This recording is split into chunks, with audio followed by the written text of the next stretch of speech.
Oh, J43R underscore is late. Somebody could snipe it.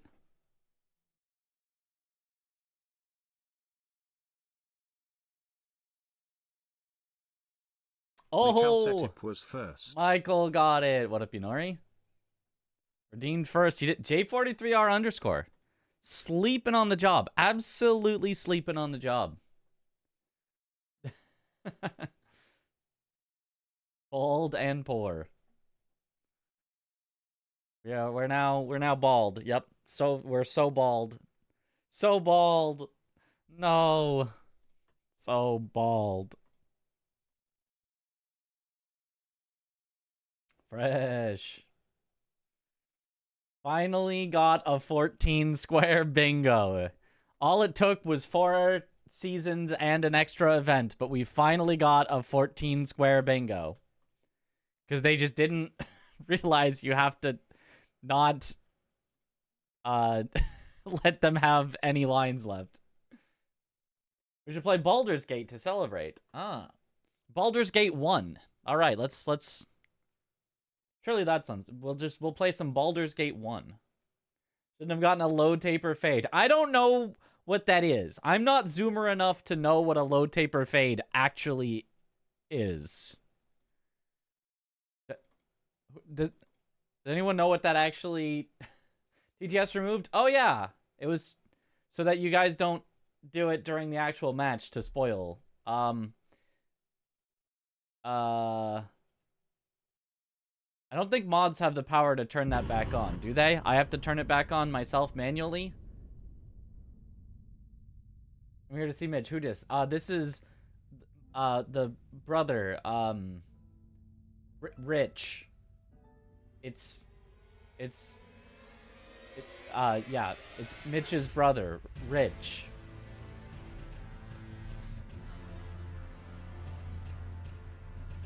I don't believe we do. Okay. I think you can only pause ones that are active. No, that's not right. That's the wrong.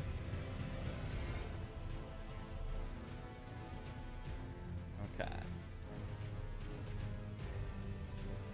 Create lobby.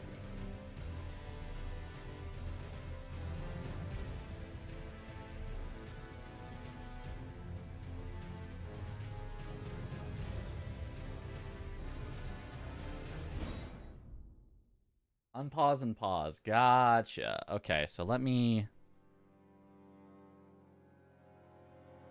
I need to be reminded to turn that off before tomorrow, because if you guys can TTS me and somebody TTS'd me something spoilery, I would feel very bad about it. So I will need to remember to turn that off at the end of tonight or at the start of tomorrow. But hopefully I'll remember that, but I'll turn it back on for now. I'm not going to turn on all the ones and then have to remember all the ones that I turned off. We'll worry about that after, but I'll turn on TTS. I think that is an important enough one that people like. Okay, it's on.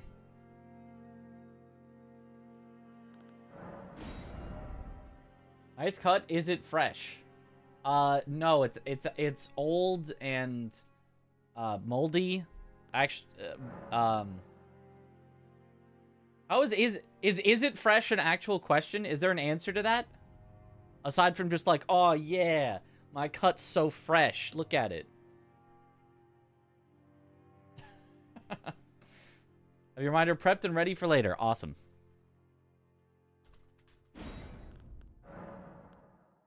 So tough. Yeah. Like your cut, G.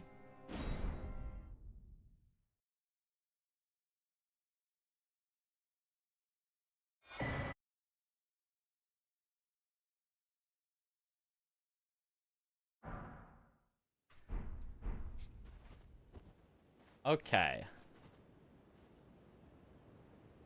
This is still not properly... Hold on a sec. Well, I guess that doesn't matter. I can just... Stop match. Edit lobby settings. Max and same category. 9. Randomize new board. Okay. Now it should be correct.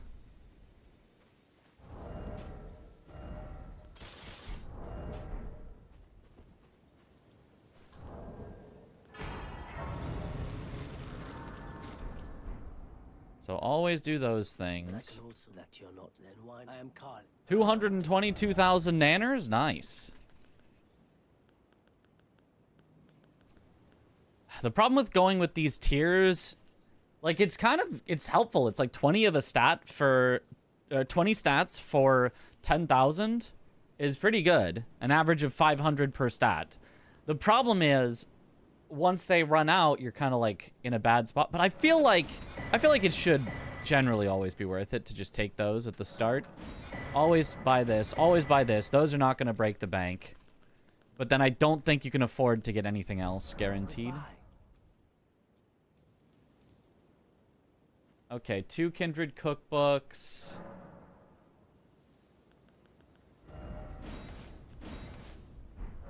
Yo, my guy is... What? What is he doing? Why is he... I've never seen that before while resting at a grace. He's tipping. He's like doing that thing when you're in a chair and you're just like trying to like balance on the back of it. He's anxious.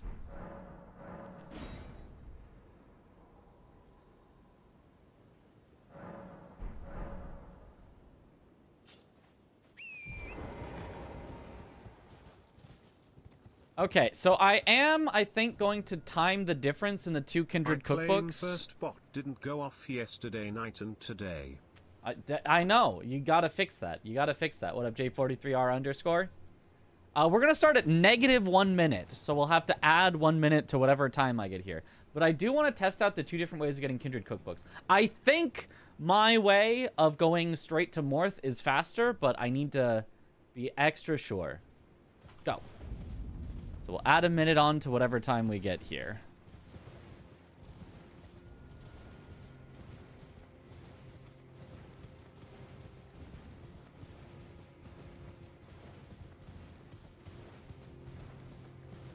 Ooh, eck. So many scary fights in my future. Yep.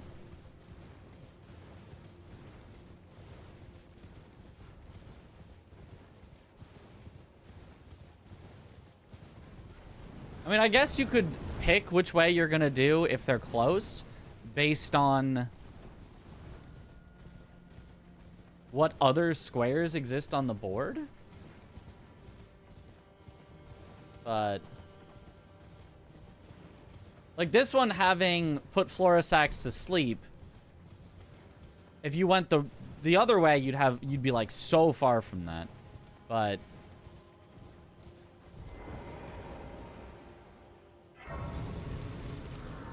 also, if you went the other way, you'd be much closer on Verdigris Discus. So it would be like you either go the other way and go for Verdigris Discus next, or you go this way and plan to eventually put Florisax to sleep.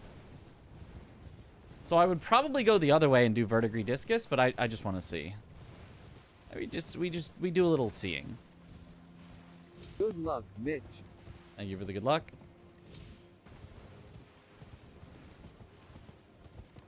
Do a little time testing with suboptimal movement because I'm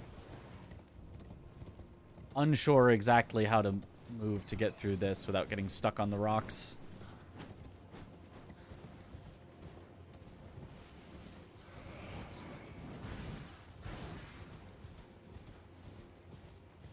The bingo winning trim. That's right. Hair's like his training weights. He's unstoppable once he gets it cut. That's right. Reverse Super Saiyan.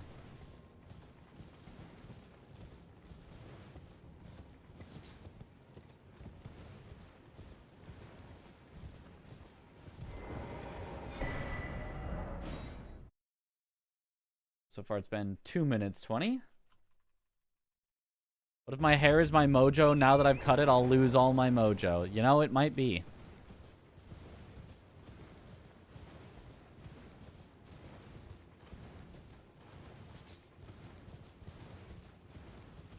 We've lost it and we can never get it back.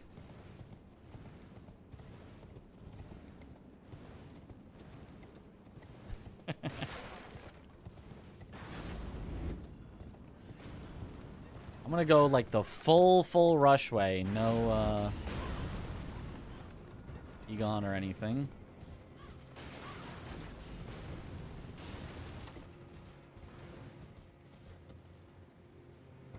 Also makes it easier to time.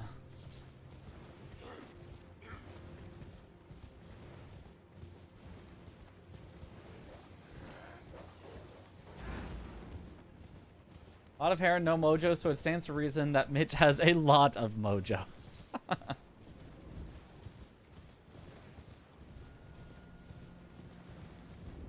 I went and got my hair cut, and the lady that was cutting my hair was like, "Do you always get it cut at this length?" And I was like, "Oh yeah."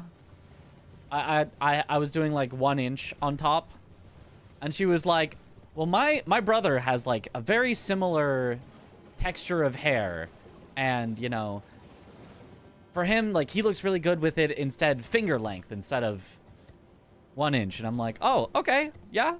What is that?" And she's like, "Oh, it's a bit shorter. It's like, you know, the length of like your fingers, like up and down like this." I was like, "Oh, sure, that sounds fine." And she was like, "You want to try that?" And so then she cut it even shorter, and I was like, "Hey, as long as the hair lady says it looks good, then that's great." Because the shorter I get it, the less, or the more time that I get where I don't have to get it cut again.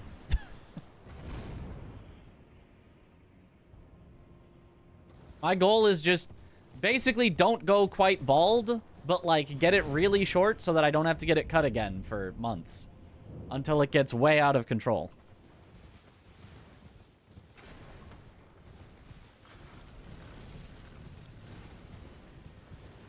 Buzz cuts #1. Well, yeah, my housemate Sean, he goes for the very short, the buzz.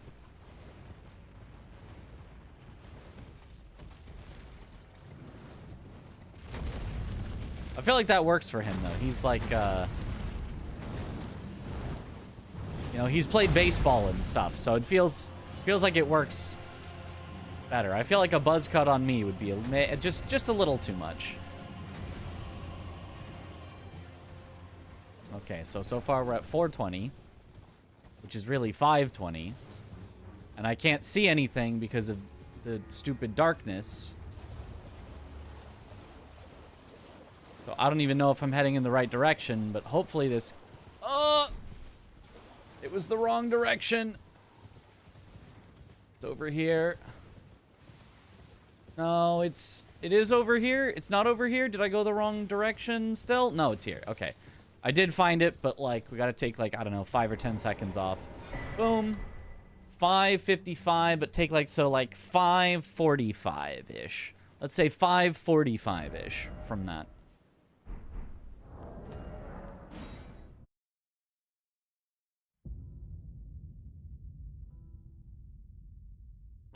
Shorter the hair, the shorter the speed runs. Oh yeah. Good job at bingo today. Oh wait. We did not bingo. We were bingo-less.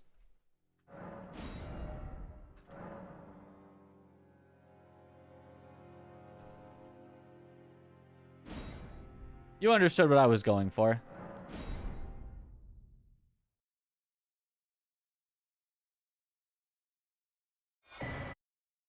$5:45-ish. Yeah, it wasn't really super exact because, you know, it was too darn dark. I did set it to night on purpose, but it was too darn dark even with that. And since all I'm doing is timing, I'm just gonna go without anything else. Working overtime. That's right. The referee, pretty much.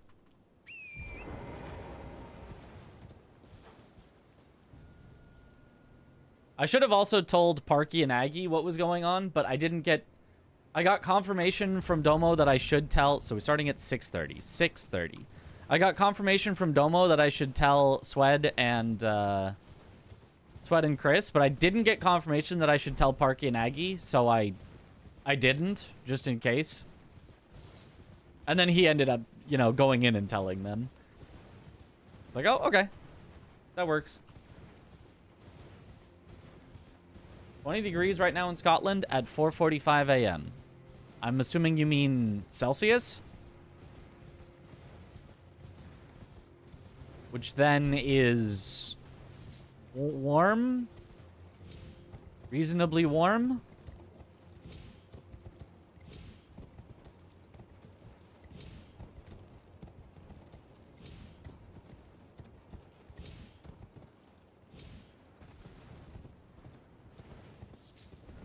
(4:45 Celsius. Ah, yes, yes. The time must be given in Celsius.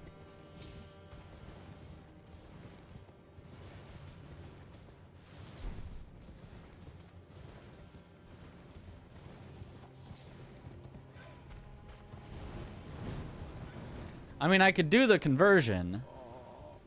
That's 4 times 9, 36 plus 32. It's about 70 Fahrenheit. Okay, so that's... In the early morning, it being 70, that... I mean, that doesn't seem outrageous.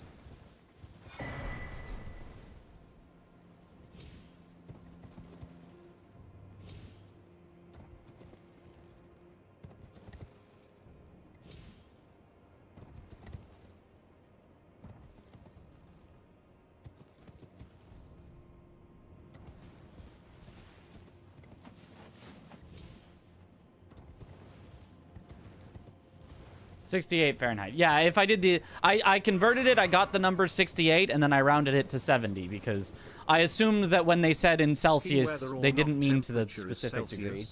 I mean, it's either Celsius or it's just wrong. I mean, there are just different temperature scales. One that's really good for water. One that's really good for things that are ridiculously cold and, you know... Oh, and all technical pressure, which is Kelvin, not Celsius. Technically, you could also use, what is it, like Rankine or something? But, like, who uses that? And one that's, you know, relatively comfy for everyday temperatures because it goes by nice sections of 10 for hotness. So, it's whatever you're using it for. I want to go to the Kindred first, then more Ruins this time.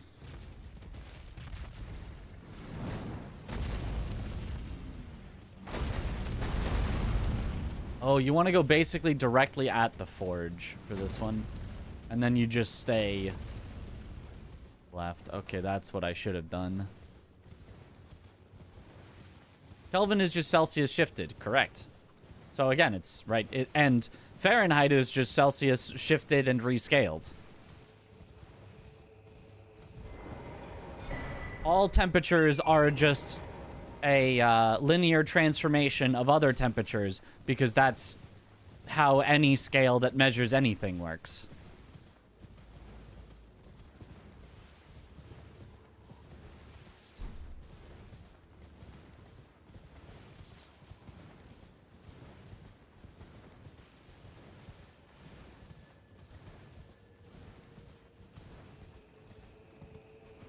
Because everything is all just, it's just, we have decided on an arbitrary start point and end point, and, you know, what have you decided as those arbitrary start points and end points?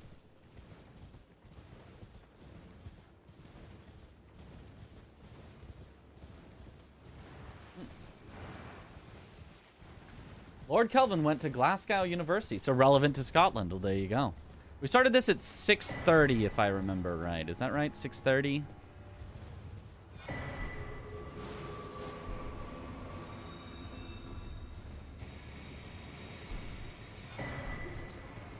I shouldn't have grabbed that. I shouldn't have, wasted that time.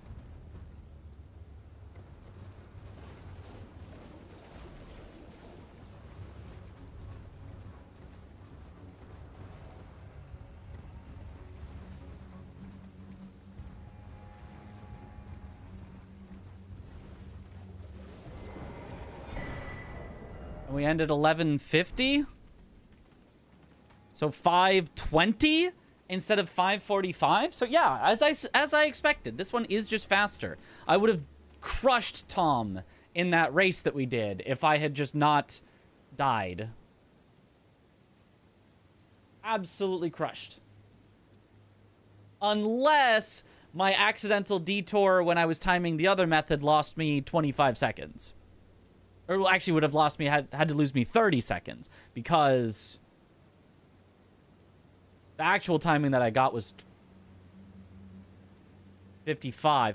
So it had to lose me 35 seconds. Unless that detour that I did lost me 35 seconds, which it did not. 35 is a lot of seconds.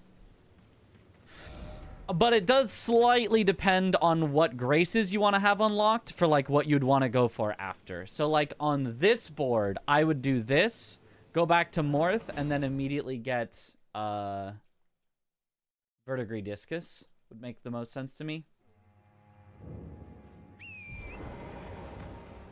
When we have metric time units, seconds are metric. Because metric uses seconds and minutes and hours and days and weeks. It's not 52 weeks per month. It's approximately 52 weeks per year. But yeah. 52 weeks per month is pretty insane. But then this one would be... Go for... Verdigris Discus. I do think... Probably the number one thing... that I do need to actually work on, rather than just rushing through rush squares, which I do think rush squares are super important, and if I'm good at them, that's great. But I think the number one thing that I truly need to work on, Verdigris Discus, is get the key first, is weapon decisions. 52 years per day. That's a lot of years in every day. Ever got to name a type of unit? What would you name it? The Mitch. And it would be a unit of speed.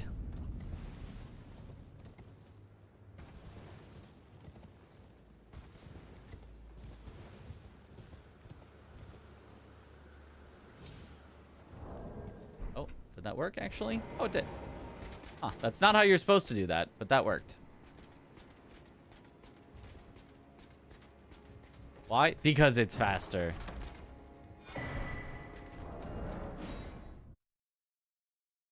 Hawk speed? No, but Mitch speed, yes.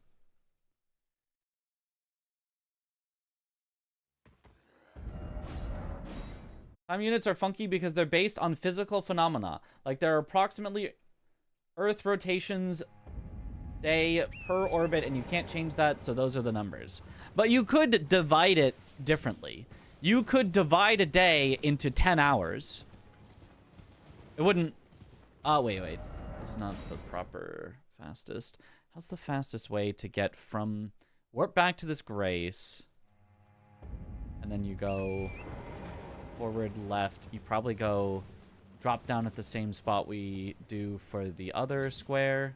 You probably drop down right here. And then it randomly kills you even though you had already landed because this game is awesome.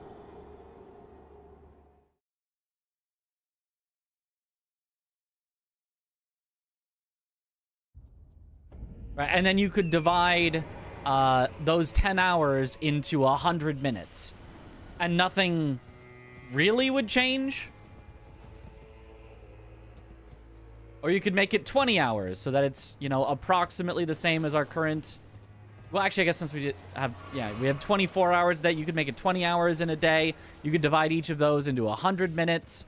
Minutes would be, on a rough order of magnitude, the same amount of time that they currently are. You could then divide those 100 minutes into 100 seconds. That now seconds would be shorter than they currently are, but, like, okay, let me do that pathing again, because that still felt weird.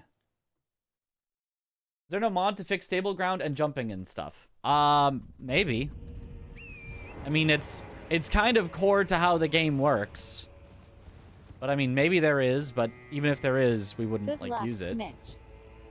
Thank you for the good luck. But yeah, I do think that is probably still the fastest way. And then I think you would jump on these rocks to then go up like this. And you'd even go left like this. Boom. That's our pathing. Okay.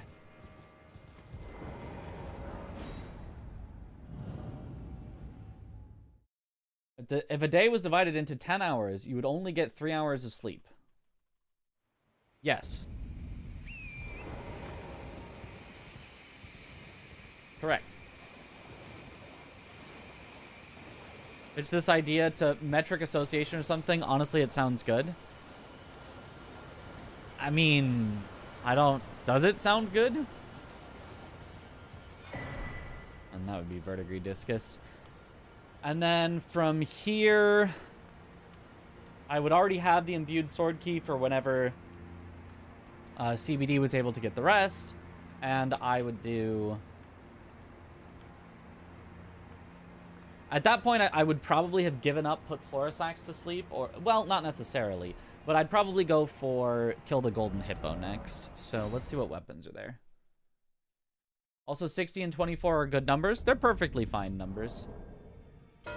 They're not quite as, like, necessarily obvious as 10 and 100 and even 20, but they're not bad. And the evil red team, let's say, gets put Florisax to sleep. That darn red team. We should slow the Earth's rotation so that the day is 28 hours long. What was that? Wakizashi. That was not a katana. It looks katana-like. Not a katana. It's trash.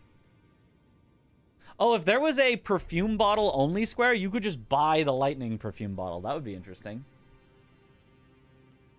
10 and 100 are only obvious to us because we have 10 fingers. It would be better if we had 12 fingers. That's actually true. 12 is more divisible. Ooh, Rotten Great Axe. What do you think is better, Rotten Great Axe or Freya's Greatsword? Freya's Greatsword is basically just worse Bloodhound's Fang. And Rotten Great Axe is basically worse something else, but it's got rot on it. The Wakizashi. Does the bingo board not support different sounds for teammates self getting a square versus opposite team marking a square? Nope. It would be nice. It would be nice if it did. Freya's Greatsword buffs all red main ashes by 10%, including Savage Lion's Claw. Cool. 10% is not a lot, but I mean, that's cool. Right. Both of them could have Savage Lion's Claw on it. So, or actually, maybe Rotten... I want to see, actually. Can Rotten Great Axe have it on it? I'm going to buy both. And I want to see if it can. I assume it actually can. And if it can be made to be frosty. Because frost and rot would be a potent combination.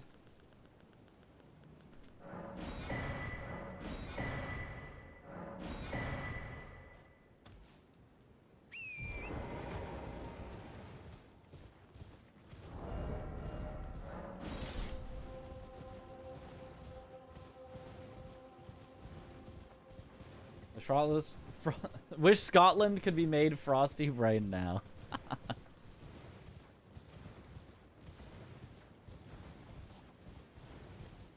Deployed a duodecimal number system, otherwise 10 and 100 are obviously superior increments. Well, but yeah, that's the whole thing. You would employ a duodecimal number system. That's the whole point. If we had 12 fingers, we would probably be on a duodecimal number system.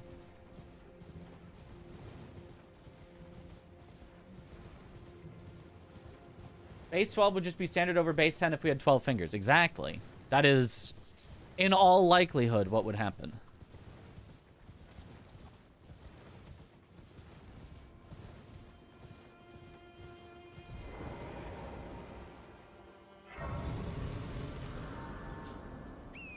As long as we have 1 and 0, we'll be fine. That's all you need. You either have 1 of something or you have 0 of something.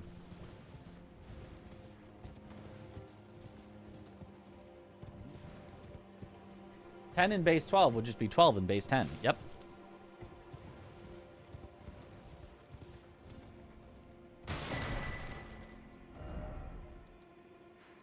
Okay, so... Can this be applied to the rotten battle axe?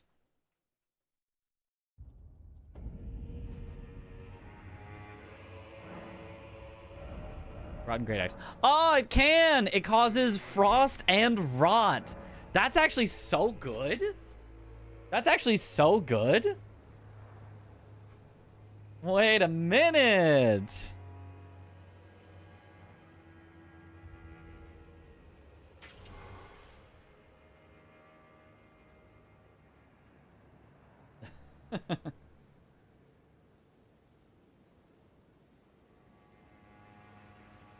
So jealous of animals, they don't have to count. Yeah, counting is just the worst, you know?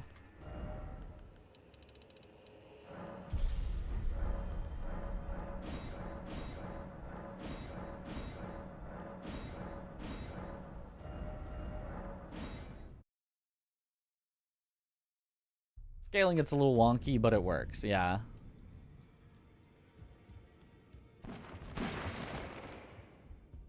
Stinky and cold gameplay. Optimal. Stinky and cold.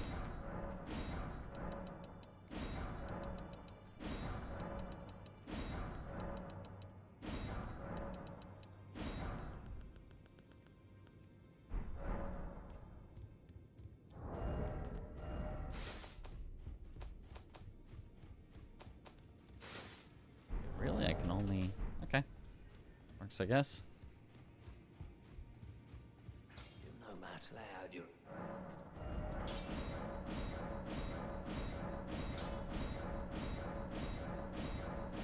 Oh, I do not have enough money to fully upgrade this. That is not very upgraded. Oh well. For dex and int scaling, if I remember correctly, it's better to start cold than go strength until 40, at which point heavy is better. I guess I can make it heavy as long as I buy the iron thing. I mean, I feel like at that point you're kind of doing enough damage that you don't even need to swap it back. You would just leave it at heavy, right? Or leave it at cold. And you'll still be doing fine. Unless you're fighting something that's immune to cold. Which is... I know Lamenter is immune to cold. Is anyone else immune to cold? In the DLC?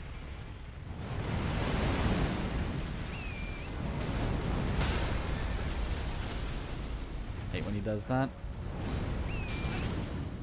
Hate when he does that.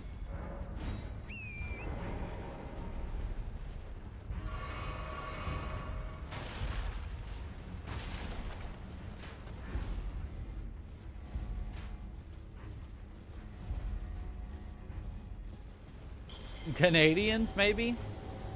PK, maybe? Oh, PK might be, yeah. I could see that.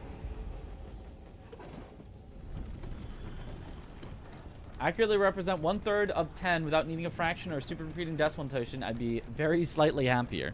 But you also wouldn't be able to express 1/5 of 12, so...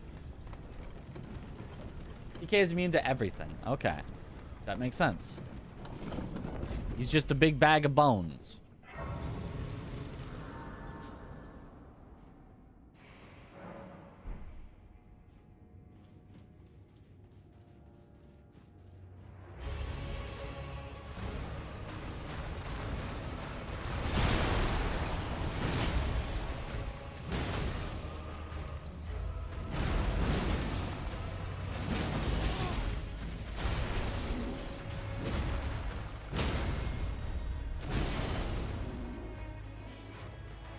And he's already frosted.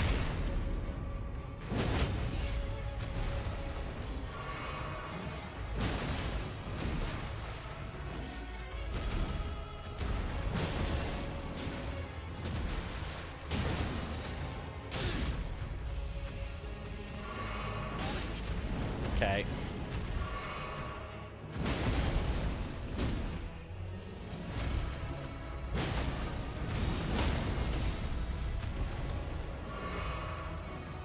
Well, this has been an annoying hippo so far.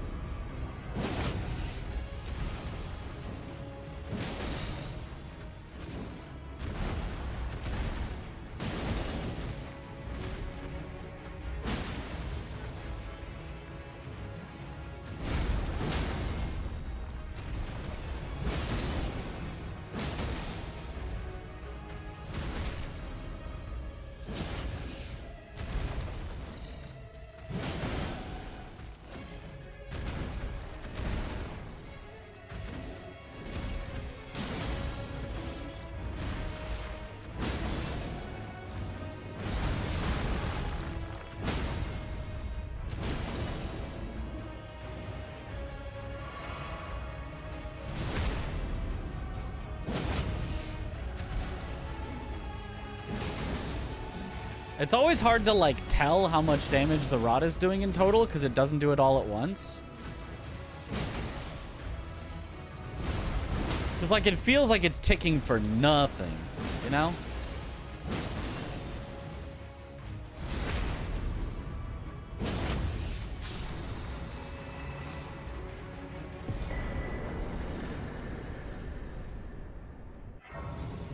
Immune to frostbleed and poison, but he's actually quite weak to rot. Oh.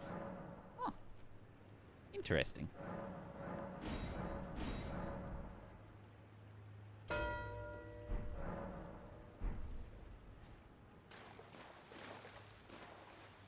Thing is, if I gave up put Florisax to sleep, that probably also means I eventually give up...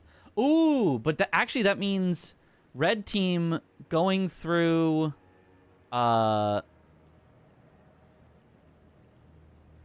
didn't see this synergy. Red team going through the southern area, going through ADM, would be likely to get NPC bosses. But then also is closer to Egon's Furled Finger, and Demi-Human Swordsman, and Rolling Giant Lightning Ram. So I'd have to follow them through ADM anyway. So, what that means is that in this board, I should not have gone for the Golden Hippo. The cookbooks and the Verdigris Discus both make sense. But then after that, I have to catch up into Southern Access in order to have access, because otherwise, like, I'm just not going to catch up on, like, any of those. As I grab those, I probably would lose, at the very least, 3 NPC bosses. Maybe I do, though. I don't know, because if I don't go for Golden Hippo, then they could go for it. And then I'm still in a decent spot, but not like a commanding spot. Rot is 16.2% max HP plus 1,350 damage. Is that more or less than a single, like, Frost or Bleed proc? Being immune to poison but not to rot seems weird. Like, why would a creature be like that? So weird. Huh. We saw earlier the Lightning Ram is a really unpredictable square. Who knows how long it would take red team. That's true.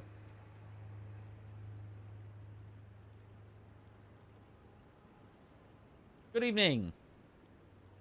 Had his ears lowered? Wait, what? Inflicts 10% of a normal enemy's max HP plus 30. Okay, so it does 1.5 frost procs worth. That's a lot. That is good. Plus 20% damage negation. Right, which is, yeah, also good. So maybe it kind of only does as much as 1 frost proc, if you consider that, but... Ears lowered is old man speak for haircut. Oh. That's a weird... it's a weird way to say that. Almost feel like it would be the opposite. Had his ears raised. Because it's like, oh, because now I can see the top of your ears because your hair got cut out of the way. I don't know. For normal enemies, bosses will take 7% of their max HP plus 30. Oh, so it is like a two frost procs. Okay, that is pretty good. It's just over time, so it's harder to tell.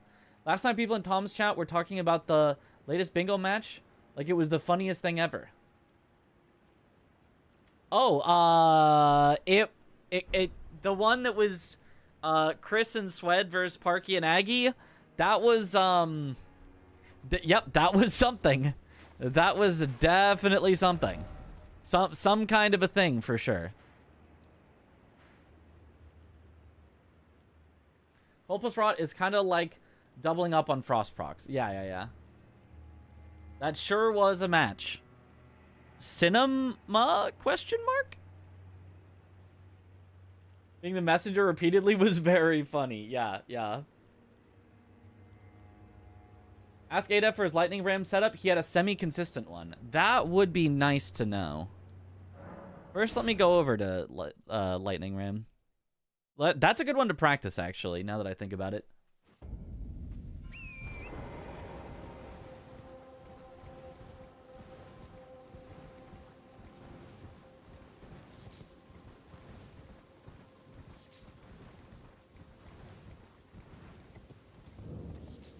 Now, me personally, if I was making the rules, I'd be like, yeah, of course you can knock enemies off ledges. That's like part of the game. Of course you can do that. Do what's fast. And then when chat complains and goes, oh, you're just knocking the enemies off ledges, I'd go, so? You guys think you're making the rules? No, the rules are go fast.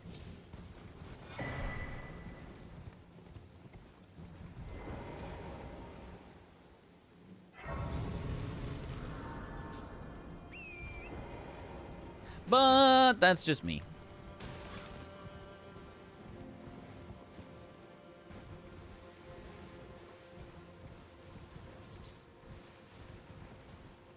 Specific place you could stand where you could time a charged attack. Yeah, that makes sense. Anyone have any clips of Ada from last season? Or if somebody could find it on, you know, Bingo Brawlers on Domo's channel or something, find a time when Adef is fighting the lightning ram. You're the one who gave Domo the idea for the lightning ram square originally. Ah. It's my fault. It is a funny square. I don't think it's a good square, but it is a funny square, so, you know, there's that.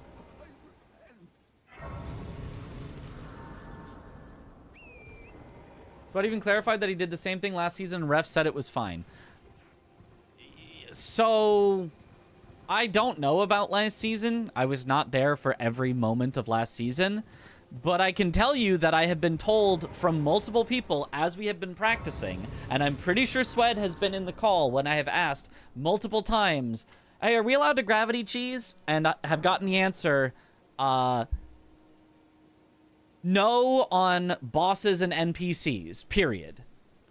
I was like, oh, what if it... And I was just told, no, you cannot gravity cheese bosses or NPCs. And I went, okay. What about curse blades? Yes, they're not bosses or NPCs. Oh, okay. So I don't know. I got the memo, and I'm new to the season. So, I don't know. Unclear because the rest in Season 4 said as long as you're not baiting, it's fine if you knock them off. That doesn't make sense. What were the refs doing last season then? That doesn't even make sense. If you're not baiting, you can knock them off intentionally? That doesn't even... What the rule should be is this. If an NPC or a boss dies to gravity, it does not count. It's your responsibility to not let them do that. If you see an enemy is about to fall off, you need to make sure that they don't. Or you need to, you know... Oh god, they're falling off, quit out before it counts.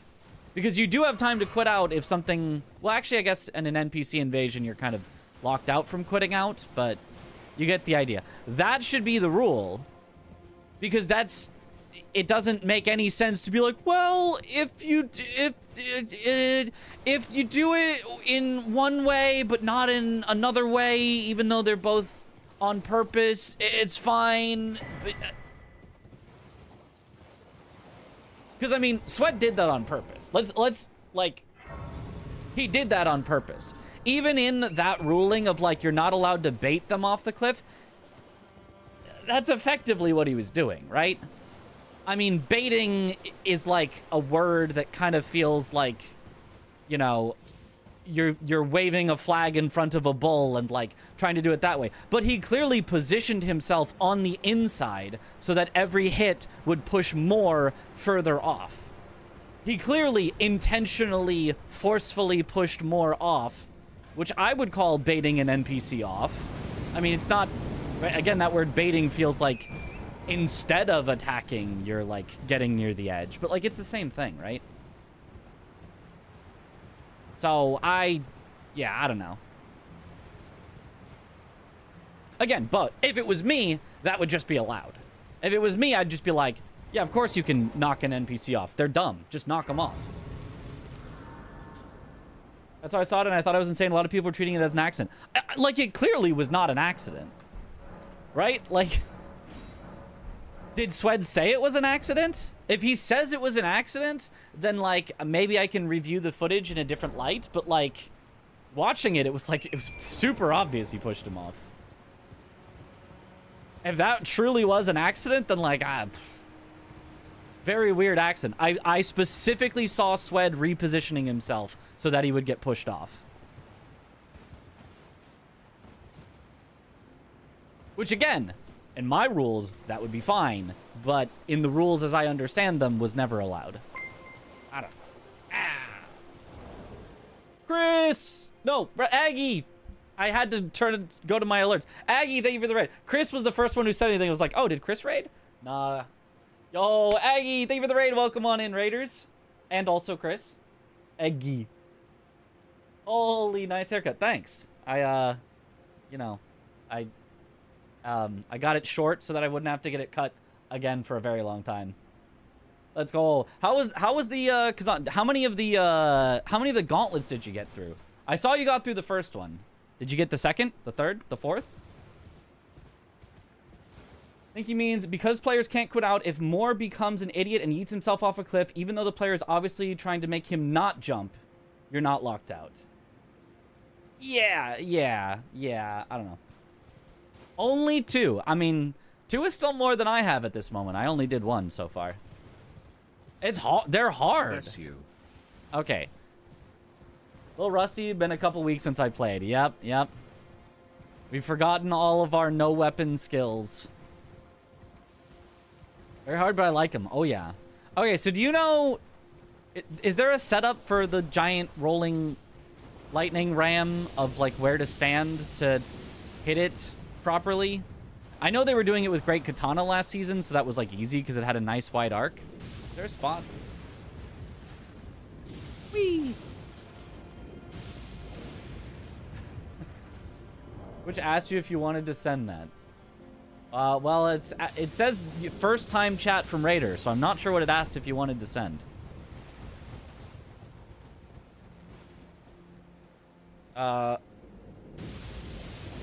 Setup is hope that the ram doesn't hit lightning and hit you twice to kill you. Right. Yes, that sounds like the perfect plan. I mean, should I come up with my own setup? He passes very close by this tree. But does he always pass very close by this tree? Can you stand at this tree, swing at this tree, and hit him so that it doesn't push you forward enough that you get hit by him? Is this a good setup? You have Link. Awesome. A Link would work. Looks like it might. Or at least stand next to the tree and then swing. This seems like an easy visual.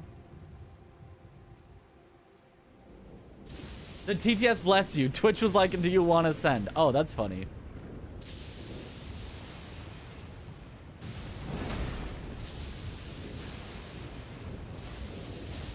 Why is he rolling like that? Why is he... Go on your path. Ah, okay. Check that out in a second. Saxophone run. Oops. Let me see if this random setup that I saw works. So we... Okay, looks like it does. And then on the other side... Where does he go? Ow. Just right by here, you just go to this tree, and then you go... Or this rock. Then you go back over to this tree. And you start your charged R2 earlier. And then you keep getting hit by lightning. But then you go back to this rock right here. And when you see him arriving, you swing. But then you have to time it. Seems reasonable. My tree is gone! How will I have a visual cue now? Does this ram respawn? It does, right? It's just a regular enemy?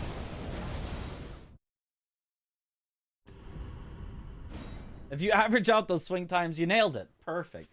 It's like different for every weapon, so a lot harder to do consistently now. Right. Well, I didn't quit out before it died, but if I warp, I think it comes back.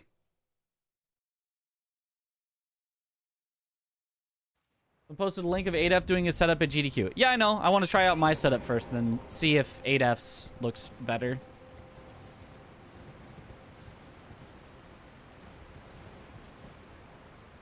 Because that's the way that you come up with something better, is by trying something out yourself. And so maybe I randomly have come up with something better than 8F setup. And then instead, maybe I look at 8F setup and go, ah, his is better. But if I just looked at 8F setup first, I never would have tried anything else, and I wouldn't be able to come up with anything better. Who am I practicing against? Nobody. I'm just randomly marking squares that I'm going for and getting, and then marking squares that I think the opponent would then have priority on, and therefore would be likely to take from me.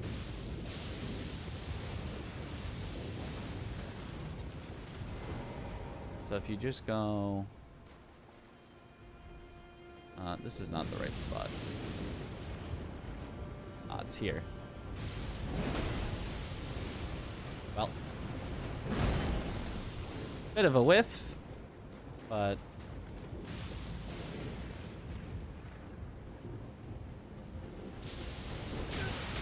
Ah! And the lightning hit me and also broke the tree, but... It feels like the spot is fine, it's just the timing that's like... Oh. I did not realize he did a 360. Whoa, and he spun around really quick this time. Does he just do that?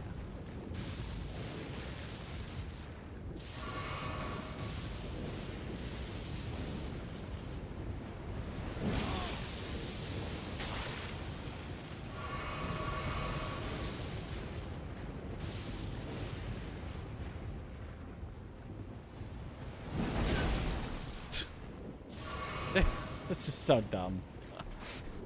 This is so dumb. Okay, probably whatever 8F setup will be better.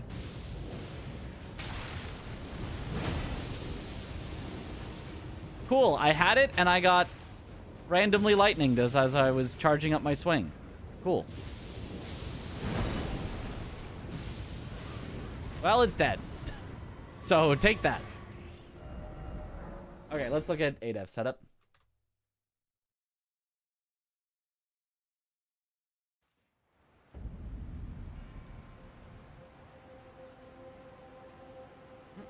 IDK, I like your setup. Get hit a lot.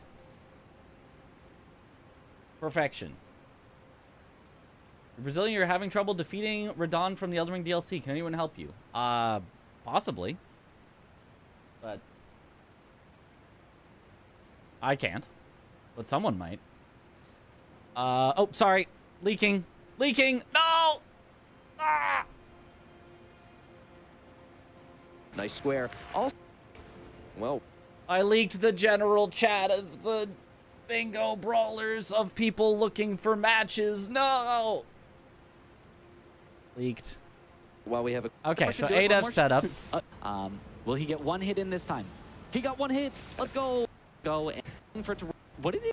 some And He's there for what? His setup, I'll be final boss honest, defense, which is doesn't look like exactly it's what it working sounds every like. time. The description is there.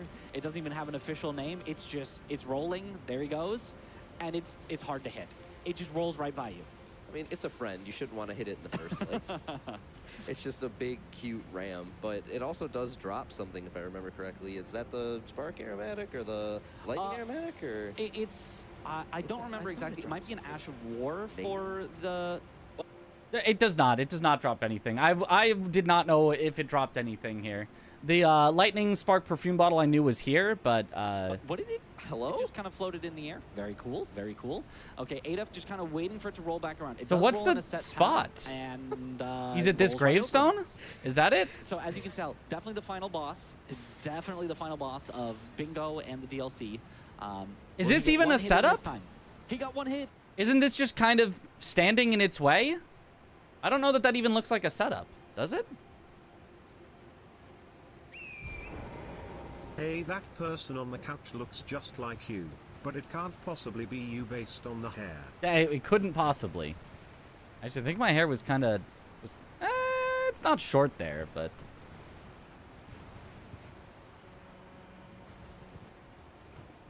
We sure there was like a setup and not just like a stand in the way and hit it?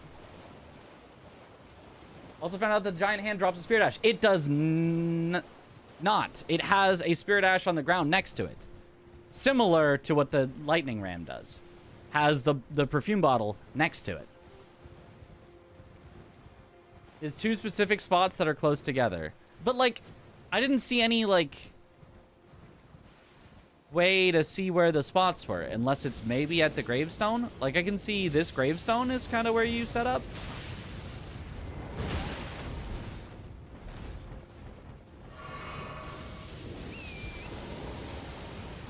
What if you, on torrent... Wait! Is that the goated strat? Or the lightning rammed strat?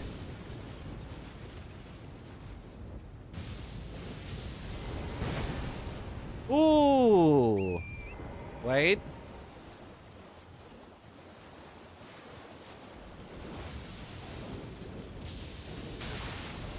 Ah.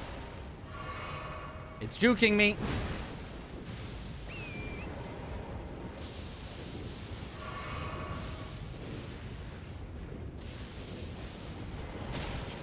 Maybe not. It's still a little hard to time. But what I was thinking is the jumping off torrent... Maybe torrent doesn't matter, but a jumping R2 kind of lingers a bit. And you can kind of like change the aim of it in the air. Yeah, it drops hefty beast bones is what it drops. I mean, still seems okay.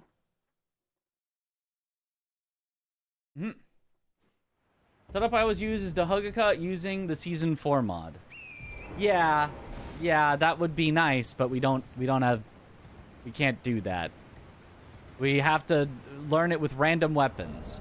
So I'm going to also learn it with Freya's Greatsword. It's not going to do any damage, but I'm just going to learn if I can hit it. When you use the tree as a point, it passes to jump off torrent. Probably. Hey. What's the point of this ram anyway? In the game, no point. In bingo, funny square. Yeah, the only reason, though, to jump off torrent is just so you're in the air slightly longer to get your attack to linger a bit more. You could do non-torrent jumping off, though, and it would be, like, pretty much the same.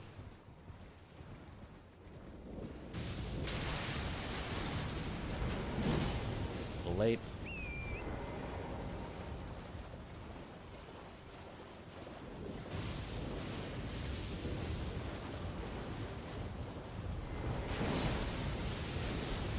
Miss. Dead. If you get a dagger or a short weapon, you skip this square. No, if you get a dagger or a short weapon, you skip bingo. You're not doing... why would you ever use a dagger or short weapon? Like... Go to the round table hold and get something else. Go get a katana. Don't even attempt to bingo if you've got yourself a dagger. Daggers are atrocious in this game. You land a hit on the lightning ram, it will temporarily target you. There was a time where Parky unintentionally got the ram stuck on a rock. It might be replicable, but I can't find the clip.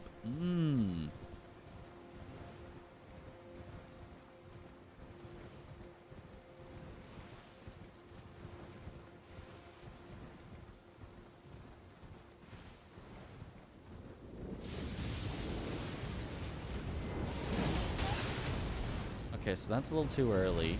Wait, but if it targets me, then it means I did hit it, so that wasn't too early?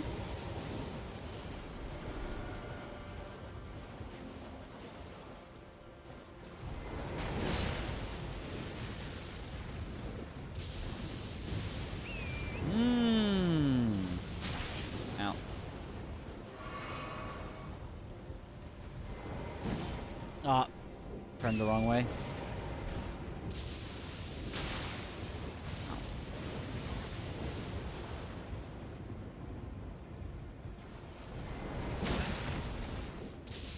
Not successfully hit.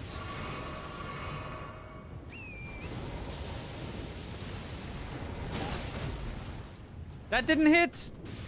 Really felt like that should have.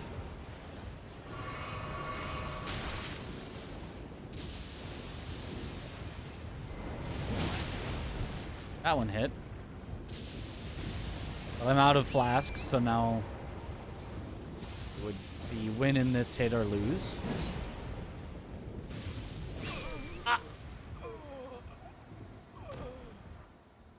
Like, what if it's backhand blades? There's always a chance. There is, but if you got a dagger, go check somewhere else as well.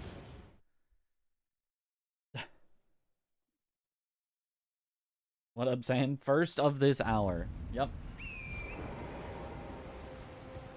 I think the randomizer prevents the vanilla item being in its spot. I think so. You could technically check the Mongosh spot and get backhand blades, though. So... you know, there's a chance. The main Josh spot. Reduvia bad too? Yep, Reduvia is a bad weapon. Not the worst weapon, but not a good one.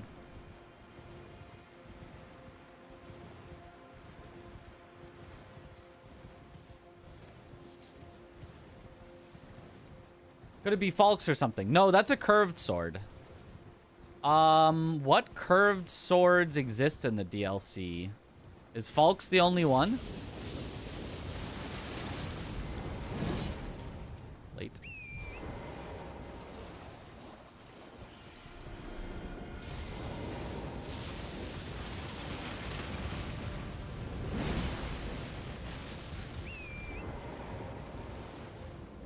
Yeah, it kind of seems like no matter what, just kind of Frank.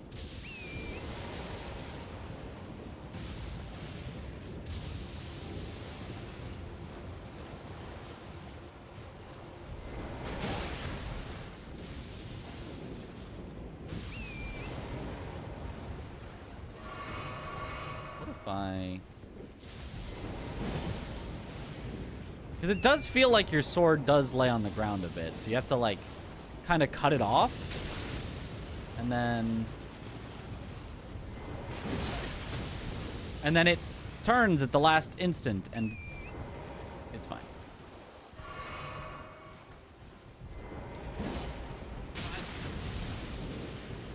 Like, it feels like its path always just varies slightly. Just enough to make you whiff. Hey, guys, and get hit. Hey. Yo. Stewie Dumb, thank you for the Prime sub. Welcome back to the bunch. Enjoy the emotes. But yeah, having your sword kind of already on the ground so it runs into it does seem like a decent idea. It's not the highest damage you could do in a hit, but... yeah, but I'm at least kind of consistently getting hits on it. And I just can't use this weapon, and it's unupgraded. That's why I'm not actually hitting it for any damage. But the strat itself actually seems pretty fine. 4 curved swords in the DLC. The Dancer's Sword. Okay, you're not doing Dancer for a weapon check. Horned Warrior's Sword. Okay, you're not farming Horned Warriors and hoping that it drops. Falks. Okay, if you happen to be doing that square, that's cool, but then it can't become Falks. And Spirit Sword. What is Spirit Sword? That one I'm not sure about. What's Spirit Sword?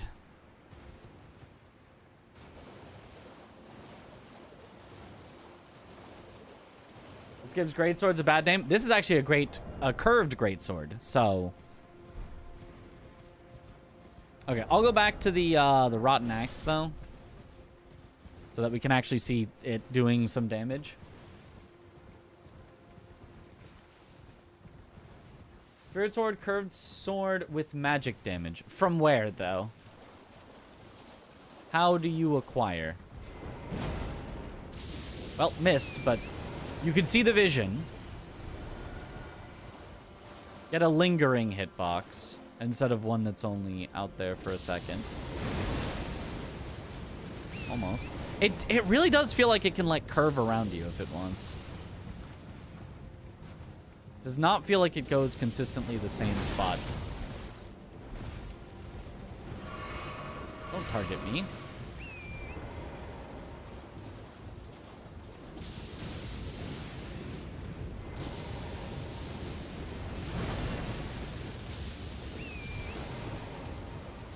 Demi-human area, it's a pickup. Oh, okay, that could be a Falks check potentially. Where are you going?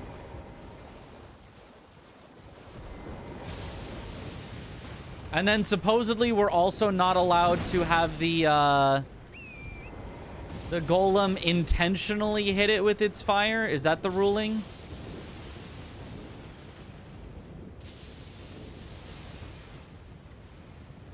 The ruling is we can't have it intentionally get hit by the fire?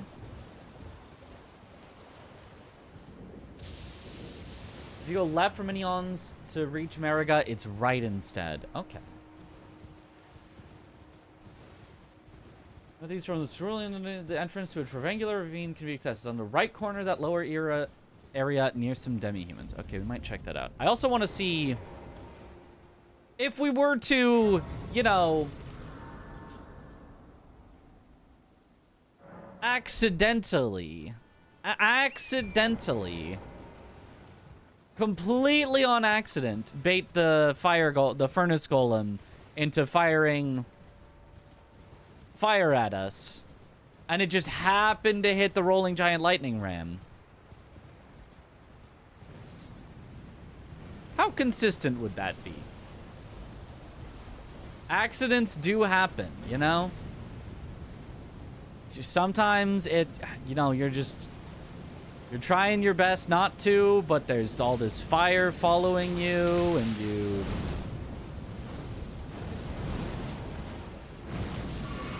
Huh. It missed.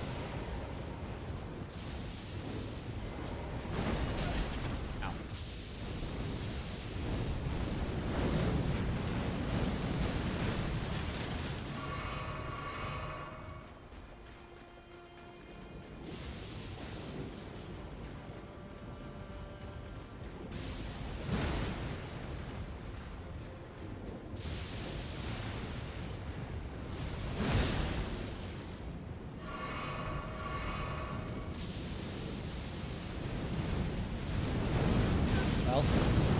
Or it could just all hit me.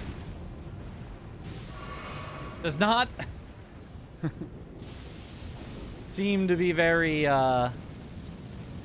Wait. Oh, it hit the ram some. Completely by accident. I'm totally not intending for this to happen. Kind of difficult to time with this golem, yeah. Is it allowed if it does? Aha! The timing is off. It's off, but then it's on. They are like... They go at different rates. Was that even faster than hitting it normally? Who knows? It was ruled as disallowed in Season 4, but I can't remember. From what I heard, and again, this is just from chat and people that did not necessarily remember. We'd have to look at the exact rules. It was not allowed since...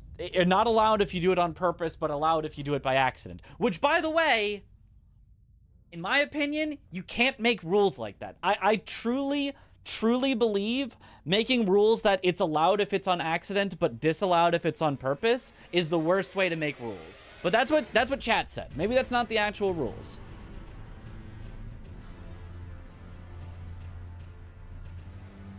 Bingo Brawlers. Rules.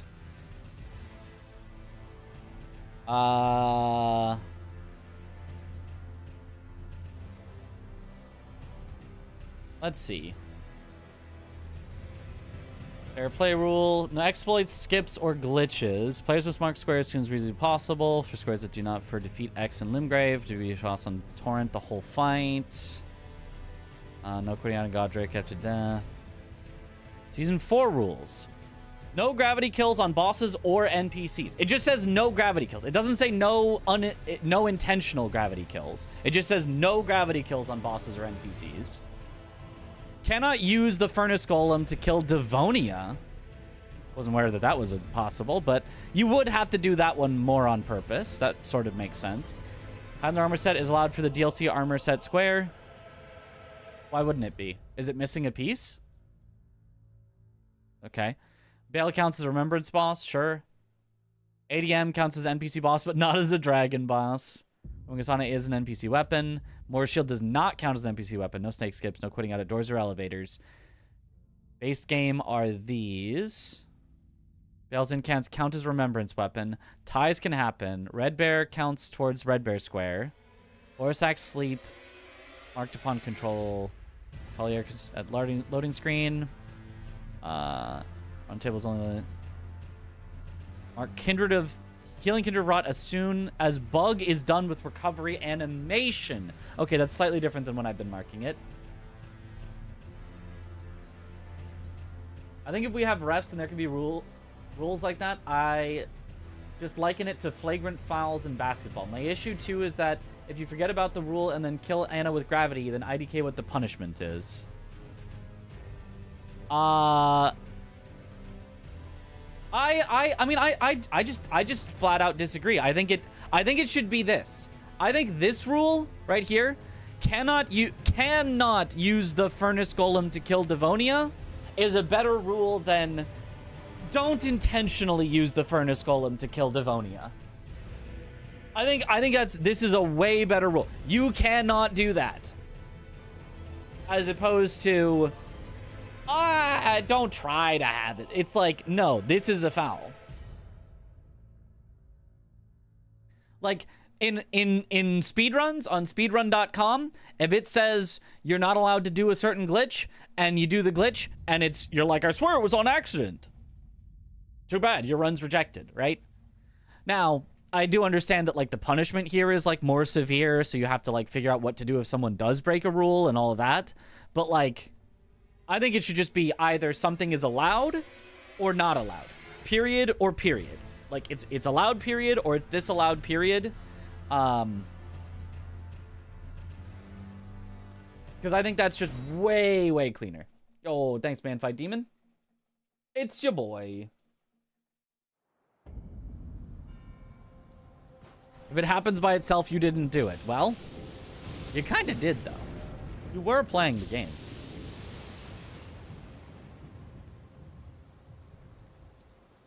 Really, I look younger. Yeah, that is what a haircut can do. Make you look a little younger, a little more spry. Okay, anyway, what was it?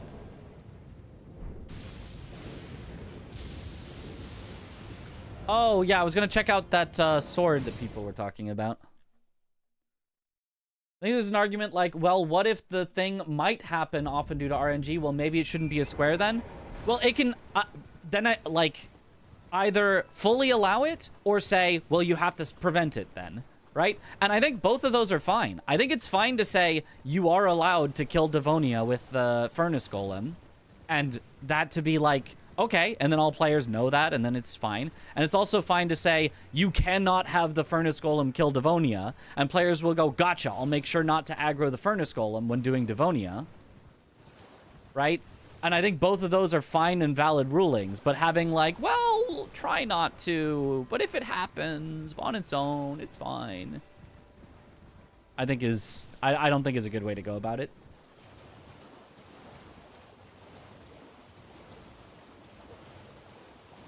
And then similar with this golem. And then similar with NPCs falling to their death. You can make it allowed, which would be my preference.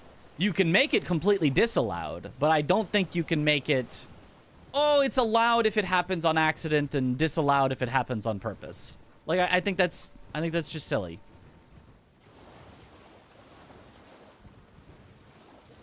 Because then players can put the NPC in a situation where it's likely to happen on accident, and then it happens on accident, when in reality, it was on purpose because they put the NPC in a position to have that happen.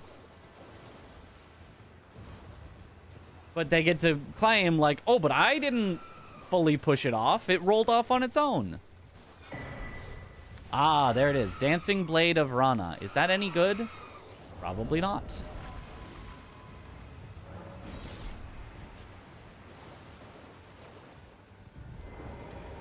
Ambiguous puts too much on the referee. Oh, it's a duel, though. It's like Falks. Honestly, if this had bleed on it, it'd probably be pretty good. But it doesn't, so...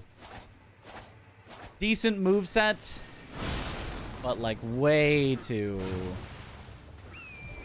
I don't think it does enough damage, probably.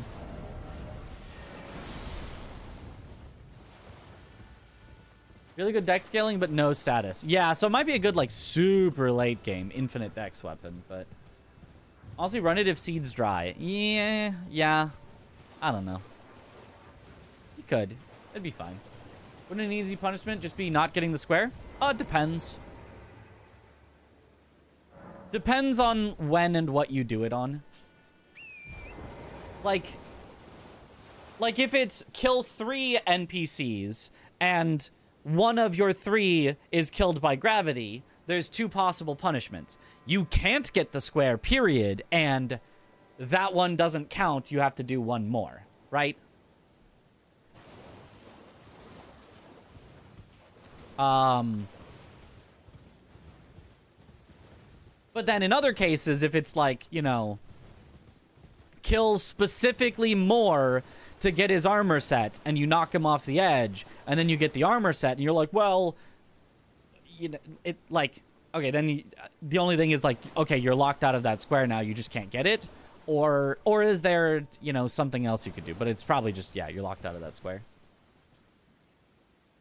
What if there isn't a square attached to it? What about the Ana example? And the only punishment is just a forfeit. Well, I would say in the Ana example, it would be... you're not allowed to use the weapon that she drops, and you're not allowed to get any square associated with Metter, right? That would be the appropriate punishment. You would be locked out of every Metter square. And if you were using her as one of your NPC invaders, she would not count as an NPC invader. I would guess. Like Ymir or Metter, yeah. The rule is kind of like in Uno, where you have to take a card. If you forget to call out that you have just one left, you're allowed to do whatever is fast, but you have to go, oops, what an accident, immediately after. Yeah.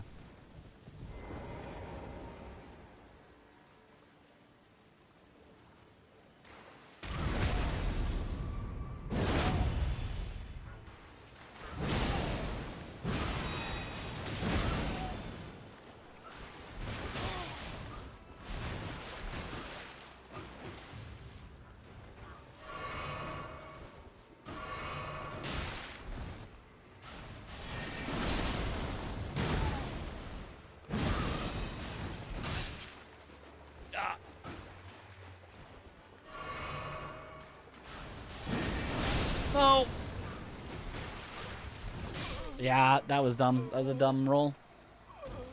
Why are demi-human swordsmen just like that? Not wearing pants because you are RPing as Commander Gaius. That's it. Or maybe it's for, you know, medium roll purposes. Dare you insult Ons? Well, I just said like that. Just love how he has a teleporting move that can land on top of you from anywhere. Yeah. And also how, like, 3/4 of his moves are multi-hits, where even if you roll the first, you'll often just get caught by the second. Because it's a frame trap, and your only option is to, like, get out of range of it, but sometimes you're just too close and you can't get out of range.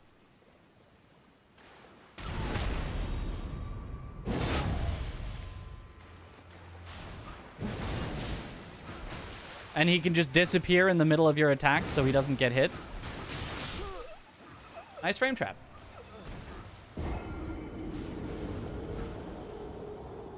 Why are demi-human swordsmen? Yeah.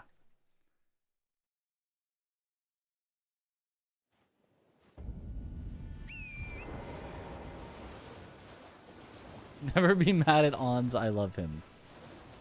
Well, if you love him so much, why don't you marry him, huh? This isn't even the boss version, but it's like the same. Technically, it just hits harder than Ons, although it has less health.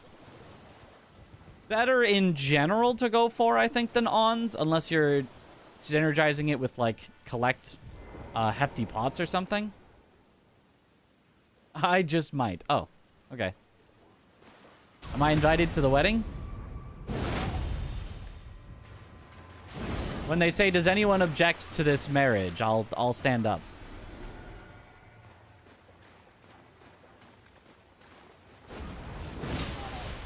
Oh, caught him out of the air. What? It wasn't even in the same zip code as me. That hits?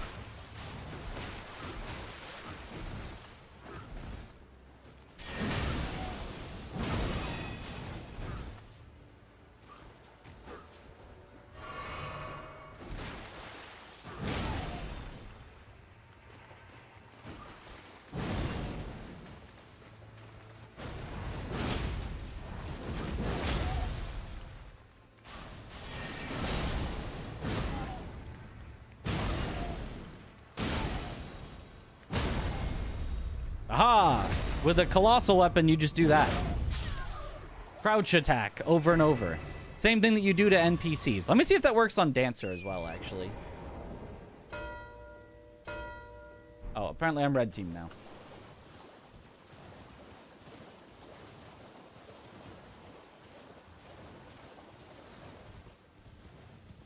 Clearly Canadian uses postal codes. He knows zips are banned.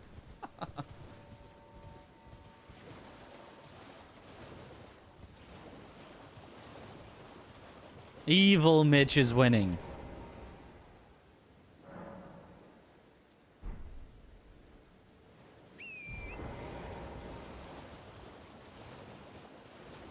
A playable demi-human mod. There almost certainly is, I think. I think there's a mod where you can play as, like, any enemy.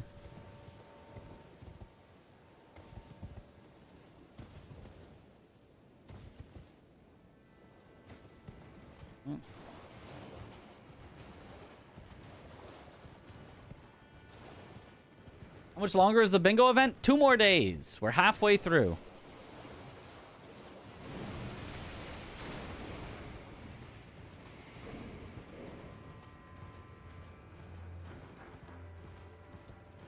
There's 3 more matches tomorrow. And then 1 last regular match on Monday. And the finals.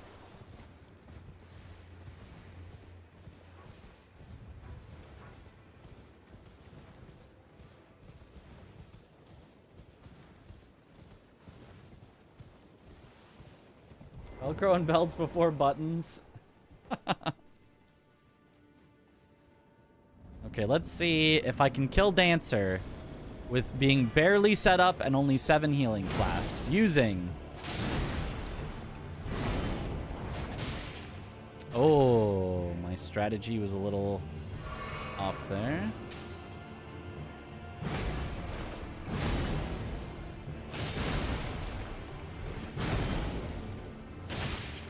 Oh, I don't have enough damage to trade with her.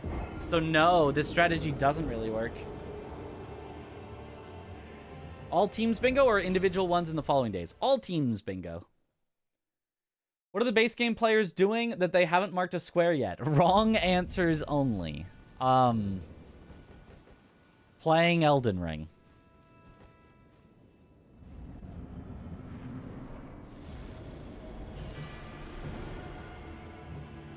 They've gone for all the co-op squares, but the DLC players have just been off doing their own thing.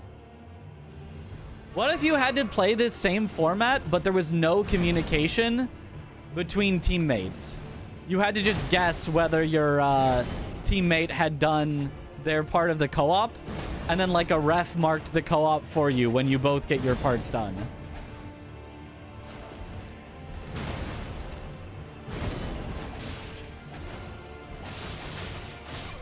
Oh.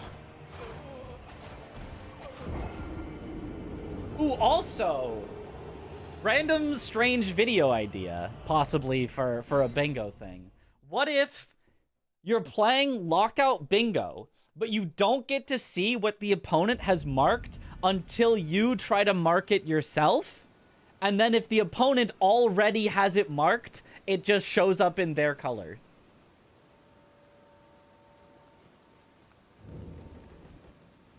So, you know, if you complete the square and you mark it and it hasn't been taken yet, you get it.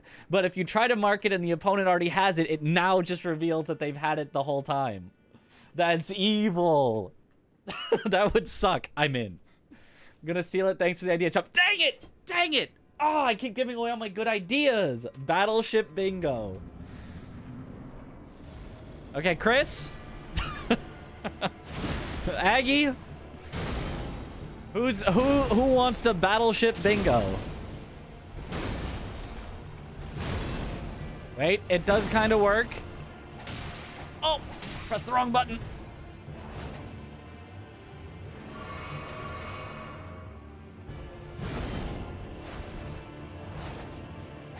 This weapon is not doing a whole lot though. Ah!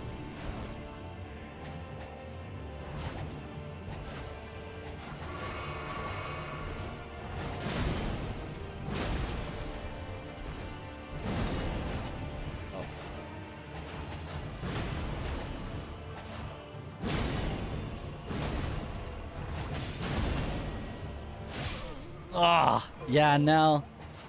With low skidoo, Dancer is an absolute menace. But surely I learn how to win. Surely I get good enough at Dancer that I can just win. There shouldn't be a late game square if that's the case. Well, unless we're that evil. Yeah, yeah. The square list could be curated for it. But if you can place 2 bombs on the board, and if your opponent does that square, you get the point.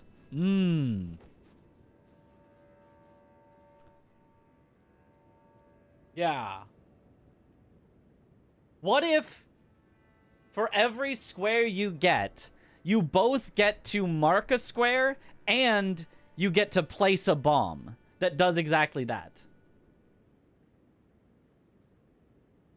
Oh, well then that's kind of just like automatically getting 2 squares. Wait, maybe that's 2... Hold on. No, how would bombs be work or be balanced?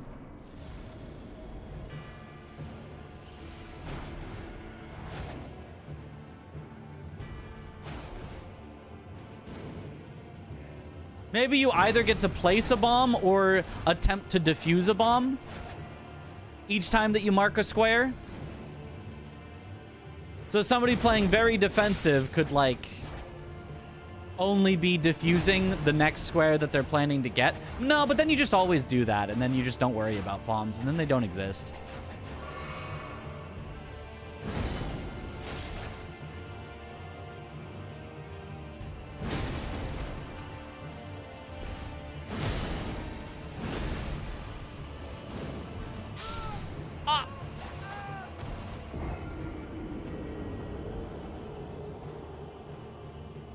Place bomb at the start of the game. Yeah, you probably would just place bombs before you start. But that's kind of like just automatically having the square. Because all you got to do is never do it yourself. And then the opponent's going to do that square eventually. And you're just then going to have it. Right? 2 bombs at the beginning of the match would be a pretty okay feature. But it's kind of just like getting those 2 squares though, right? Because by the end of the game, your opponent will have done the square. And so by the end of the game, you will have it.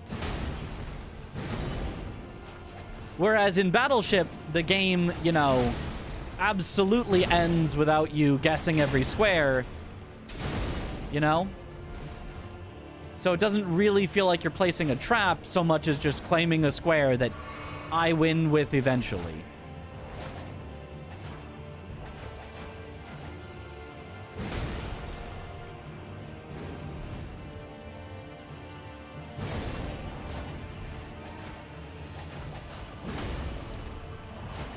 But you could, well, now we're kind of changing the idea. But you could literally just have it be at the start of the board. You have it be like an 8x8 board instead of a 5x5, and you do place your ships in the bingo board, but in order to make a guess, you have to complete that square, and then bombs make sense. Because they're trying to actually find your ships, not like actually make lines and, you know, get squares and stuff.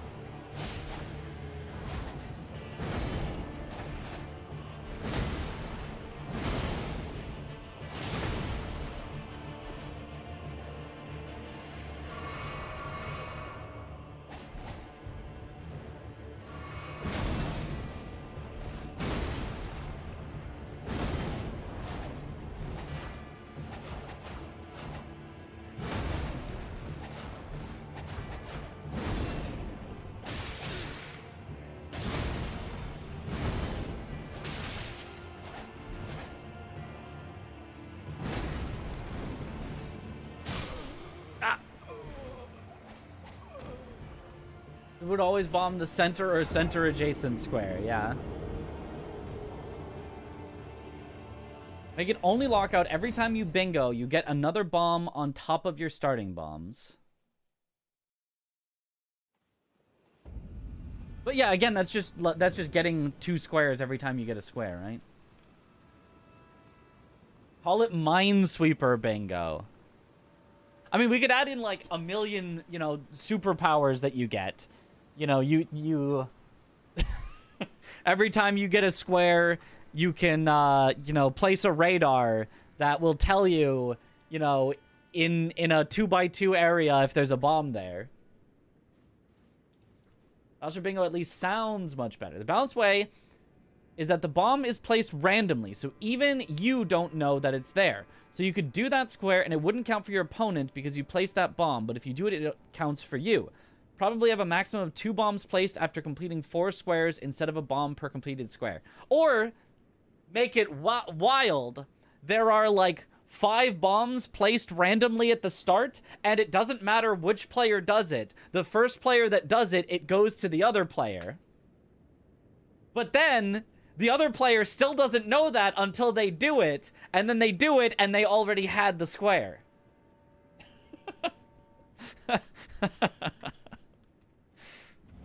What if the bomb was randomly placed and it switches the goal of the square? Switches the goal? Pure chaos.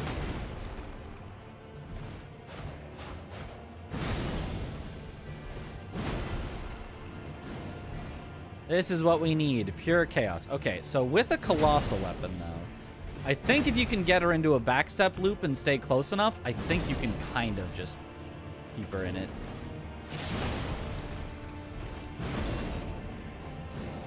The problem is you kind of have to predict.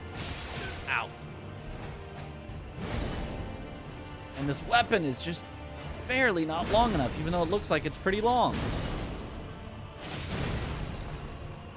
Ah! What is bro cooking? Starting to sound like an episode of How I Met Your Mother with Marshall making the rules.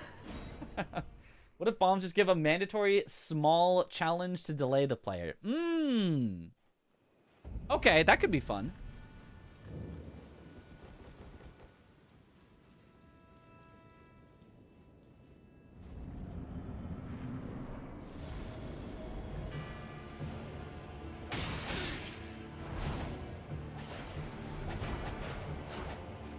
So how do I get good at Dancer of Rannoch?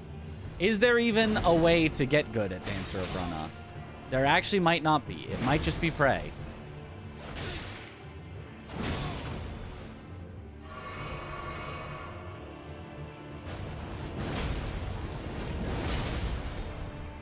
Maybe she's weak to Savage Lion's Claw.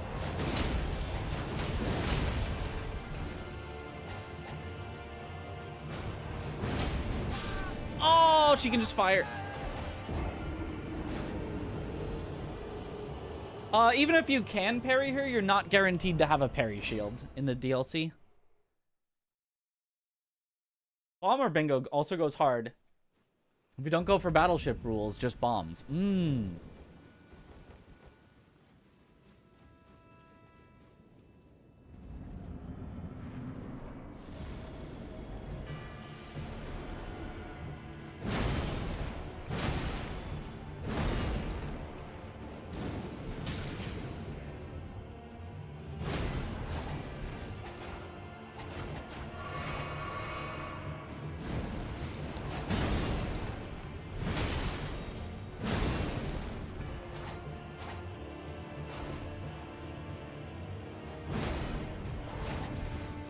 Okay, completely different idea. But what if... I don't know exactly how you'd, like, say this or make it a cohesive idea, but what if something like... Whenever you mark a square, the opponent can just take it from you if they also complete it within the next, like, minute. Anti-snipe bingo. If you snipe somebody, they get the square instead.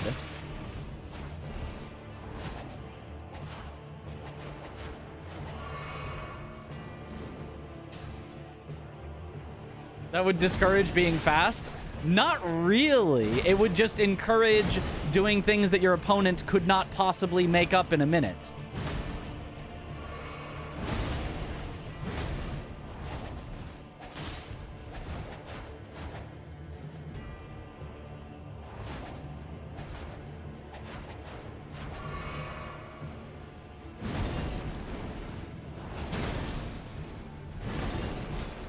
Right, so it's like, oh, instead of, you know, going right to all the Mikola crosses,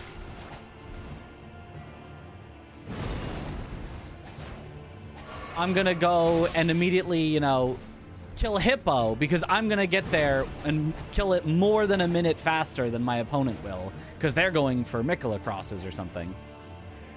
But then, once they get their Mikola crosses, I'll snipe it from them or something. It probably doesn't work, but imagine.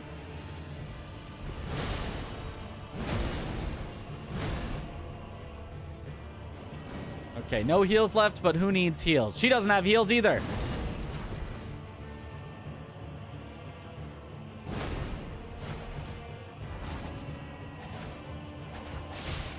Oh, I got hit by that. Ah!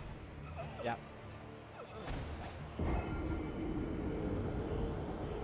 Who's green team? Nobody. Red team? Also nobody. But they're also both me. I'm just practicing stuff. Mitch, but green. Setup completion. So if one of the two takes a square from the other, one is ready to pivot and take the square back. Or one, but bingo form... Indefinite stalemate. Oh, wait. Okay, so, wait.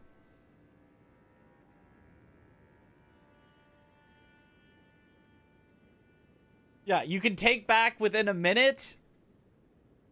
But then, if you do take back within a minute, your opponent can take back within another minute if they complete one more along the square. So if it's 5 Mikola crosses, the first person can get 5, the other person takes it back with 5, but then the person who originally got it goes to a 6th, takes it back.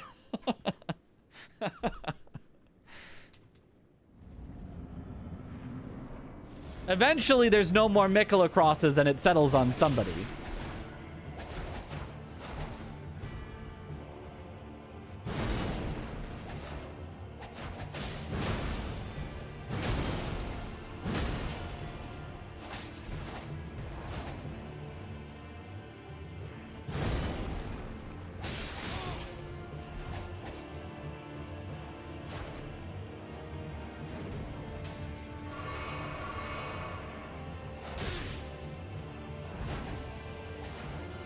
But the squares do 5, not 1? Yeah, but I mean, that's why this would be a different idea.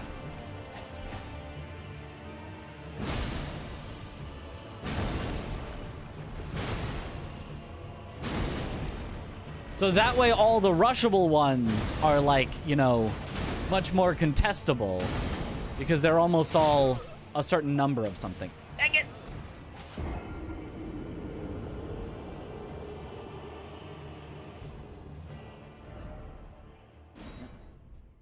Get 2 bombs at the start of the game. Place the bombs. The squares, you yourself have bombs you cannot complete yourself. If your opponent completes a square containing your bomb, you get the square.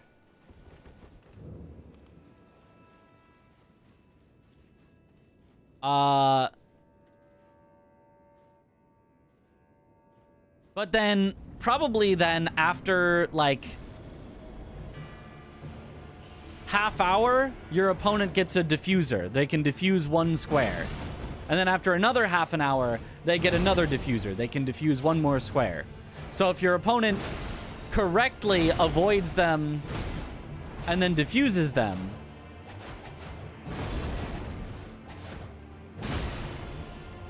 so there's counterplay to it.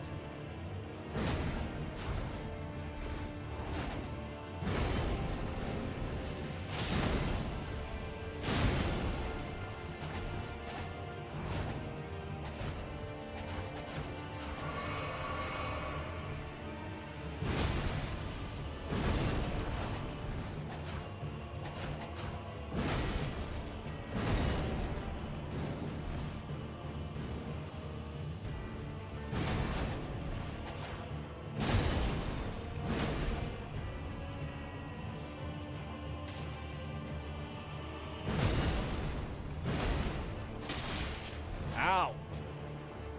Why do you just get to win like that?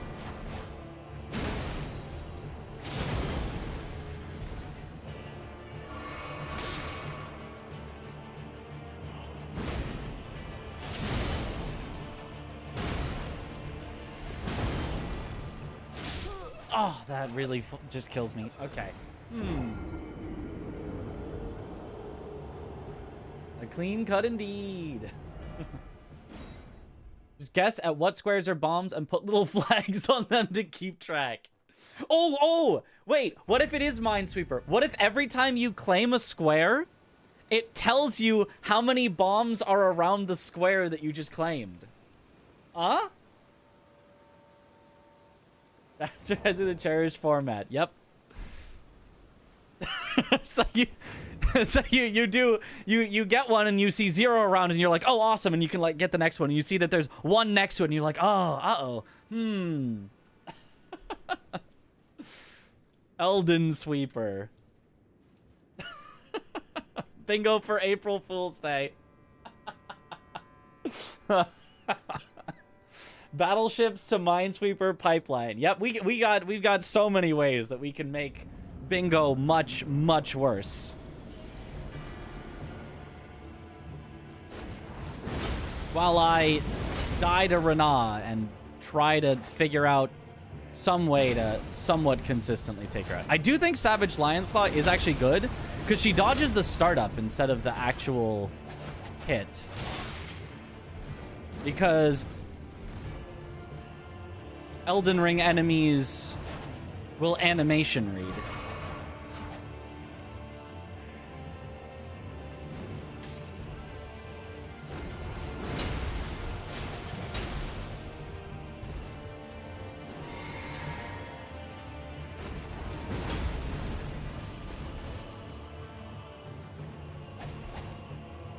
And you can always get Savage Lion's Claw, so it's not the worst idea for if you need Dancer to just make sure that you have Savage Lion's Claw.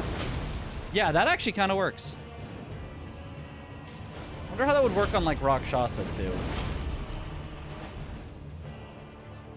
The only problem is if she just stands back and does fire, you just kind of get hit, but... as long as she doesn't do that way too many times...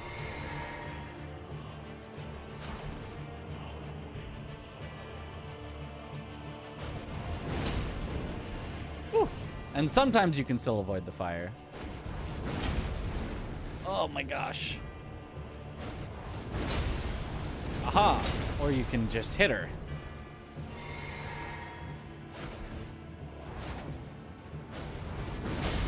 Yeah. This actually seems pretty good.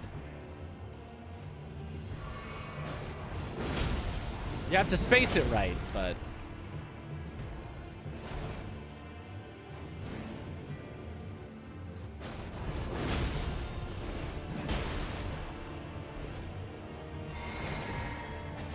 And you have to have a lot of mana flasks. And it's not fast. But at least you won't die over and over and over.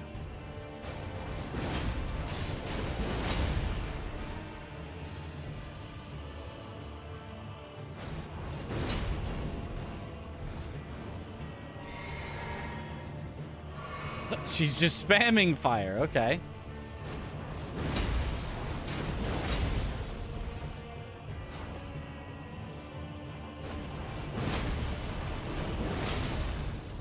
You don't actually have to space the Lion's Claw as good as I thought. Yeah, no, actually that works great. Huh, nice. Well, she destroyed NPCs last season with Savage Lion's Claw. Okay, well, I gotta learn that then. That's actually great. Let's go to other NPCs and do that to them. Let's go Night of the Solitary Jail and see if that still works. Some Ash of Wards can bully NPCs. Apparently. I did not know that. Raw input percent. Yo. Mindless Lump, thank you for the Prime sub. Welcome to the bunch. Enjoy the emotes. Oh, good night, Tempest Blade. We subscribe to bonus points with harder challenge or negative points for a square. This is so silly. Okay, but I did have an actual idea that could be good potentially for a season of Bingo Brawlers. But it would need testing. It would need to be but like could actually be good, which maybe people would still hate it. But instead of having randomized weapons or having non-randomized weapons and everyone goes for backhand blades, what if you made the starting classes not have random weapons, but had specifically curated, generally agreed upon, about as good as each other weapons? And they don't have to be the best weapons. You still might want to swap to something later on if, like, you go and you get to a place where there's, like, a great weapon. But, like, you know, where there are options and we all kind of agree, you work on it, you balance it of, like, oh, if I'm going for a lot of dragons, I'm going to want the class that's got the poke weapon. If I'm going for a lot of, you know, NPCs, I'm going to want the one that's got this. And, like, depending on the board, you would pick your class from a bunch of ones that are approximately balanced to all be pretty good. I don't know if that would work, if you'd be able to balance it well enough, but, like, if players, you know, feel like, oh, I lost because the other person happened to check this spot, which gave them the best weapon in the game, and I checked this spot, which gave me the worst weapon in the game, but instead, we all had the options, I picked this one, they picked this one, darn, their pick was better, I should have known. Like, I feel like that's kind of cool. Having the agency be in your hands instead of it be random, but an agreed upon set of classes, yeah. I think that would be cool. Personally, I think you could get a lot of variety, but it's hard because, you know, imagine you start the season, everyone thinks they're balanced, and then suddenly someone figures out mathematically this class is the best all the time, and everyone only picks that class. You know, you then have to fix it on the fly, and then people are going to be complaining, oh, what, I've been practicing with this class the whole time, and then you nerf it? And then you buff a different class? Now I'm at a disadvantage, right? So it would be hard, but I think it would be cool if it worked. Okay. How destroyed does Knight... Because he does not, like, back off, right? But you can kind of go over him. So do you wait till he's charging at you and then Savage Lion's Claw?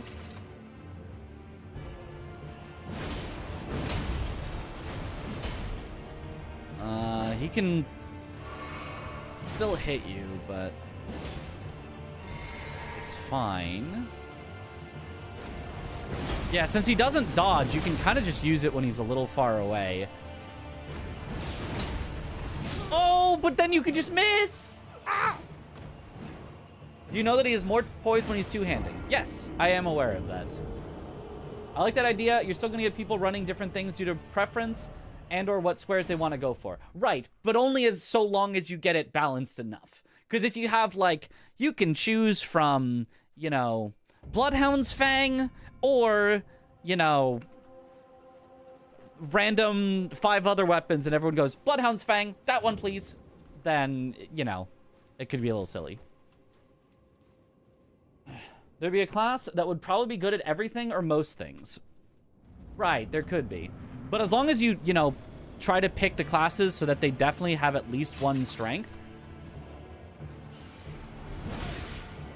At least one, ow. Well, that just comboed. At least one board that they're pretty good at. Then balancing to have equally good classes, balance it to have equally bad classes. You could.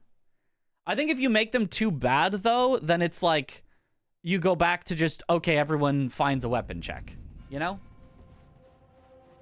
You make them too bad and everyone goes, okay, well, I'm not using that weapon. I'm just going to go get Bloodhound's Fang as soon as possible.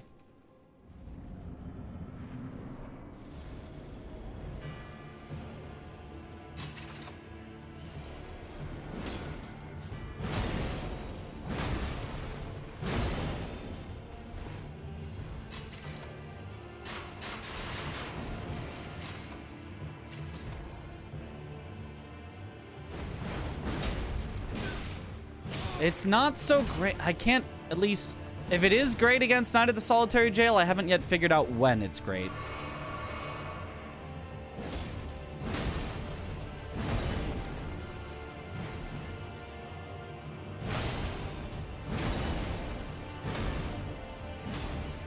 But I mean, Night of the Solitary Jail, you also can just R1, and it's kind of fine.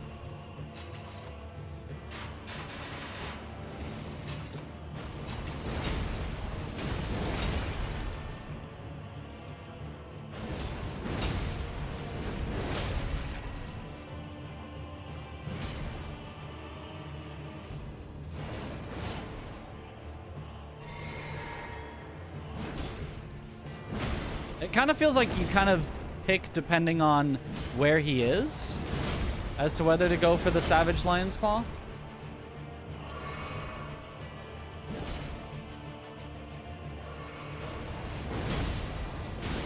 Oh, he actually poised through that. Sometimes, no matter how savage your Lion's Claw is.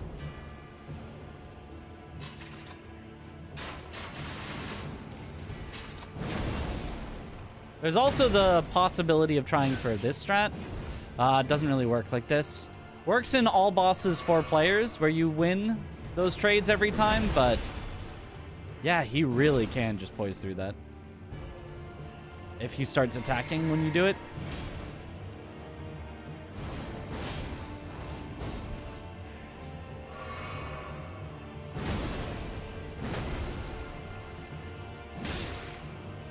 Oh.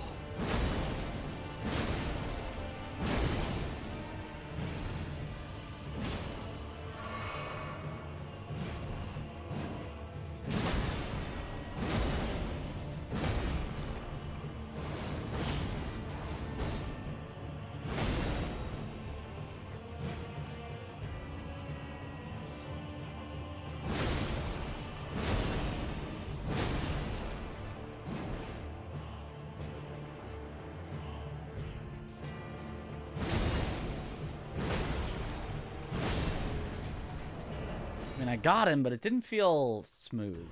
Let me try again. I'm gonna just do it no Savage Lion's Claw. I don't know. I guess I will. R1 when two-handing, Lions when not. Maybe. About every starting class has a very good non-somber weapon. Oh, none of them get a somber, so you gotta go find one if you want a somber. I worry that that runs into the problem of, like, you then... Like, I think at least in base game, the meta still becomes, I think you still need to go somber. I think none of them become viable then. But, yeah, I don't know. Maybe there's something there. Want to see these skilled players using my idiot weapon.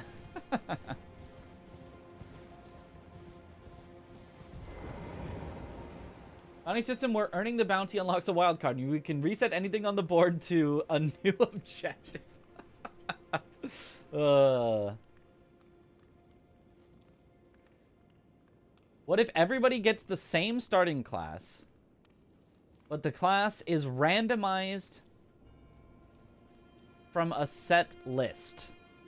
Everyone gets the same starting class, but it's randomized from a set list. I'd be okay with that. I don't know that everyone would. You'd have to learn each starting class, and each starting class would have to have a weapon that's good enough to use. Otherwise, again, you just go find a different one.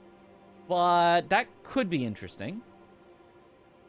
I do like having player agency, though. Picking your class instead of being assigned a class, I think is cool, personally. But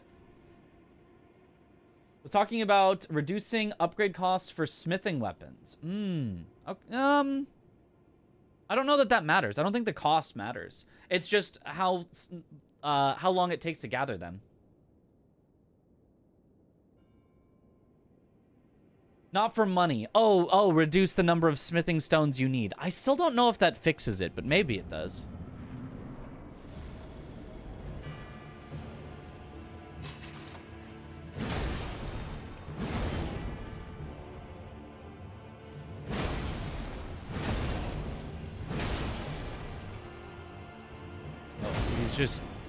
He's just standing there menacingly.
Come on, I want this hitless.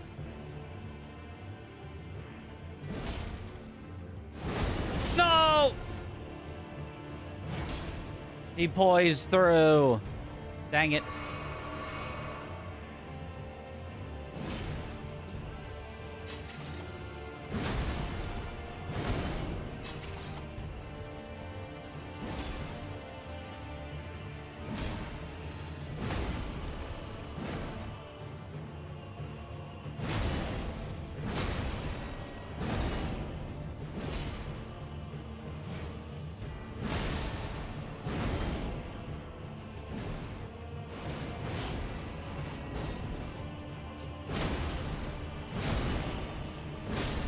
Okay. Only got hit once, though. So that's pretty good practice, at least. Let's go Red Bear. Is there even a good Red Bear square? Is there even any board where you'd ever go Red Bear? I'm not sure, but let's practice him anyway.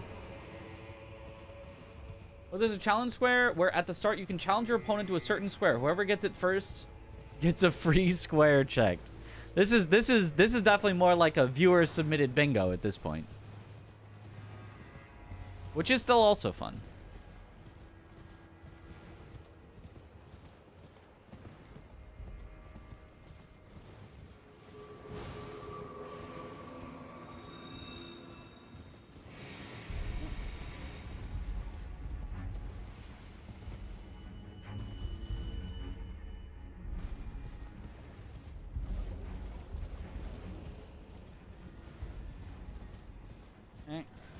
For any square you go to, you have to announce that you're going for it and give your opponent a fair chance to race.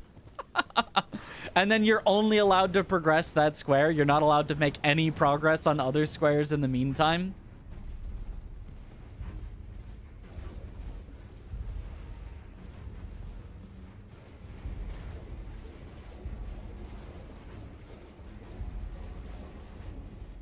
Reckon you can pivot, but you have to announce that. Yeah. So along the way, if you want to gather materials for another quest, you're like, I am now going for DLC talismans. You pick up the talisman. I am now going for Mikola crosses.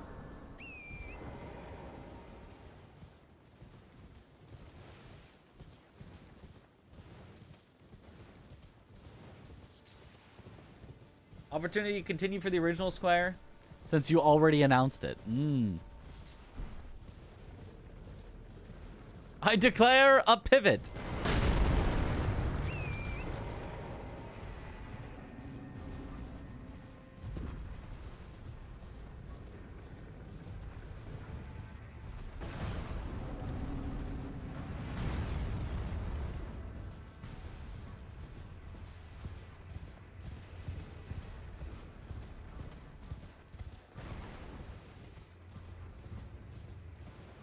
I'm going for all 25 squares right now. Okay, something I actually thought would be fun, but I think would be a nightmare to actually make work. If any of you have watched Virtual or Trackmania, of which I'm a pro at, they have a bingo in Trackmania where there's, you know, a board of 5x5 of random like maps that you can drive, and whichever team has the fastest time on those maps gets the square. But if you drive a faster time, you take the square from that team and give it to your team. So what if it was 25 bosses with like their boss saves, and it's the fastest in-game time kill of that boss gets the square? Talking about Trackmania bingo. Yep. So if you're like, oh, I'm going to go do Melania, and you kill it in, 3 minutes, 15 seconds, you've got the square. But then your opponent goes, oh, I really need that square. They come in, they kill it in 3 minutes and 7 seconds. The square is now theirs. You've got to come back and kill Melania in, 2 minutes, 58 seconds, and then you get the square back. And whoever does it the fastest is the one that gets the square. It'd be fun, but it's quite random in Elden Ring, sadly. It is, but that's, that's how it is. You can keep grinding for a boss until you kill it in a fast enough time. Yo, GFC Slicker, thank you for the sub. Welcome back to the bunch. Enjoy the emotes. All right, let's see if I can get Red Bear. Referees will have fun tracking that, yep. Well, ow. In theory, you could make a mod for it, but it'd be a lot of work. Like, I know how the mod would have to work. But I don't know that there's a mod maker that would want to put in the work to make it work. But basically, LiveSplit can tell exactly the time at which you kill a boss. Like, it knows the flags for when bosses dies, and it is constantly reading your in-game time. So all you technically would have to do is make a program that everyone connects to, that as soon as you kill a boss, and that flag happens, it records the IGT for that boss, sends it to the server, and compares it to the one that's currently there. Technically, that's all you would have to do, but actually making that happen could be tough. But it would definitely be technically possible. If they can do it in Trackmania, it's definitely also possible in Elden Ring.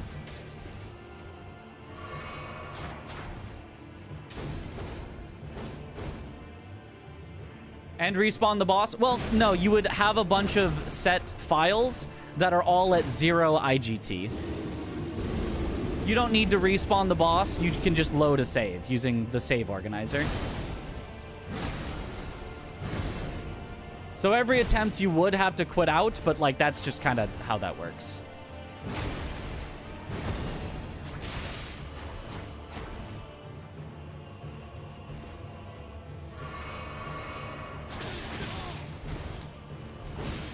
Ah, yeah, Red Bear is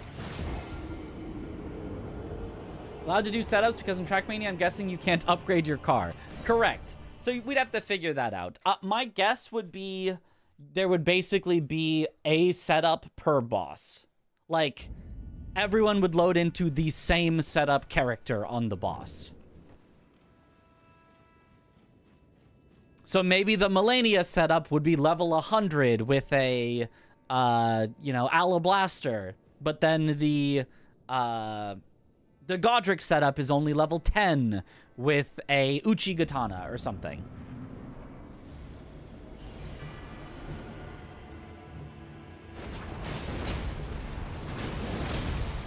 So what does he do if you attack? Does he just...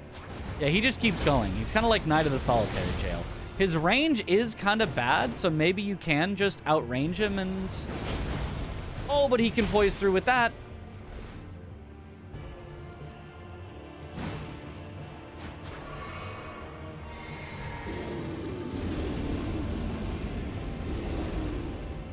Stop yelling at me. I didn't do anything.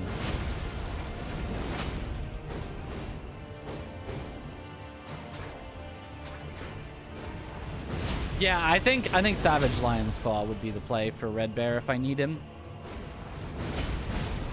Oh, but you really have to hope he doesn't do that move, because, oh, God, that hurts. He just always runs at you. You can't get away. There's no way you call it Alablaster? Why wouldn't I? Imagine a setup randomizer for every square that you do. No. That's way too complicated. We need more diversity in bingo squares, like X boss with Y weapon squares instead of just boss X. That's true. You could have different setups per boss.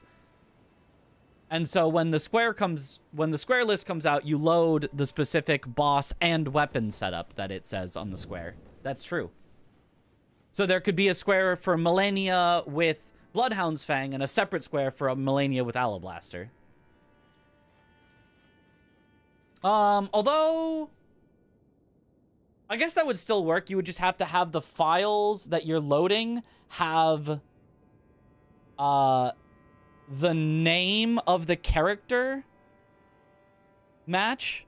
So the program that would keep track of the time and the boss you kill would also check the name of the file, I guess, to know which square to mark. That could work. Am I red or green? Yes. I mean, I'd probably say I'm more of like a flesh color. I don't know what you'd describe this as, but there's definitely probably some red and green in there. Also, it's solo practice, so I'm just marking squares.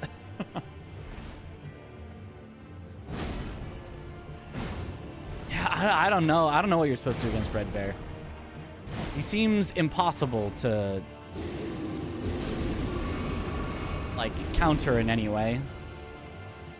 It seems like if he wants to win, he just gets to win.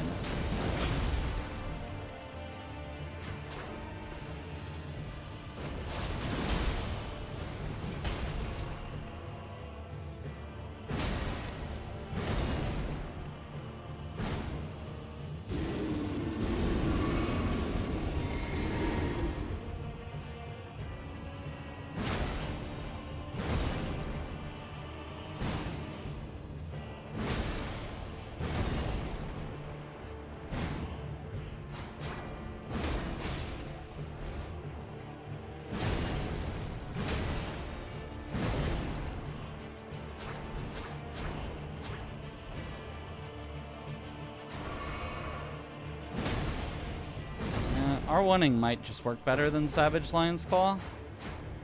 I'm not sure.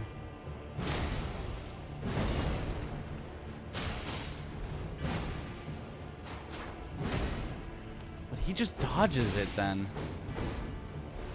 So he does have animation reading still. Solo practice with 690 people. Whoever's able to make all the modding for that work needs to be bought dinner by the community. True. I mean, like, if I knew how to access stuff in the game, which people do know how to do, it seems like it'd be very doable.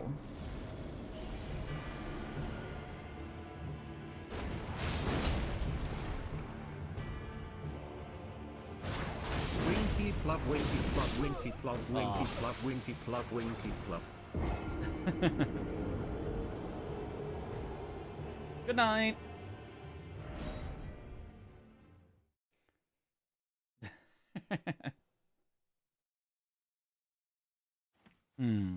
What do I do? What do I do with this red bear? Any ideas? Because I am just trying random things and none of it's working even in the slightest.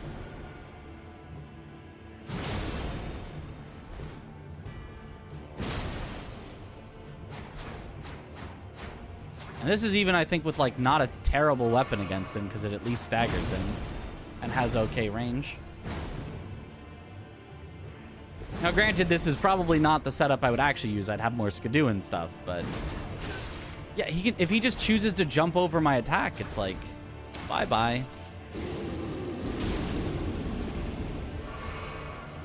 It was a fun try while it lasted.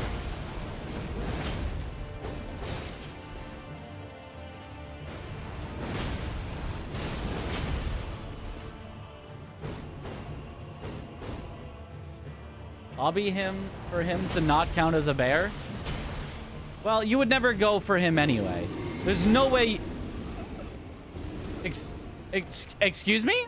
It hits from there? Huh? Charge attacks maybe? Ooh, actually, I can try that. That's crazy. Yeah, it's like a one shot and it goes like half of the room is filled up with it. Kill him before he kills you. Hope this helps. Oh, thanks. Backstabs? You think he's backstabbable? He turns so quickly, though. I can't even remotely get behind him. I don't know how you would possibly backstab him.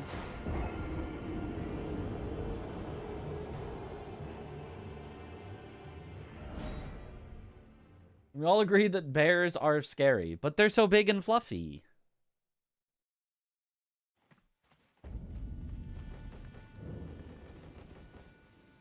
Yeah, I don't see any way that we can backstab. Even when we're doing like the crouch thing, sometimes we would get a backstab animation and it would just never even actually happen. We got 0 backstabs.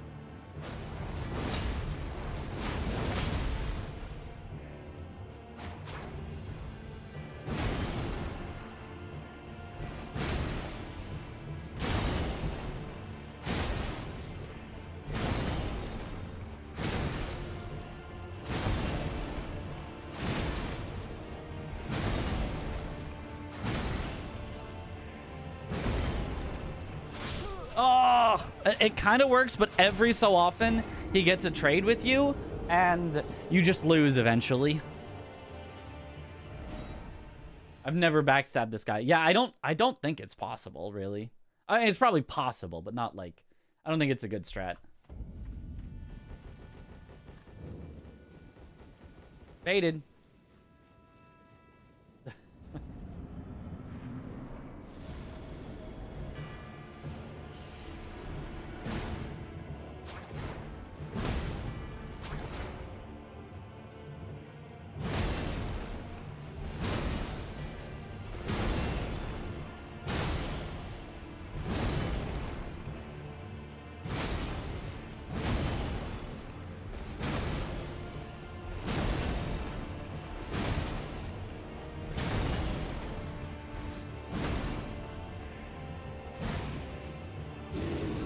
It does work pretty well, though.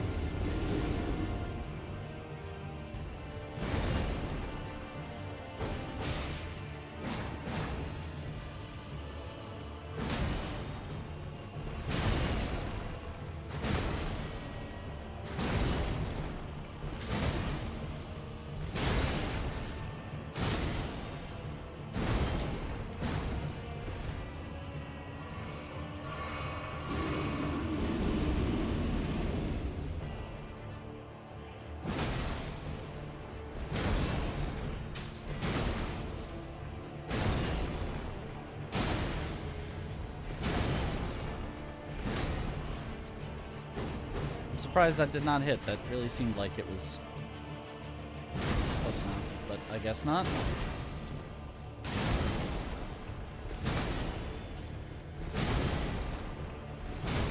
Yeah, so if you get yourself a colossal weapon... Oh, but he can just poise through and kill you! Never mind. It was working so well. With proper Skidoo, those crouching attacks would probably work okay. That's actually true. Yeah, we do have very low Skidoo here for practice. And yeah, with high Skidoo, he would have been dead for sure. So that's probably good enough.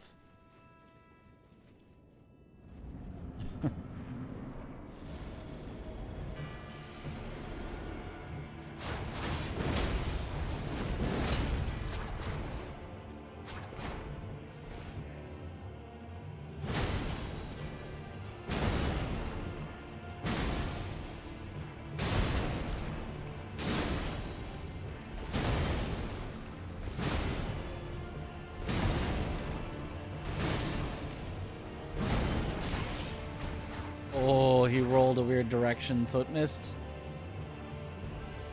I hate that he can just run and perfectly keep up with you so you can't gain any distance to heal.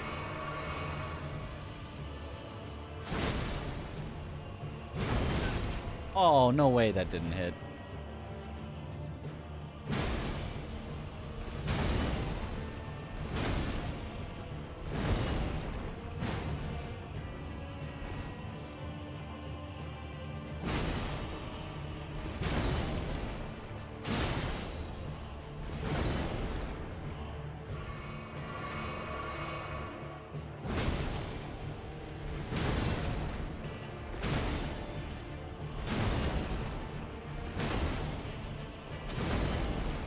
Too early? Bot bleed poison well work and find feather talisman for backstabs.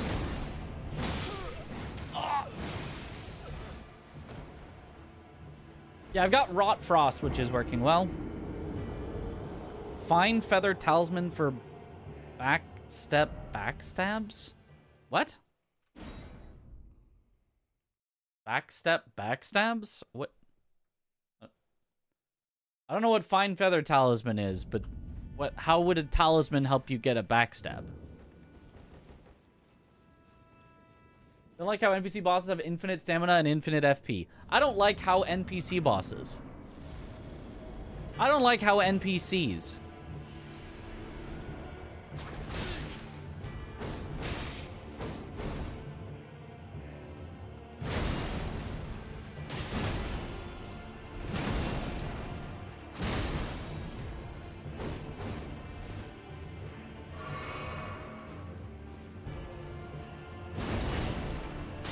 Ah.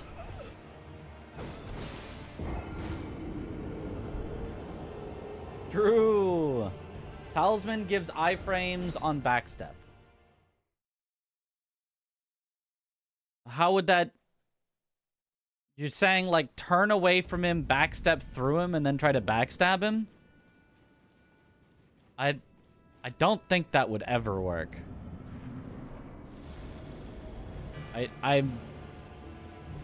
I'm fairly confident that would, like, never work. Whoa, sound.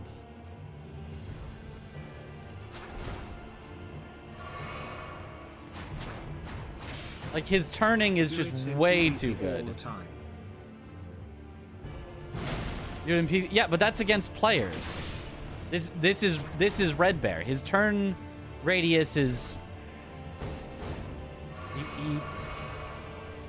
He turns instantaneously. You cannot get behind him.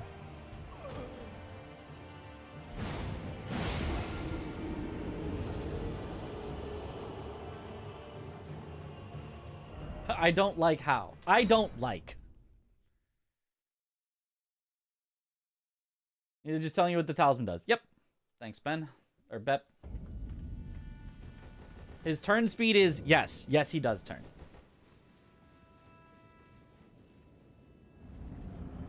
He did troll spin me at the end. Like, see if I can get... Okay, well... Didn't work at all.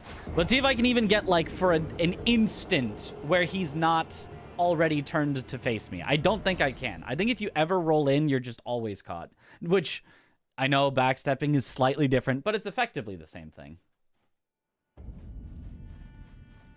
I'm not trying to backstep, I'm just rolling. Rolling does have iframes. Obviously. Yeah. But, yeah, he... Here, just watch.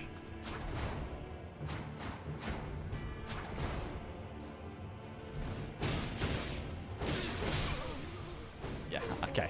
Spamming the roll button, he just full combos you too. Full to death. If you miss one, you're dead anyway, which is not a good gamble. If you go away, you're not dead instantly, but if you try to go behind him and you get caught one time, you cannot get out of it. You're just fully dead, which is not good.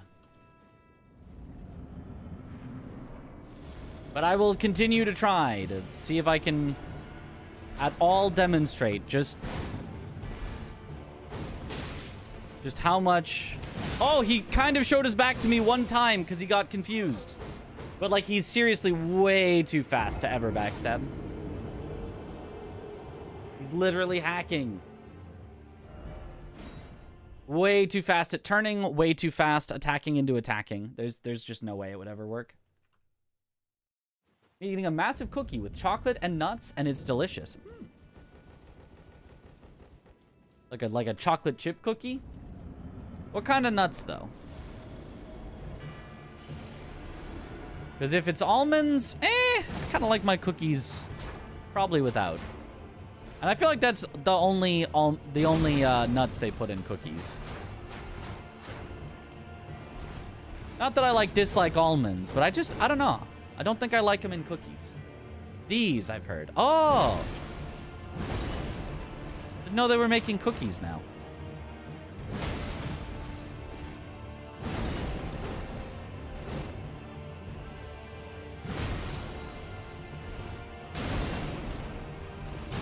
Stop panic rolling.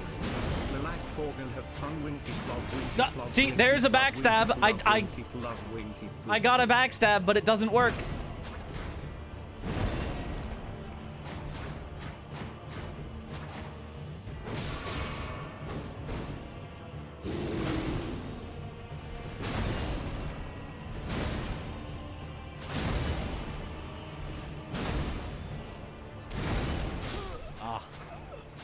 Do it fast. No, that's as fast as it literally just doesn't work.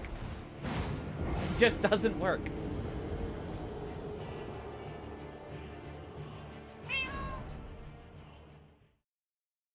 It does not. It literally just does not.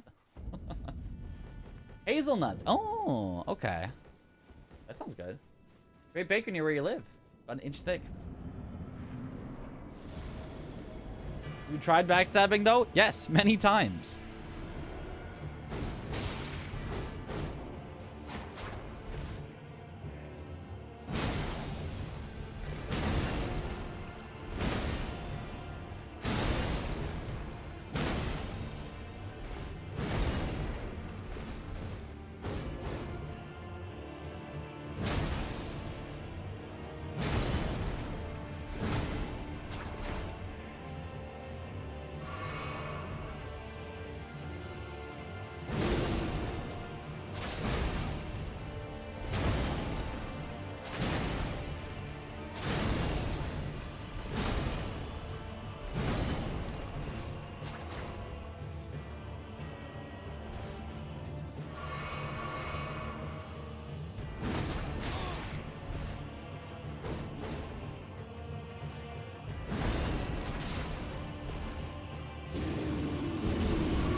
Aha, a backstab. You simply have to knock him onto the ground first.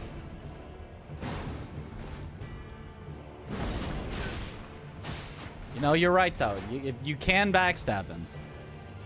If he's lying on the ground doing nothing.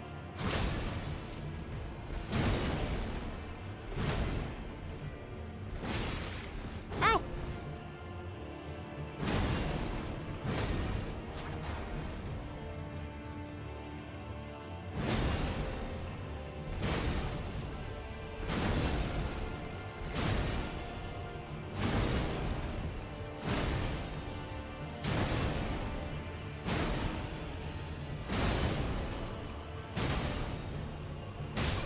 No!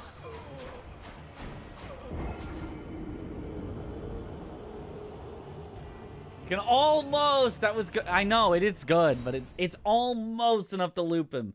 But then every so often he just trades. Somebody telling me this weapon is not made for this and something faster might be needed. Actually, I disagree. I think this is actually a great weapon for this. I mean, it's only a plus 13. It's not even a plus 24. And, I have, like, no skidoo. But it's actually a great weapon for this. You need one that's big enough to consistently, like, interrupt him. If you have something smaller and you, like, can't interrupt him well, like, you can't, like, combo him at all, you're super dead. Oh my god. You just ducked under all my attacks.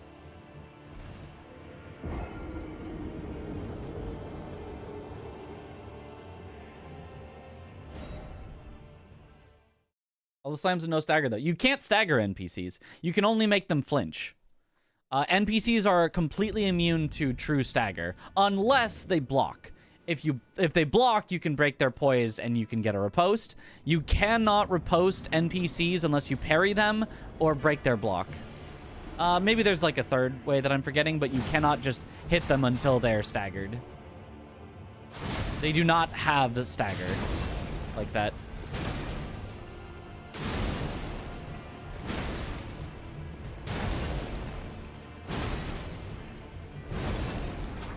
How did that miss?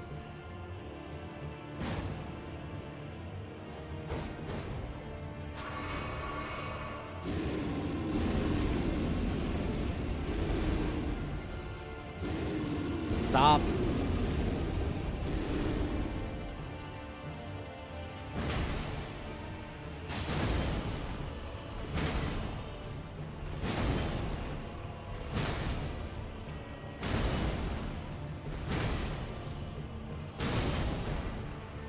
Oh.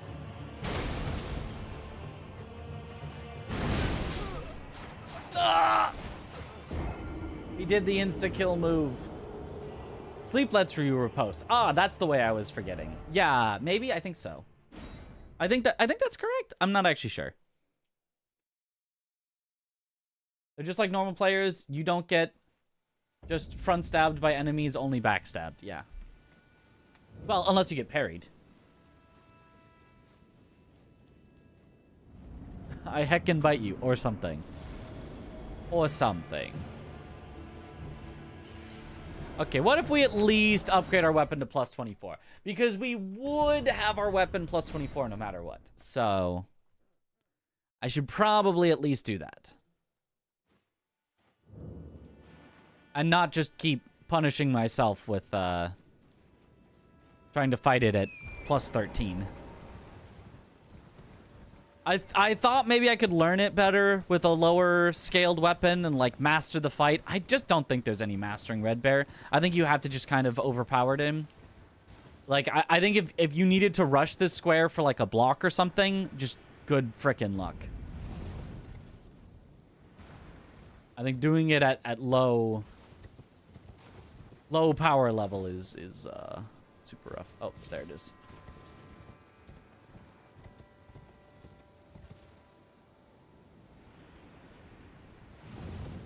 But at correct power level, it shouldn't be too bad.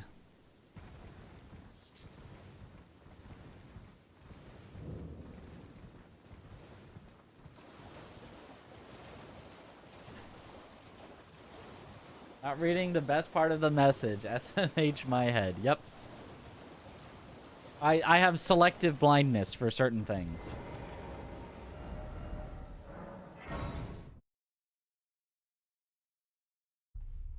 Either overpower him or outspeed him, which is obviously not practical with a weapon like this. Well, what weapon do you think it would be practical with? I can try outspeeding him if you think that I have a weapon that would outspeed him. Do you want me to curved sword him? Dancing Blade of Rannoch? I can get the stats for it. I'll try that as well. We'll see if that ends up better. And it's a somber. It is a somber. Is that bingo?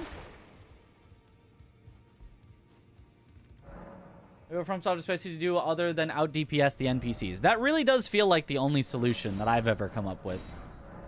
Just out DPS them.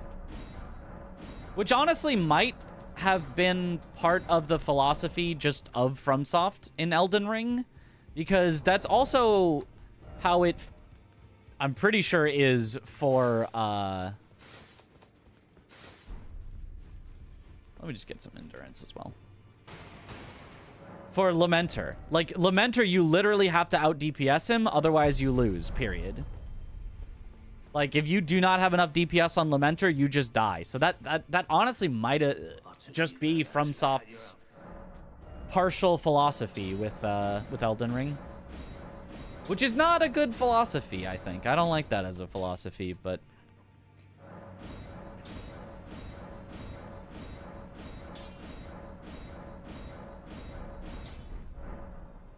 It ain't my game, so I can't really say anything about it. Temple Town. But with Lamenter, you can get the ads. But if you don't have enough DPS to kill the ads fast enough, like, it actually takes less DPS to hit him down than it does to kill every single ad. And even if you are getting him down, it still takes a certain amount of DPS. It's not hit the dudes he summons. It's kill the dudes he summons. And the dudes he summons have enough health that you either need to have a big weapon to one-shot them, or you need to hit them several times with a smaller weapon. And if you don't have enough DPS, you might have to hit them several times with a big weapon, in which case you're going to lose and die. It is a DPS race, guaranteed, for Lamenter.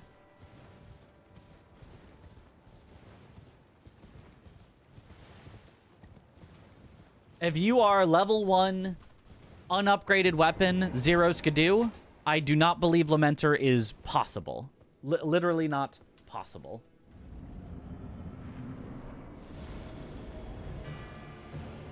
Okay, so let's see. He does get staggered by most things because his armor is not heavy. Okay.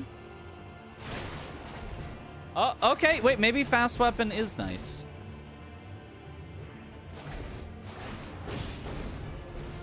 He can poise through like that.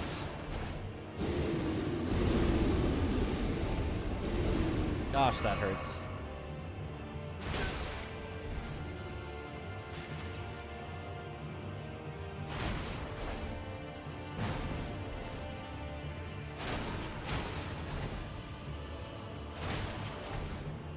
And because it multi-hits, you can see sometimes he's poising through the first hit, but then the second hit is still staggering him. So, yeah, Dancer Weapon actually seems pretty decent at this, for sure.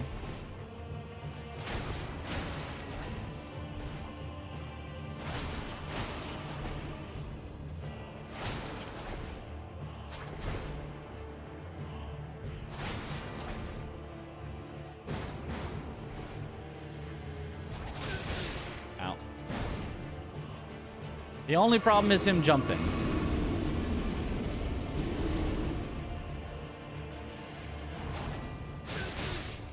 Oh.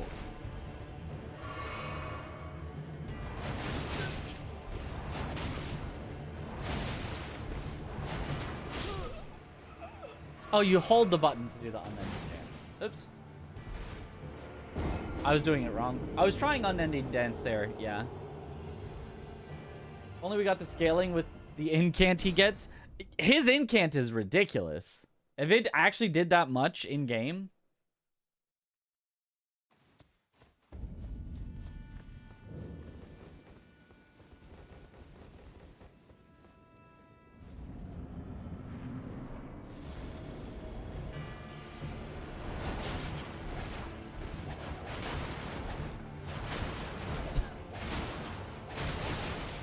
No, he can poise through it. Yeah, if he decides to, he can poise through it.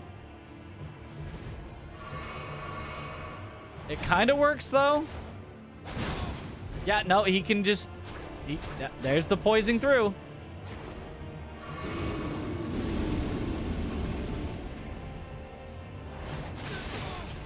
Yeah, no. The unending dance sucks. Not that I'd be likely to have this weapon anyway, but... it certainly sucks.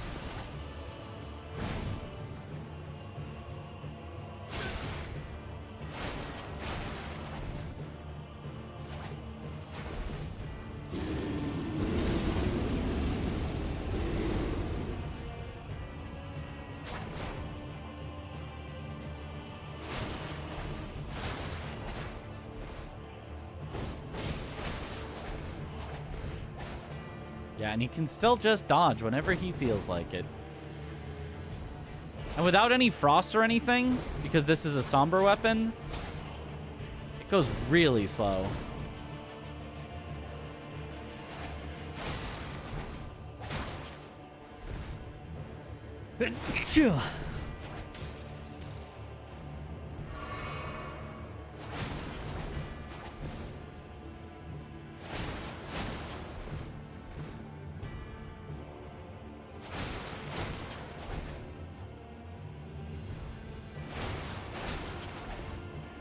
Yeah, I think this is only working because despite being fast, it does the multi-hit.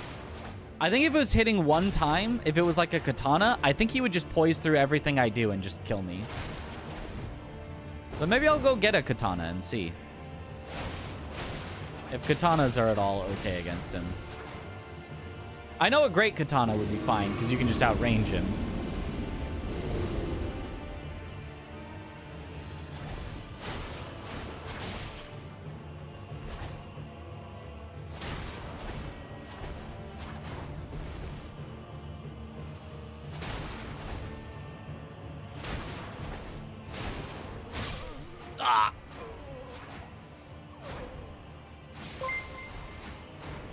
I bet. Would work great against him. I don't think it would. I don't think it would. I think he's immune to that. Unending Dance is so fun against huge foes. Fire Giant just melts. Really? I don't think I've tried it that much.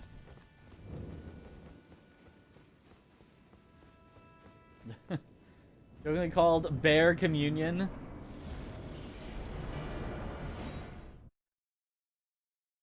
Crouch poke on a great katana might work like the axe. Yeah. Crouch poke on a great katana would definitely work pretty well. I want to see if a regular katana works. So I'm going to go get a regular katana and see. Like, I think at this point, now that we've fully upgraded the weapon, I think we would win eventually with the crouch poking. But there's no guarantee that you've got a colossal, so... Well, have you tried? I have not tried. Who tries? Why would you try?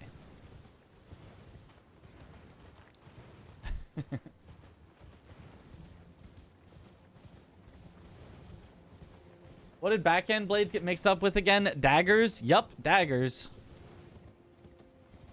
That's not gonna be a good one.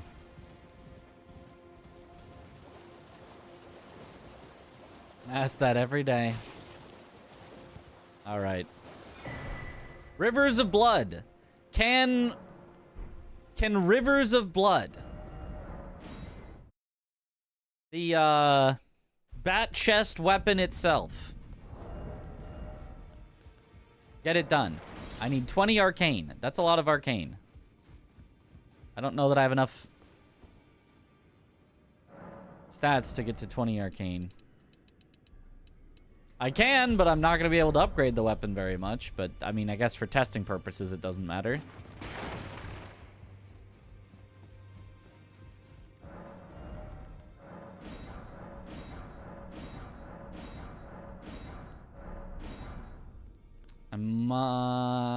Probably only get to 6.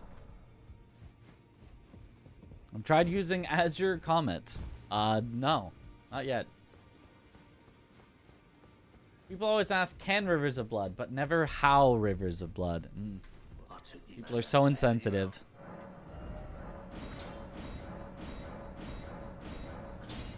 Oh, I could go to 7. To 7.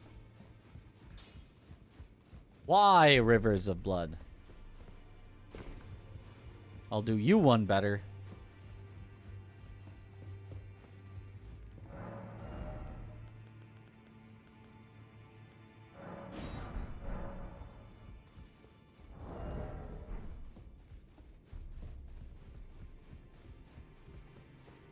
Everyone knows how already. L2, L2, L2. But should Rivers of Blood? I don't think it should. I really, really don't think it should.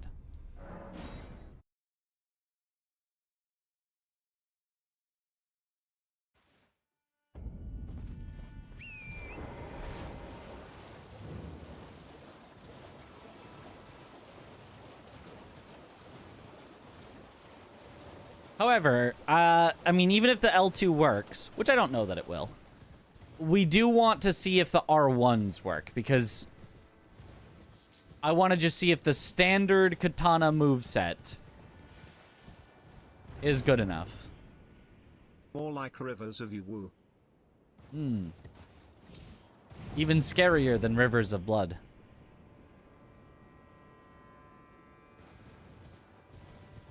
It does have fire damage. Yeah.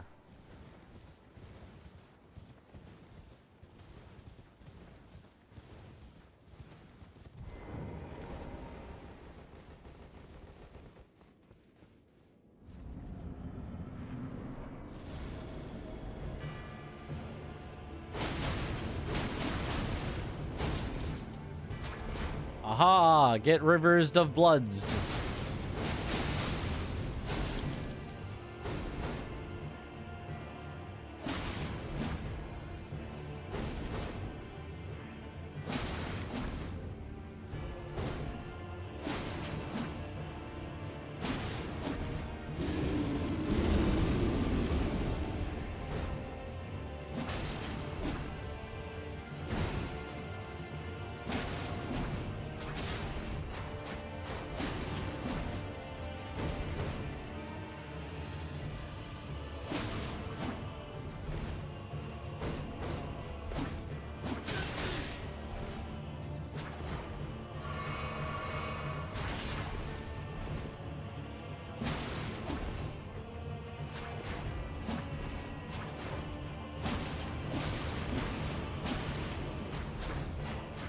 Okay, it's actually pretty good against NPCs.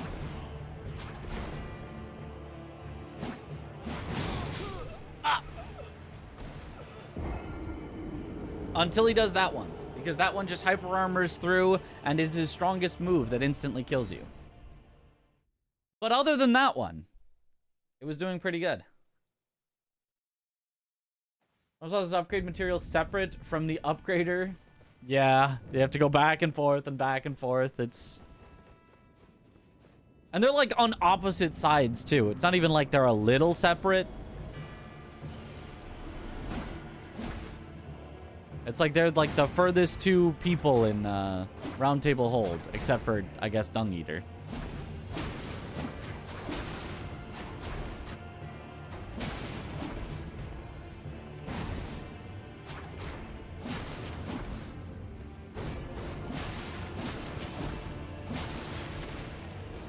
Yeah, Katana moveset.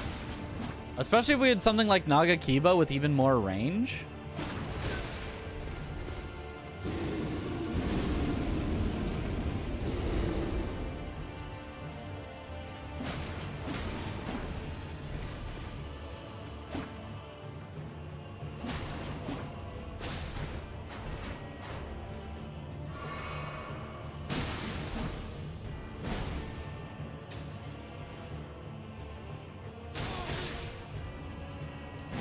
Jumping is also always a tragedy.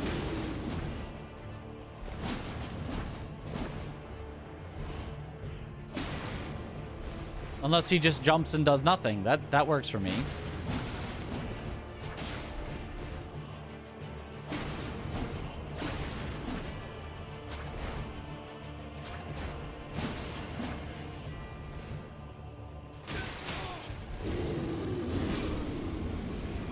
And the scream that goes infinite distance, even though I was full sprinting away from it. Very cool.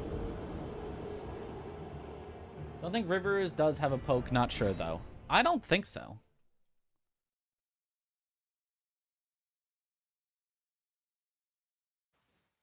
Wait, actually, no, it does. It does have a poke running R2. Yeah, no. It does. It totally does. Yeah. Of course it does.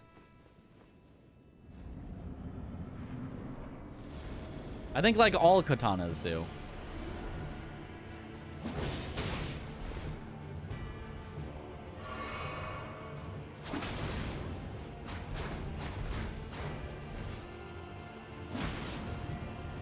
What if we only do that?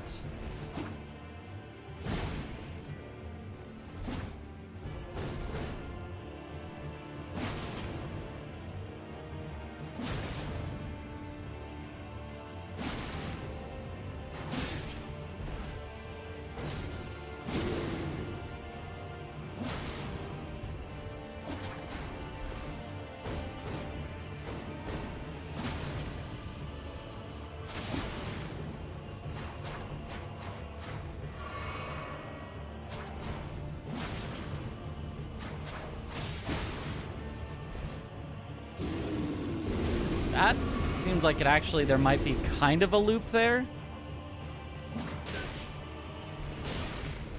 Ah! You have to get him into it first, but then you...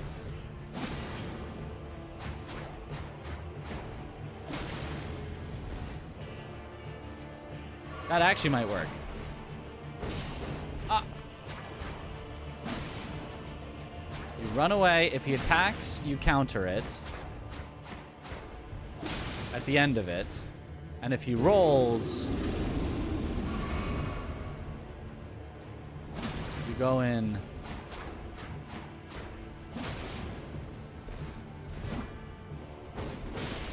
You won't always get him if he rolls back, though. It's not, like, guaranteed, but...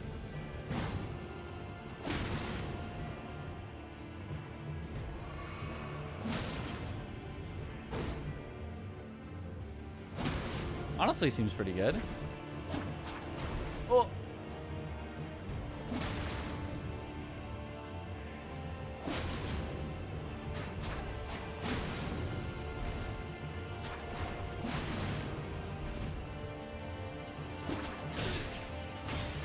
Ugh. The only problem is jump attacks. The only problem is jump attacks. But that's always the problem.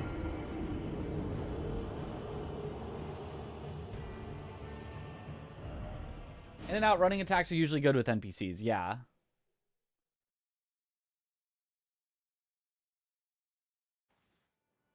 Haircut looks nice. Yo, thanks, JD Turtle. I just got it short so that I wouldn't have to get it cut again for a while. I don't actually like do anything or care about my hair very much. I just get it short so that it takes the longest time to grow back to where it's unmanageable, and then I get it short again. And then it's unmanageable, and then it's short. So that way I don't have to pay, you know, $26 for a haircut every month.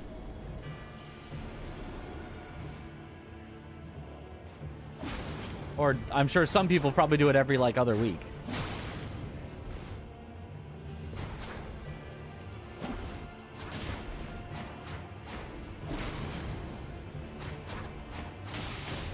Oh.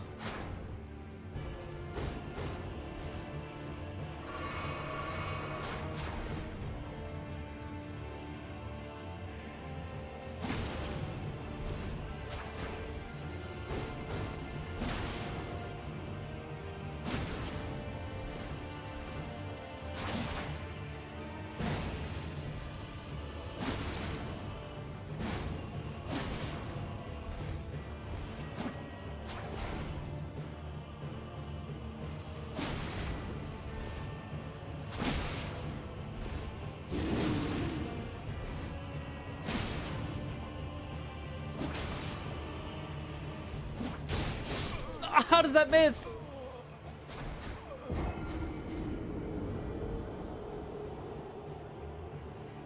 I pay somebody to ruin my hair when I can do it myself for free. Because it's faster. Yeah, they might be faster, actually. Do a tight perm next time? I don't know what a perm is, and I don't want to know. I just want my hair short. Be bald, then it never grows back. Ah. The guy hair meta, yeah.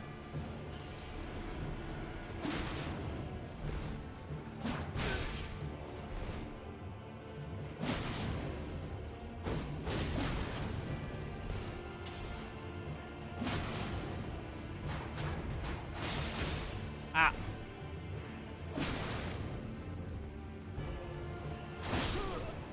Yeah, I don't know. I mean, it's definitely doable with Katana, but he's not nice about it.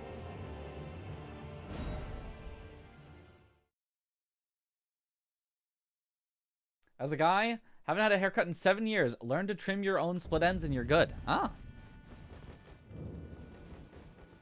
I don't really know what's, like, I sort of vaguely understand the concept of split ends. I've never noticed what a split end is in my life. I've never seen somebody's hair and been like, that's got split ends. Or be like, that's got not split ends.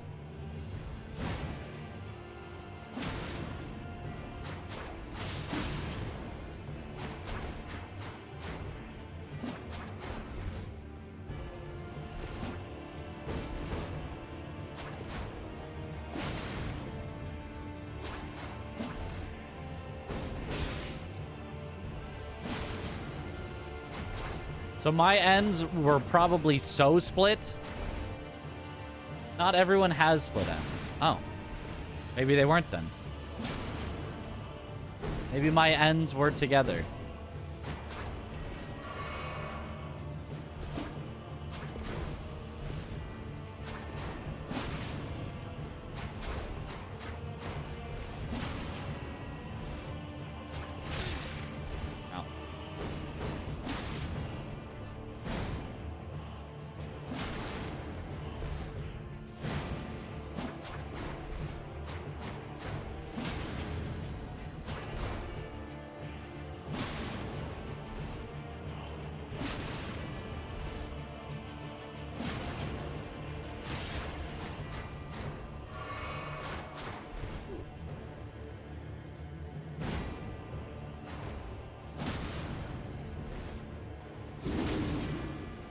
No yelling. This is a library.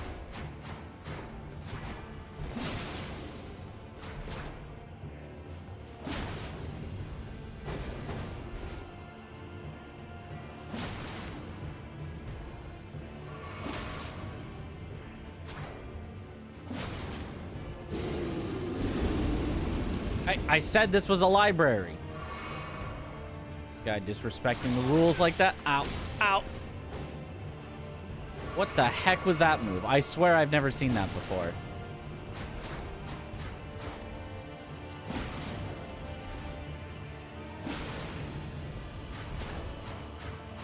He's just inventing new moves now.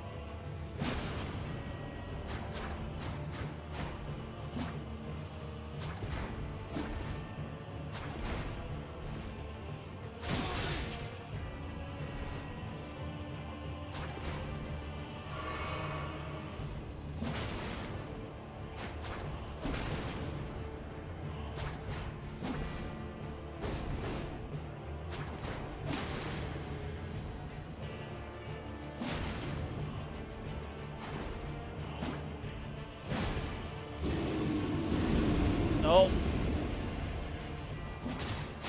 Oh, come on.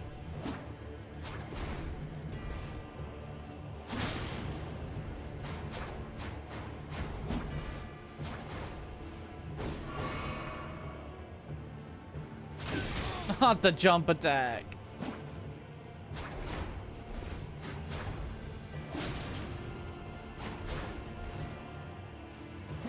It was going so well until it wasn't.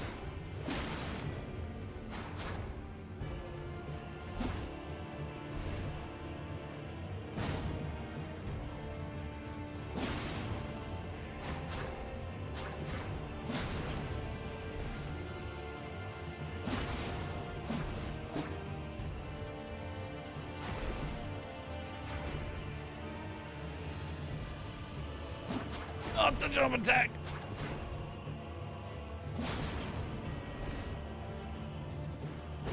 Oh, I got trapped. I'm alive. I'm dead.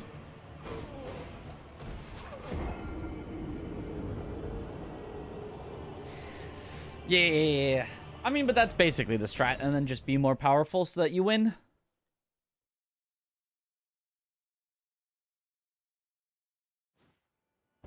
Buttons are kind of like banana peels, but with your hair.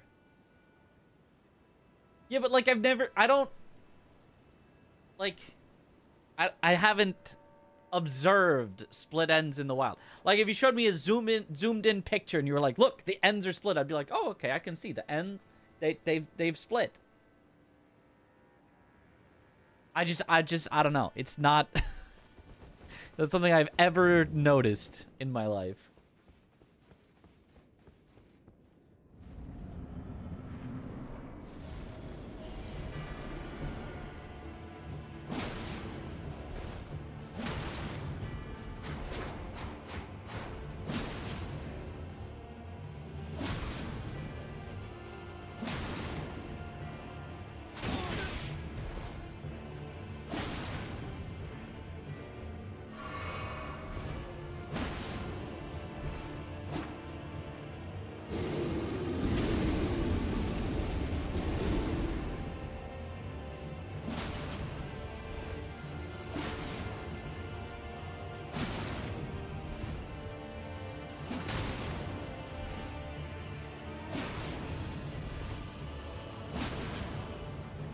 We do a little circling and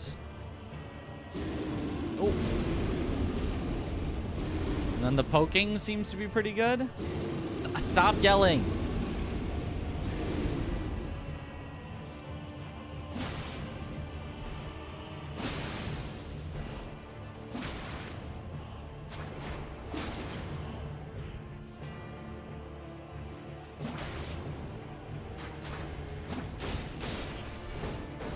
Sometimes he just goes over.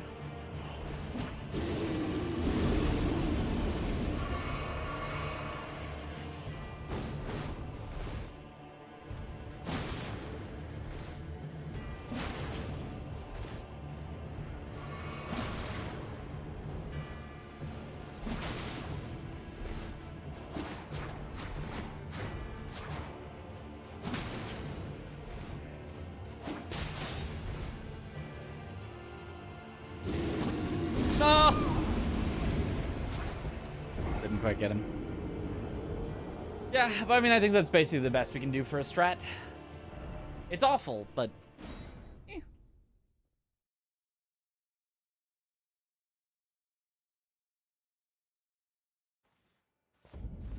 I've been taking everyone's word on that they're a thing, yeah.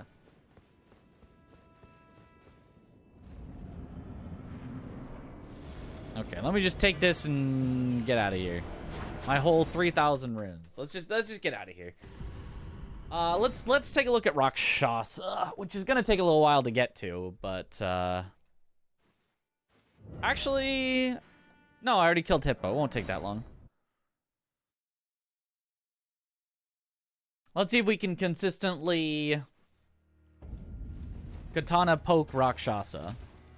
Because if so, that's a more relevant one, because Red Bear NPC is not a square in itself, and is one that you would basically never go for. Despite being technically probably faster to get to than Dancer. Like, oh god. Doing Red Bear. Unless you feel really powerful.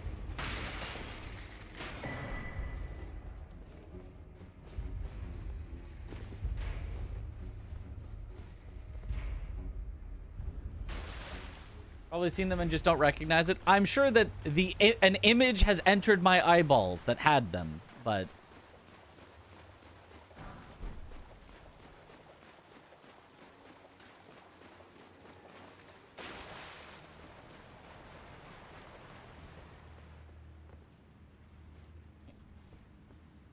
if you ever get it, I know Weedcutter Ashavor is great against NPC bosses. It's kind of great, but also kind of terrible because it locks you in. It has hyper armor, but that also can be like a bad thing. You get locked into it, and if the NPC decides to just hit you back or jump over Weed Cutter, you actually take extra damage while you're doing it as well. And so you can just like die instantly. It can be good, but it can also be the worst idea ever.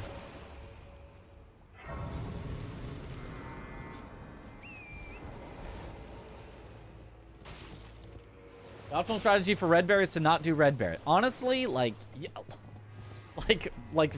true. True.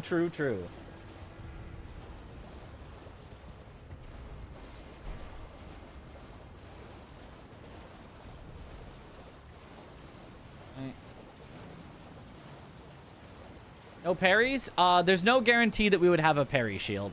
So relying on parries as my, like, strategy for killing something is a bad plan. The only thing that I consistently try to go for parries on is Consort, if there's a race for Consort, because I'm, like, super familiar with the parries already. But even without parries, I can still kill Consort just fine.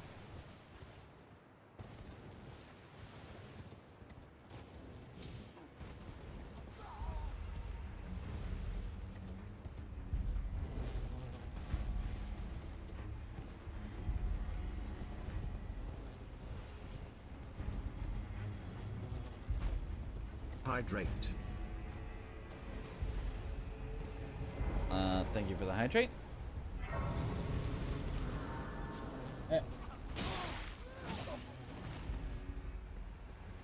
Bad time to be hydrating, but...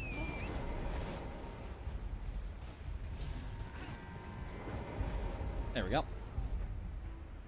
The randomizer, yep. Oh, well, we're here. Let's swap some of our... Because I would always go with 10 healing flasks. Enough that if I get something that spends mana, I can still spend mana. Like, 4 is plenty of mana.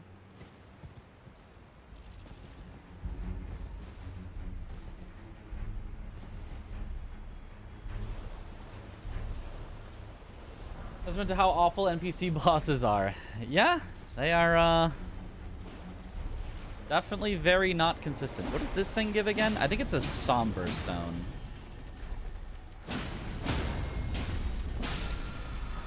It is. It's a somber 8. Every time I see the Remembrances Square, I really wish the grace before Malekith was given so people can do it. There are no squares that involve Malekith. Yeah. The thing is, though, if you...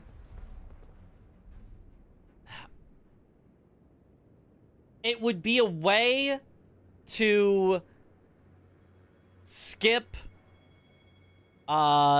gathering great runes if you could go straight to Malekith. Because you could do Malekith, which makes Ashen Capital, which makes you go straight down to Sewer Moog without having to get any great runes. Now, you would lock yourself out of, like, Gold-Free and Morgott and things like that, but... I'm playing in Bringo Brawlers again. I am indeed. That could be a strat. It would be cool, but I can see being like, I don't want that. I can see... Oh, yeah, Weed Cutter. Insta-kill. Okay, so you definitely cannot just try to poke her in general. You have to wait until a good opportunity. Weed Cutted. Yep, this is Roxasha, all right. Well, it's actually Rakshasa, but close enough.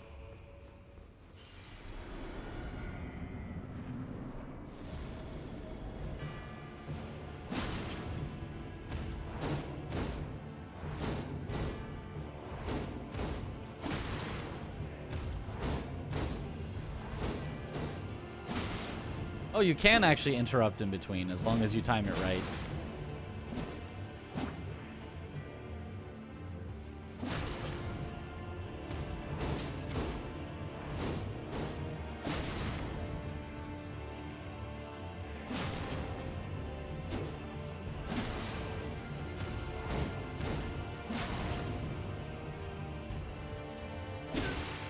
Oh, I thought I could outrange it.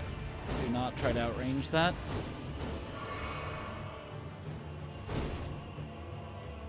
I mean, we are doing 0 damage, but...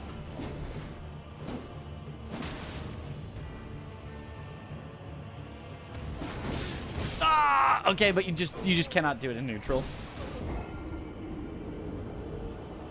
But you can work with that. You can work with that. Hey, what up, Ben? The demon has earned her name. What if Sasha stops cheating? That would be nice, but then she would no longer be Sasha.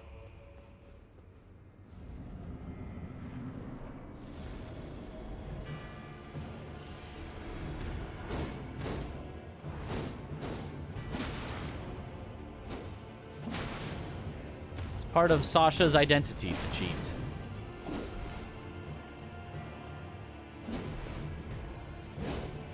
So you have to wait till after one of her attacks, but then you can always go in for a punish. So it's always just outspace or move, and then immediate poke. And that's actually kind of consistent.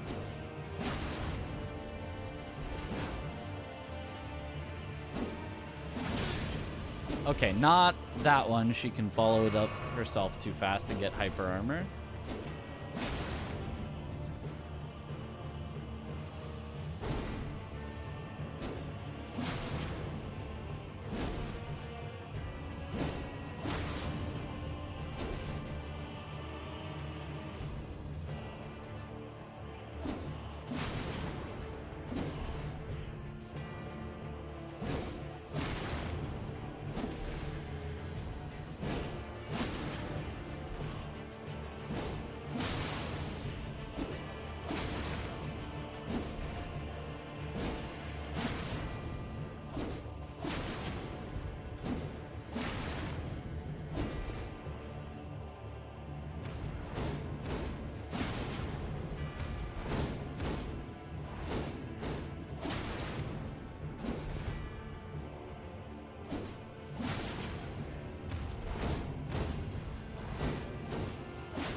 Shouldn't have done that. Could have gotten weed cutted.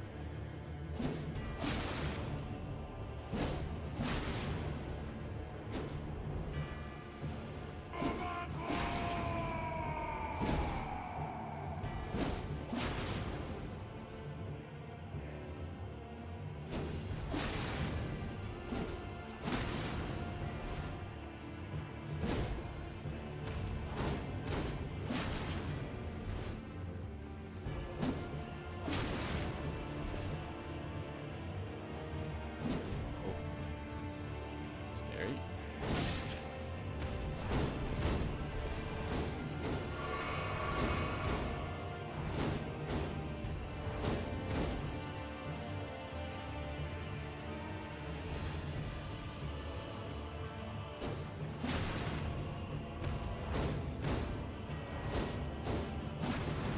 What?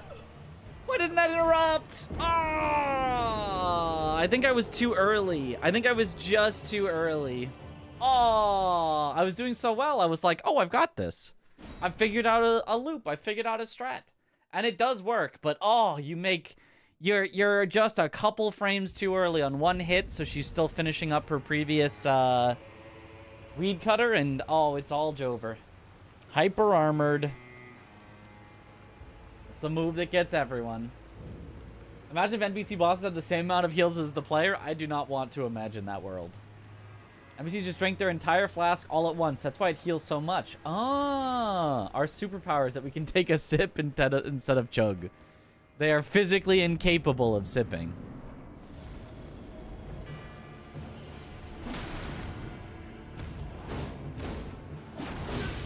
No, too late? Maybe it's just not as safe as I assumed. Because it seemed like we were consistently interrupting her, but now she's just ignoring it. Weird.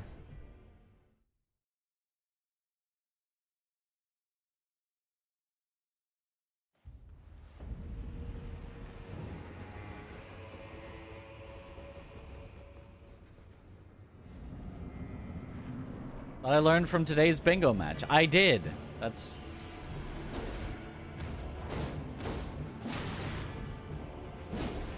I guess you just, like, have to be at, like, the right timing? I don't know. We did it, like, a bunch of times in a row, so it seemed like it was super easy, and then it did not work twice in a row.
So the last one is too slow, but I think you can do 2 follow-ups.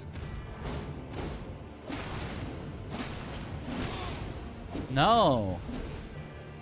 The follow-ups can just get hyper-armored. Okay.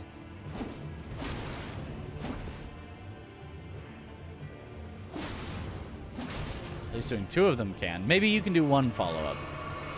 That would still make this significantly faster. If I can do 1 follow-up.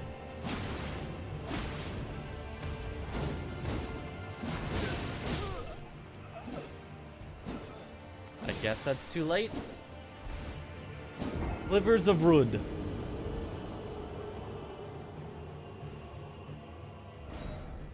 Corpse Piler might get her stuck in the animation.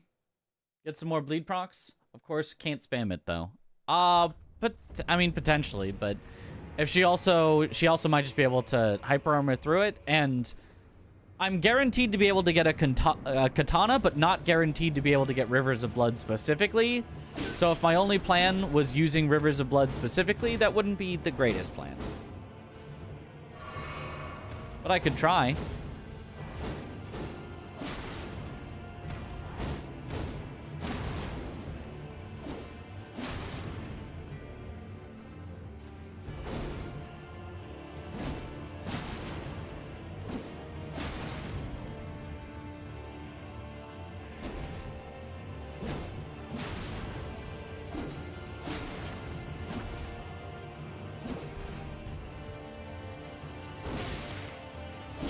Ah, she barely reached both times.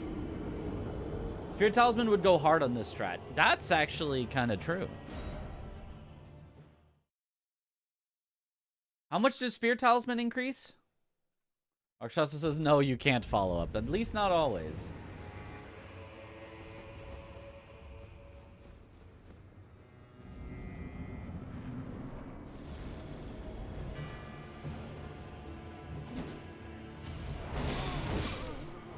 Well.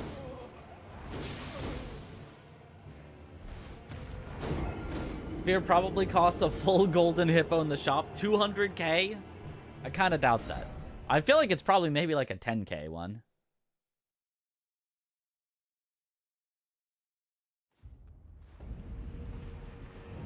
%. That's not a lot. Keep in mind, I'm also doing this with no talisman, where we would normally at least have ritual sword, if nothing else.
Oh, it can just be out of range, so don't go for the follow-up if you're at kind of max poke range.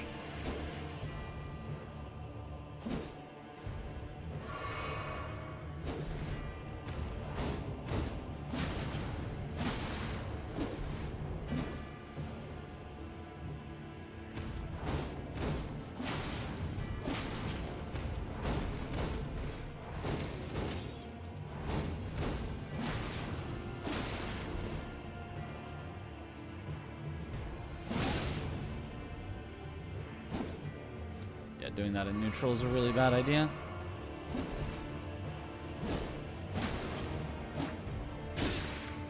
Oh! Surprised I could not dodge that in time. It's fine though.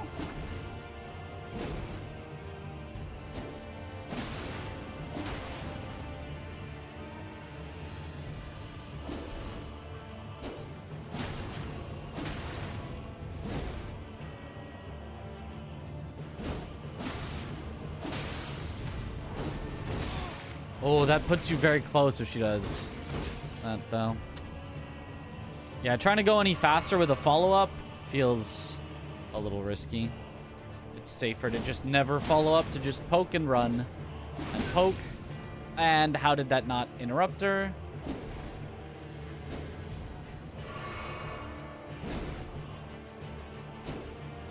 Poke. Run. Poke.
Are you entertained? Poke and run, poke and run, poke and run. Yeah, the most entertaining boss. And Nagakiba!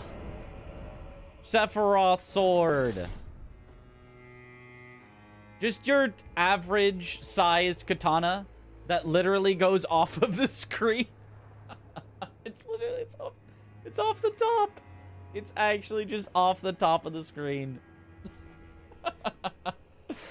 You're just your average length katana.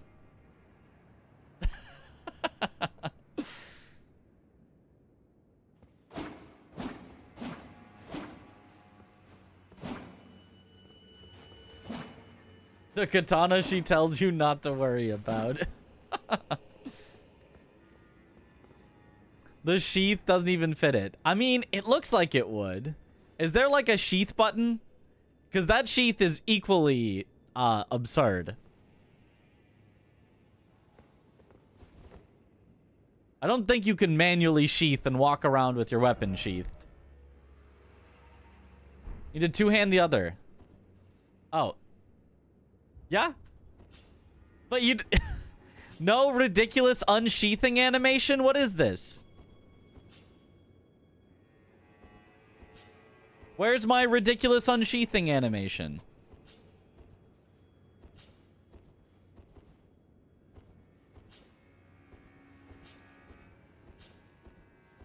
Come on. The teleport.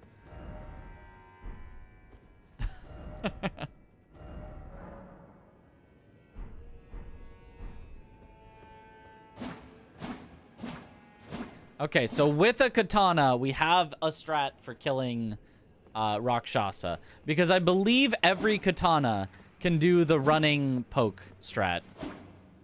Some might be slightly faster, slightly slower, slightly bigger or smaller range, but I think every katana can do the running R2 poke. Use the Ash of War? I mean, yeah, that would also be good. Not that I can actually use it while not having the stats for it, but...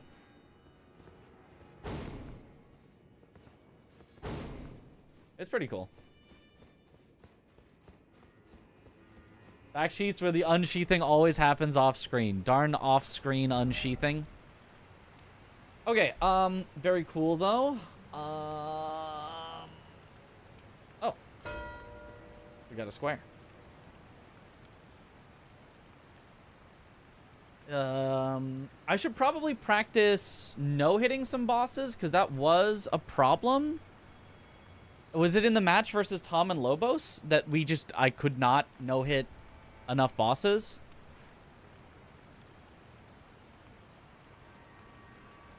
So we should probably practice that. Is like you were sent 2 to 3 years Dagestan and forget. Dagestan? What? Gaius should be a free one. Gaius is the free one, yeah.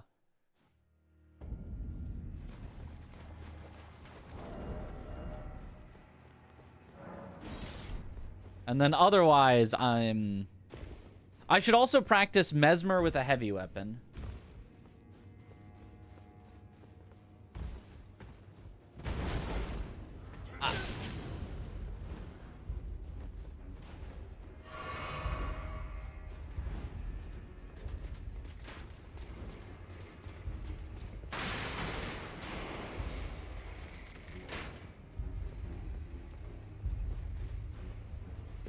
Gaius should be free. Me, who's never no-hit Gaius. Yup.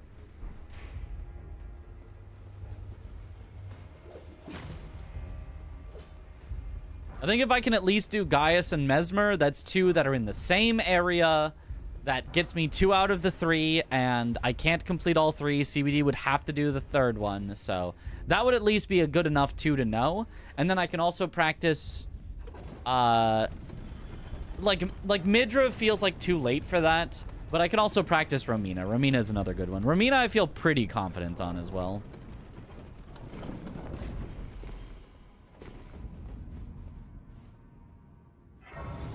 But yeah, if I can do at least those 3, then even if I miss one of them and I do the other 2, then we're fine. And even if I miss 2 of them and I only do 1, then it's at least still possible to get the square. CBD would just have to do 2. So I think knowing at least 3 that I can no-hit pretty consistently, I think is good. I've no-hit Godskin Duo, RL1, no status effects, and that's it. I peaked.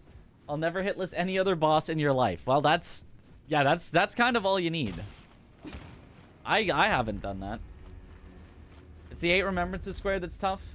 Godric and Radon are free for CBD. That's true. I mean, 8 Remembrances, that would be...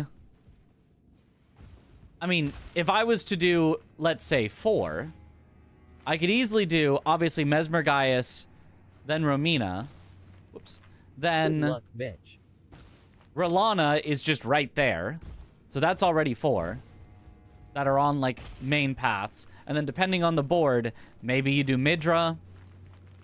Maybe you do Bale with Egon, who does count as a Remembrance boss. Maybe you do Dancing Lion, who's pretty free. It's just kind of a bit of a walk. Maybe you do Sunflower, but... Was all the Sunflower synergy taken off the board? I don't remember ever seeing a board where people did Sunflower. I remember Drain the Churchwater, but not actually, like, kill Sunflower. Yeah, Lion is just... He's far into Bellerot, so you'd only want to do him with synergy.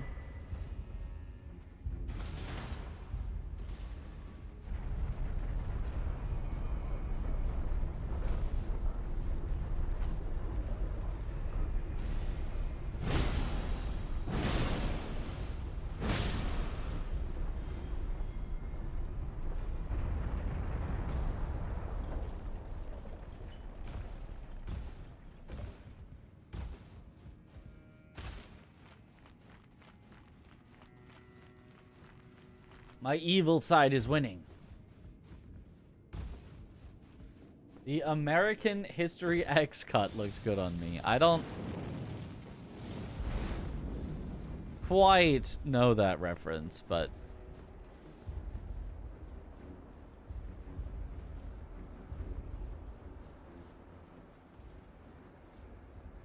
I know of it, but I haven't seen it.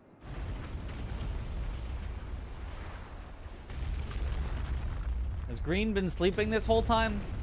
They have been. Not a flattering reference, getting called a skinhead. Oh, right. That's what that movie is. Right. It's, I mean, yeah, it's definitely not that short.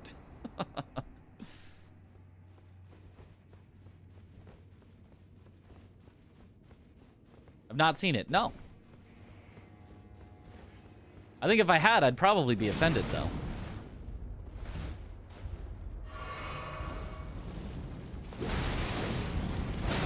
Oh, okay. She never gets me. Ugh. Sweat with his cursed emotes.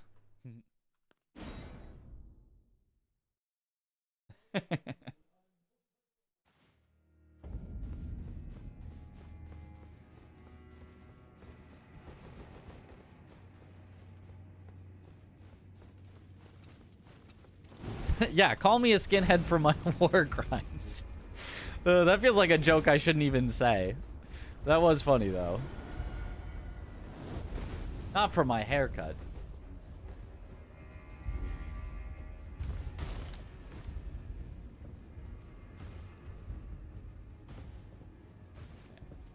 Jump, jump, jump.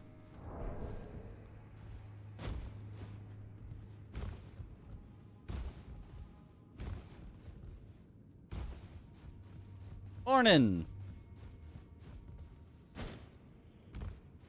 I know the skip. I was going to practice Mesmer first, but I figured I'd unlock both Mesmer and Gaius.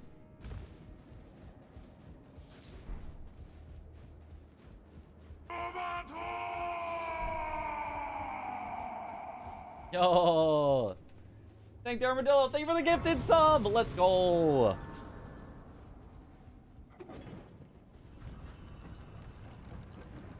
Rotten Great Axe, my beloved. And made it cold. Cold, rotten Great Axe. It's pretty nice at applying some statuses.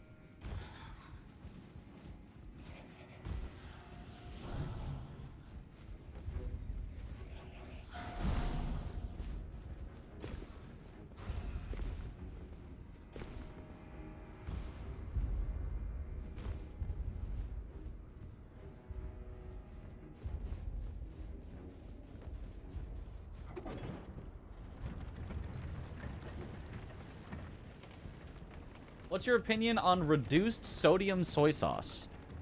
Isn't like the point of soy sauce to add like a sodium flavor? I mean, I'm not the biggest soy sauce enjoyer. I gotta throw that out there. Like it's fine, but I usually find there's other sauce that's a little better. It's got a little more to it, but you know, soy sauce is fine. But isn't like the whole point of it that you? How would you have low sodium soy sauce? Reduced sodium salt. Ah, of course. Just more chlorine. They adjust the balance of the sodium chloride to be more chlorine. Smells like pool water.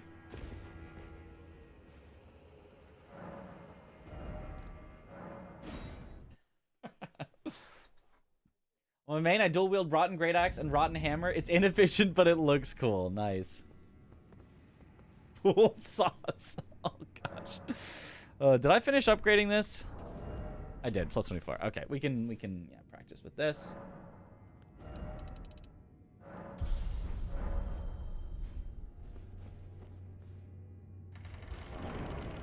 I'll put mayo on your egg sandwiches or just me? What I mean, if it's like an egg salad sandwich, isn't there mayo in the egg salad? But otherwise, yeah, no, I think if I had an egg sandwich, I think I would put mayo in it. I feel like that would fit and work. I mean, maybe that's overly egging it, but I feel like that would be a very appropriate way to add some moisture to an egg sandwich.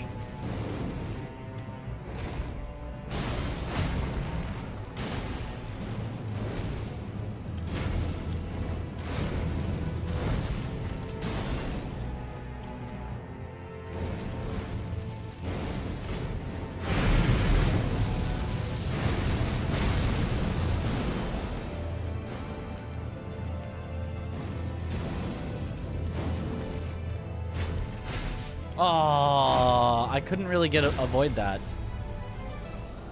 I couldn't really avoid that. Because I was just too far to get away from the second one. Maybe I have to roll backwards in that case. Maybe you have to outrange the second one.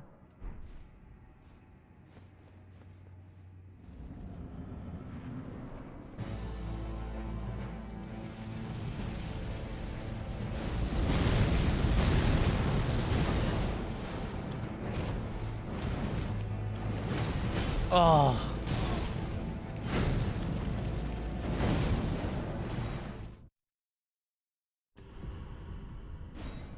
Okay, that was greedy? Yes? I kind of forgot what happened, but I think that was greedy. Put mayo or ranch on chicken twisters? What's a twister? Is that like a tender? Honestly, neither of those is my go-to for chicken tenders. Honey mustard on chicken tenders. Now there's a sauce.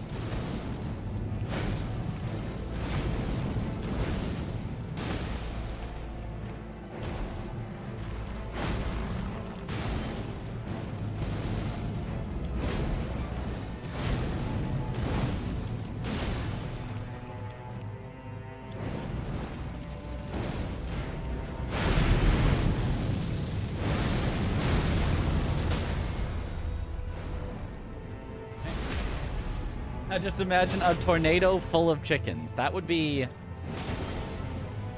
sure be something.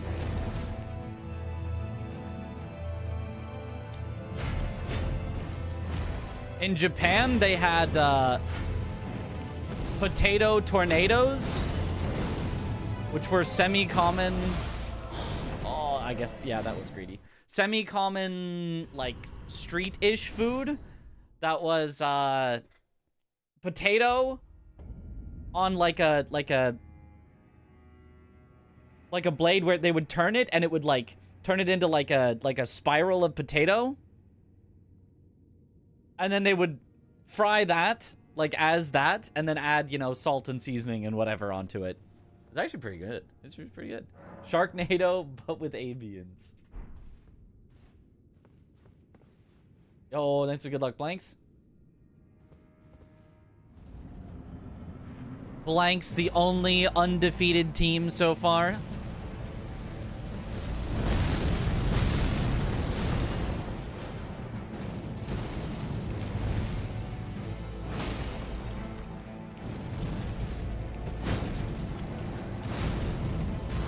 Until we are done with you.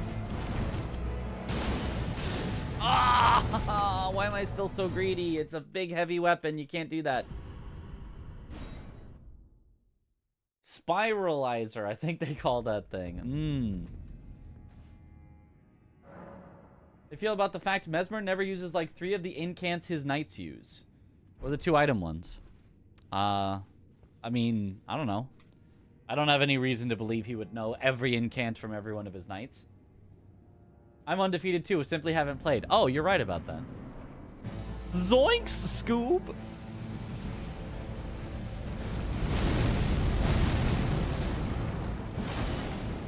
That is a good name. I mean, it's hard to beat Cool Bitch Driz, but...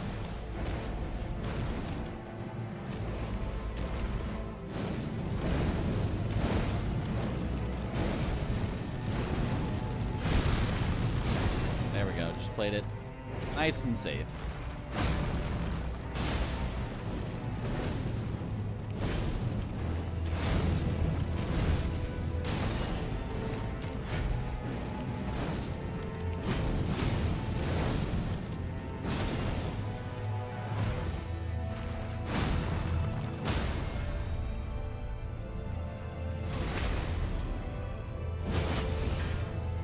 Board against Wet Sock was super linear.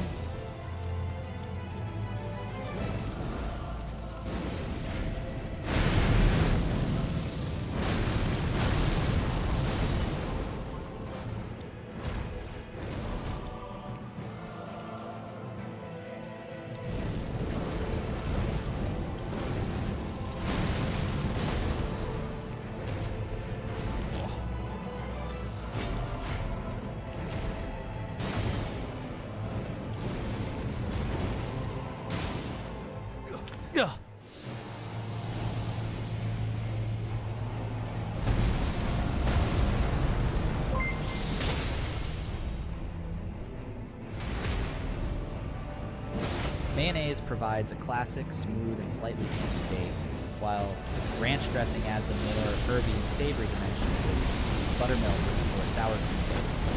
The best choice depends on your personal taste and desired flavor profile for the twister.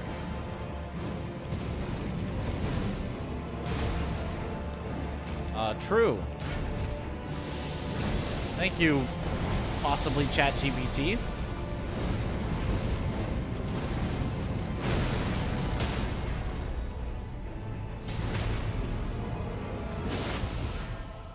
Oh.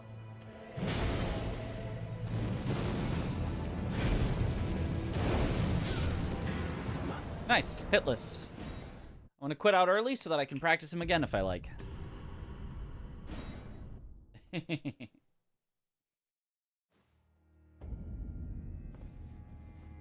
was ChatGPT. I got it. ChatGPT just has that certain way of saying things, you know? Try using a damp potato against Mesmer. His weakest. He hates damp potatoes. Sorry, so Blanks' message was... oh, wait. Yo, thank you for the 100 bits. Let's go. Board against Wetstock was super linear. Basically, whoever gets the capital first was going to go up 3 squares. Regardless of winning by line, it got us super ahead. Ah, makes sense. Yeah. Zoinks and Lobotomy are genius team names. Yeah, they really are. Honestly, all the team names are great in Bingo Brawlers. Except for one. You know. Do you ever use ER tool for practicing? Sometimes. Depends on what I want to practice. Depends what I want to practice. Okay, let's now go to Gaius. And we will again, we'll practice him with big heavy weapon to make sure. Actually, then we'll also practice him with katana after, I think.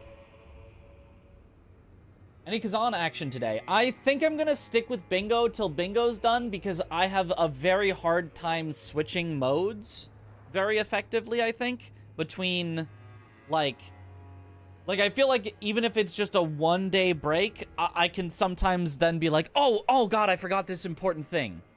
Like, that's just the way that I am. And it would be fine if I did. It would be fine if we lost our last 2 bingo matches. Like, it's not the end of the world, but I would like to win our last 2 bingo matches and make it into the finals.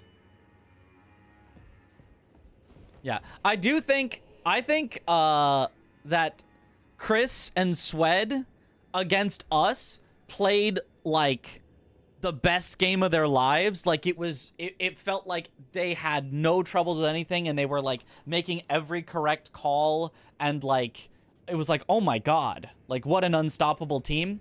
And then you watch them play today and it was like, maybe they are stoppable actually. Maybe they are. I feel like they did not play quite up to how they played yesterday, but they could bounce back still. It's your birthday today. Guess how old you turned. I would say a number, but that would mean that Twitch would ban you for being too young. So we'll go with 20. Chris got the Claws of Night against you. He was shredding every boss. Yeah, he did also, yeah, just have that niceness of that. What's my favorite anime? My favorite is Kaiji, but the one that I think is the best and I would recommend the most to people is Steins Gate. I just know that at the time that I watched Kaiji, it was like, I cannot stop watching. I must keep going till it ends. The claws were big, yeah. Every team is beatable. I mean, obviously that's true, but it's, you know, it's the slight hyperbole to prove the point of, like, against me and CBD, Chris and Swed were playing just so great.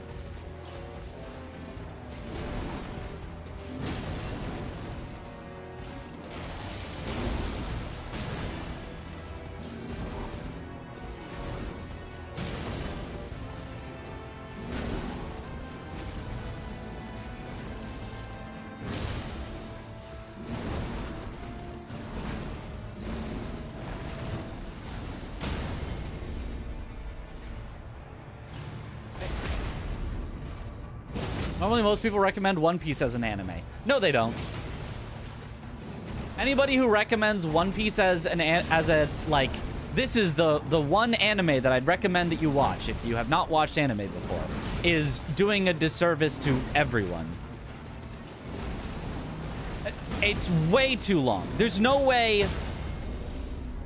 That'd be like, oh, I've never watched a medical drama before. And then you're like, oh, watch, like, Grey's Anatomy, which I feel like has, like, 1 million seasons.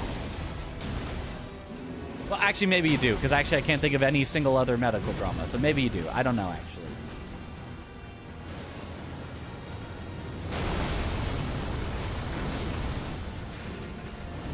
Like, you want something that you can just, like, get to the end and have a satisfaction with. Because, like, One Piece, as great as it might be so far, will never be... Well, maybe not will never be, but is currently not a complete experience, right? You can't...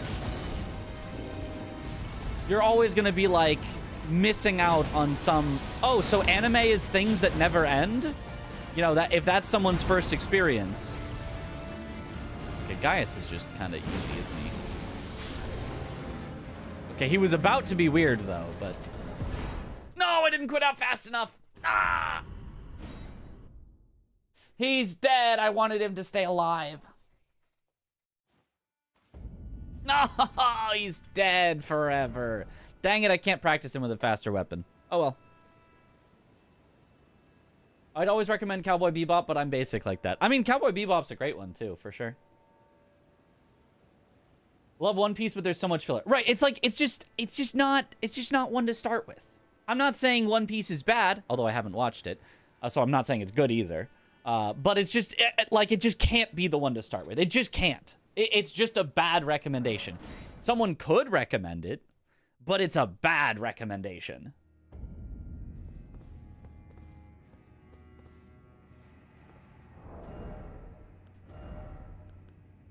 Okay, let's try a katana, because we know we always could get a katana. That's the main reason I think that katana is kind of meta in this bingo mini season, is because you can at least guarantee that you will get a katana or a great katana, which are both good weapons, and then you only have to learn 2 movesets and you're done. I do think that in general, katana is not the greatest thing to go. I think that, like, Rotten Battle Axe is just fine, and it saves you the time of having to go pick up the katana. But if I learn the Rotten Great Axe moveset, then I also have to learn 10 other movesets in order to be comfortable with anything I could get. Probably more than 10. I probably have to learn, like, 15 or 20 more.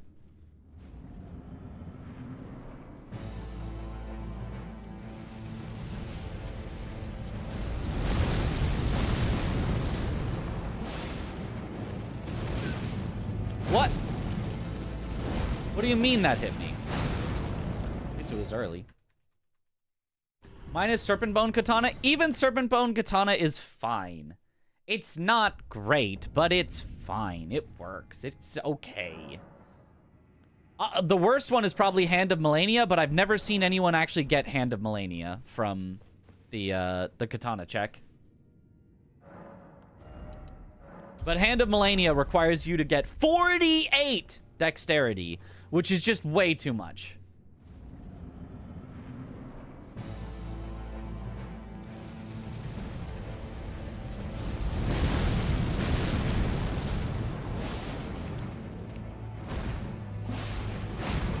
With a small enough weapon, you definitely get that punishing.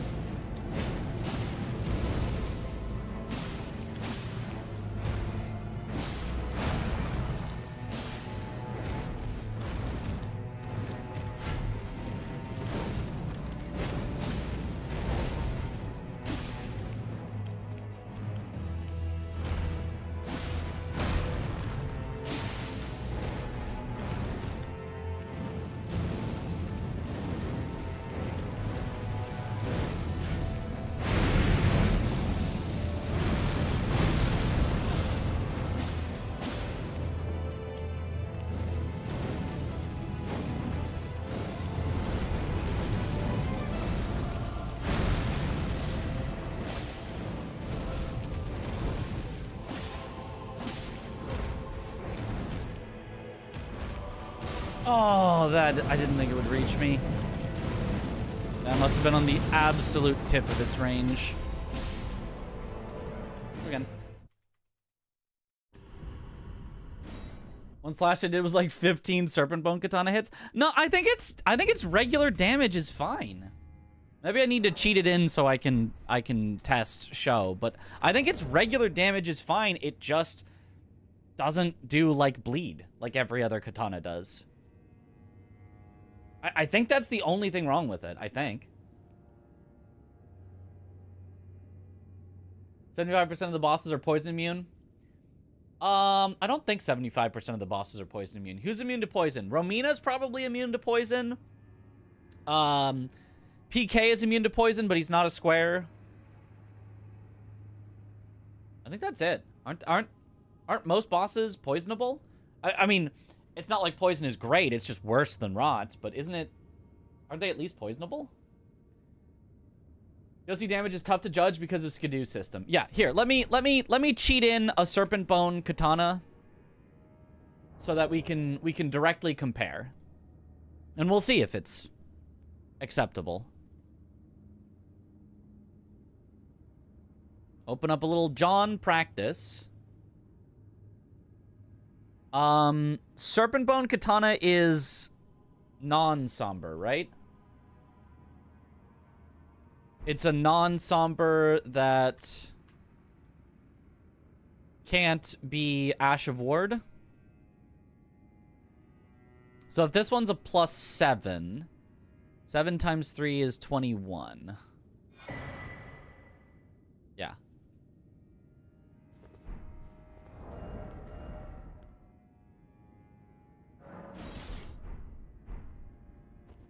Okay, and then I just need a little more dex to wield it. Try the tap bar too. Yeah, it does the double slash. Not my favorite thing, but it works. Okay, so now let's see how it feels on Mesmer. It has no bleed, so I'm not expecting it to be better at all than Rivers of Blood, but...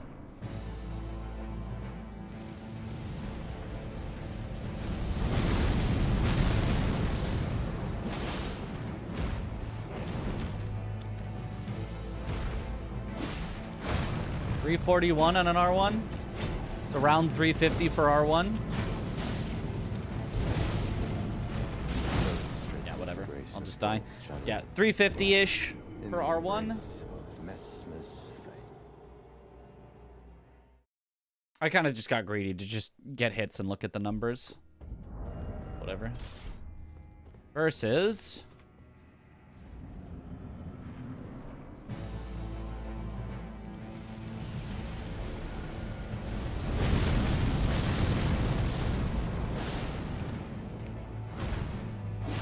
$270 a hit. It literally does more than Rivers of Blood. Per hit. It just doesn't have the bleed. Now, this is also on a very fire-resistant boss. I'm kind of giving it the best possible case, but just to show it's not, like, mega terrible. It's just, like, a fine katana that just doesn't have bleed, so it loses out to all other katanas.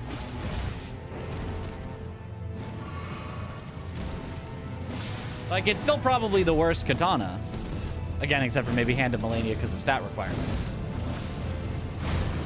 But it is not, like, tragically bad at everything. It's just fine when all other katanas are great.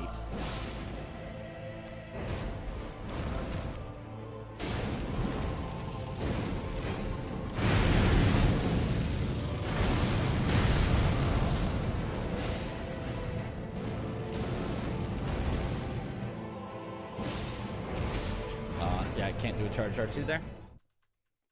I refuse to acknowledge this new data, and I will still call it dog. Fair.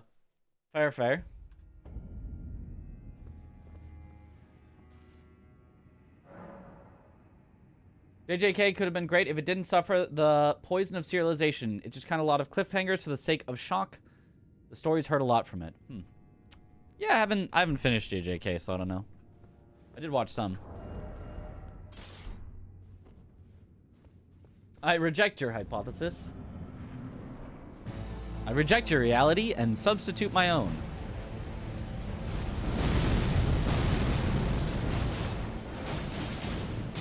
Okay, don't do a double there. It did do a lot of damage, though.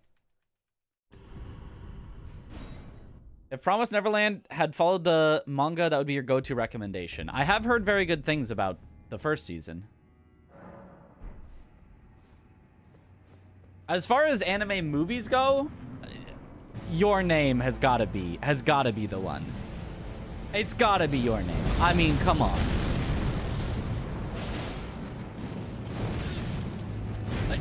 Excuse me? I dodged that? Excuse me, sir? Okay, that one I was probably a little early on.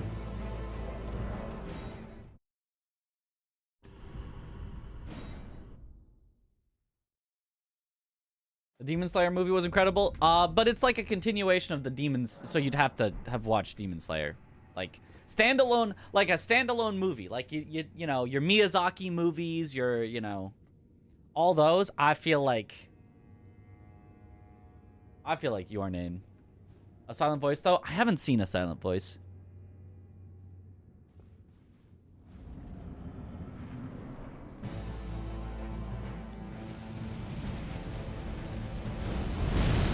I assume we're vaguely still on the, you know, recommending anime to somebody who's never... Got frame trapped! Somebody who's never watched it. Akira. Oh, I haven't seen Akira, but... I gotta stop being so greedy. Just take it real safe. Just take it real safe. You know his attacks. Just stop being greedy and getting frame trapped.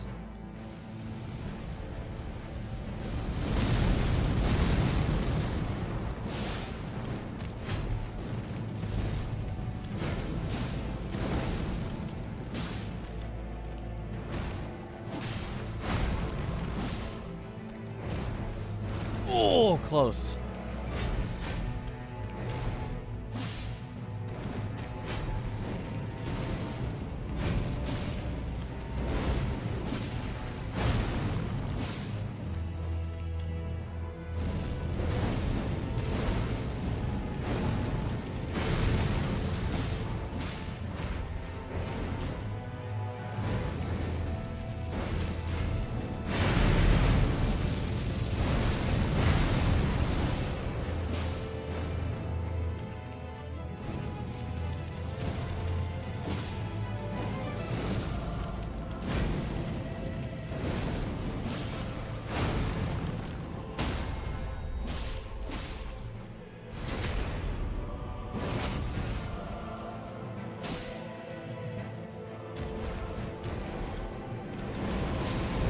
Oh, no way that hits. Ah, that sucks. Well, yeah, I was at a bad distance where that's not dodgeable, really.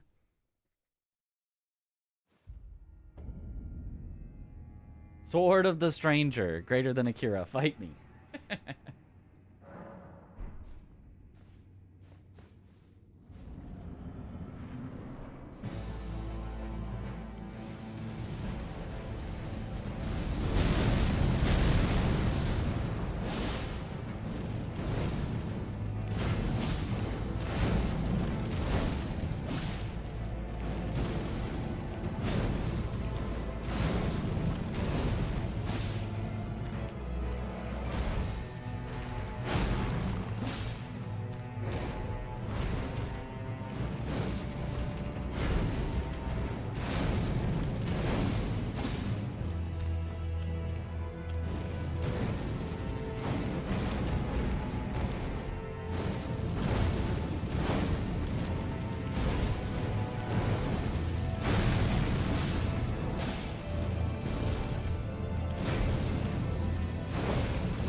Oh, you can't do a charge dart 2 there. I really thought you could. Why am I so greedy?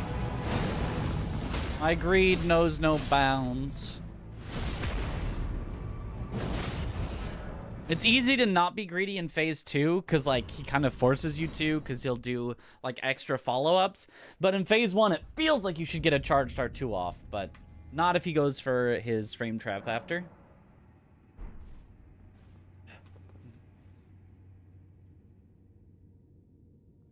FMA Brotherhood is also a pretty solid one. I feel like pretty much no one dislikes it. Yeah, I'm probably the biggest hater of Full Metal Alchemist Brotherhood in the entire world. And even I'm like, yeah, it's good. I just like the, you know, 2006 one, the vibe of it a lot better. I'm probably the biggest Full Metal Alchemist Brotherhood hater in the world, and all I can really say is like, yeah, it's pretty good, but it's definitely overrated. That's all I can really say is like, yeah.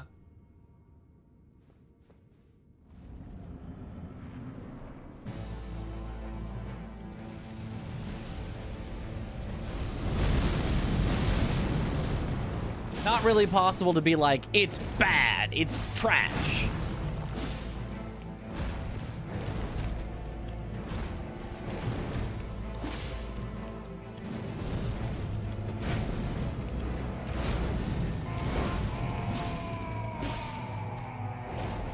Not 1, not 2, but 3 years. Appreciate the years of entertainment. Sheesh! 3 years? Holy, I'm getting hit again. I'm so bad. I can do this. I literally did this already. Prefer Full Metal Alchemist and the Philosopher's Stone. Yes. Like, I think if you just... I'm almost afraid to ask. Mitch, what is your rating of Freerun? Haven't seen anything of it, so 0 out of 10. I haven't seen it. Nasty, thank you for the Prime sub. Welcome back to the bunch. Enjoy the emotes.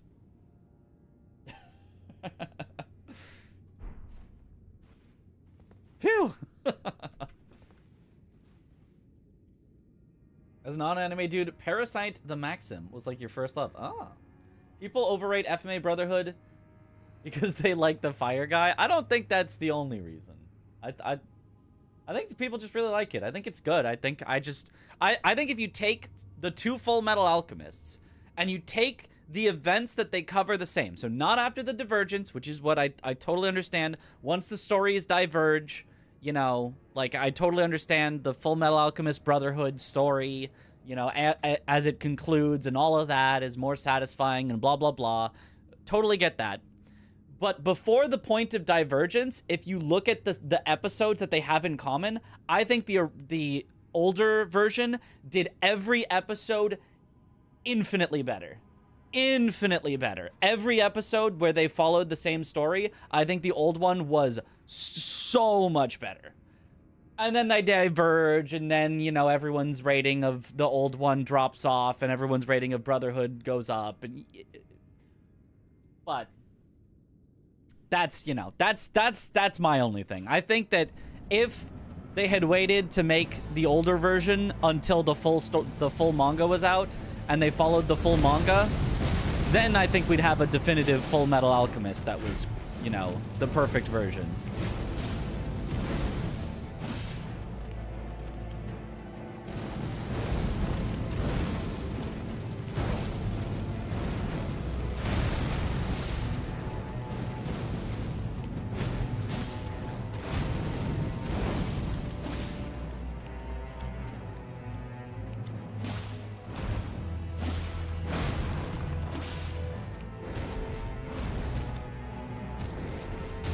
I really got frame trapped by that?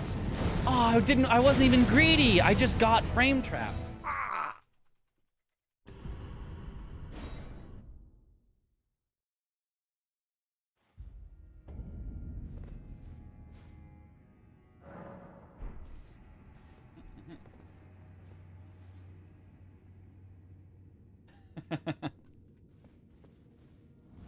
Mesmer is so flowy and easy till he's not. It's like he's easy the whole time. He just has these frame traps, which is like, if he didn't have the frame traps and the explosion gave you like a tiny bit longer to get out, I think that Mesmer would be my favorite boss in the whole game. But I think I have to give it to Midra because he doesn't have these silly frame traps.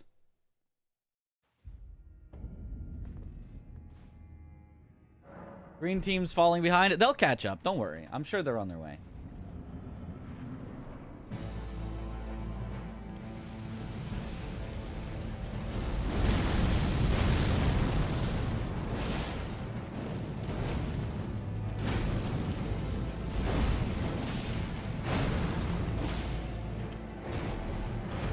No frame trapping me. It's illegal.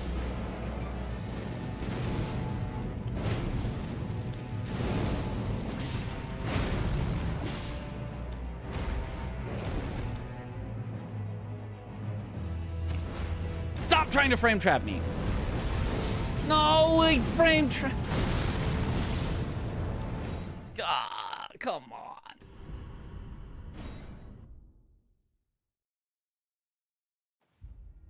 Midra is fun to fight, but so far away. Yeah, also if Midra was closer, so I could fight him more often, that would be great.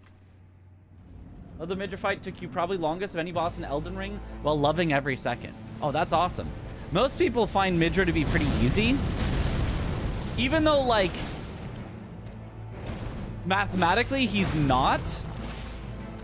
But because he's just so much more intuitive than, like, every other boss in the DLC, you can, like, get the hang of him really quickly. Whereas every other boss in the DLC kind of just keeps killing you with that one random BS move that you're like, I don't know what to do against this. I should not have gone for a charged R2 there. That was definitely risky.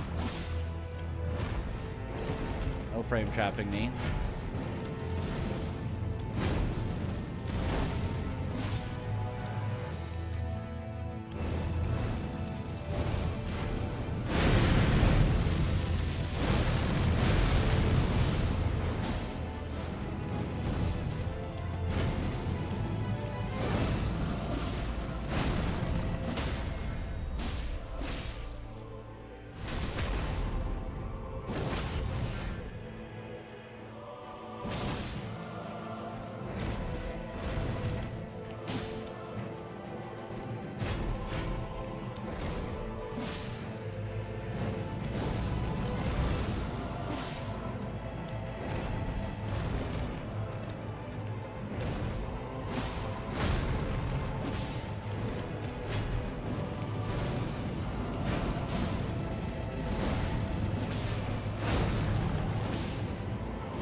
No, I was greedy. I was greedy and got punished with his fastest attack.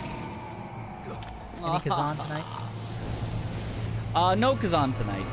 I'm gonna stick with bingo till we're done with the bingo, because I have a hard time swapping back and forth.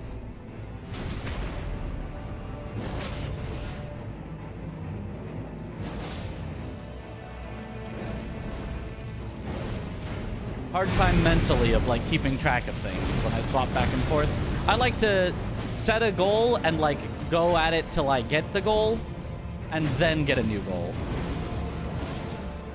I know a lot of streamers like to like set multiple goals and they'll like work in each of them each night, but I feel like that just doesn't work that well for me.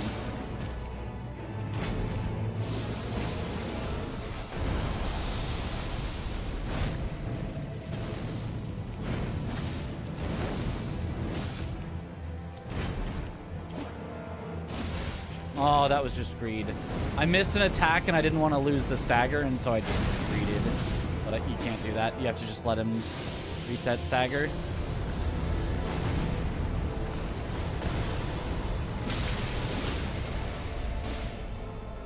Okay. Is there a new bingo season on the horizon? Probably. We're currently doing a weekend event that is testing out a format. Oh. Not have been talking. Well, I guess I should have been talking. We're not hitless anyway yet, still, so.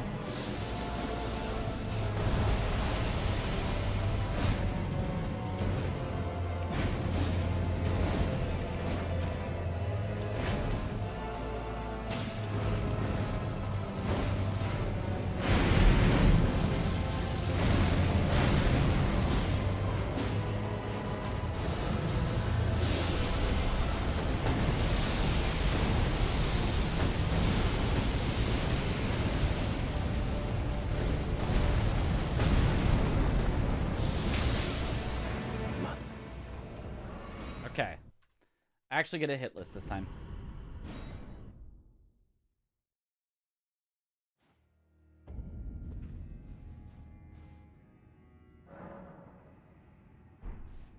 Your friend who watched a lot of anime were talking about Boku no Hero, My Hero Academia. A third friend jumped in and said, "Oh, he was talking about Boku no Pico." But how did your third friend know what that is?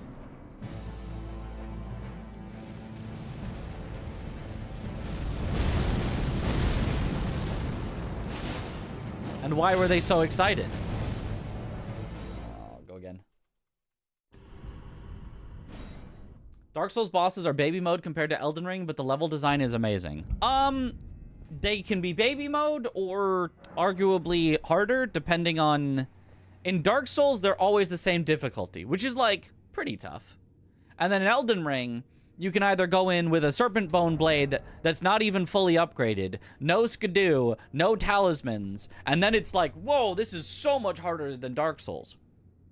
Or you can go in with Chicken Leg, maxed out, Skidoo 15, full charged attack talisman setup, and go, bonk, oh, he's dead. Huh, guess I'll move on with my life.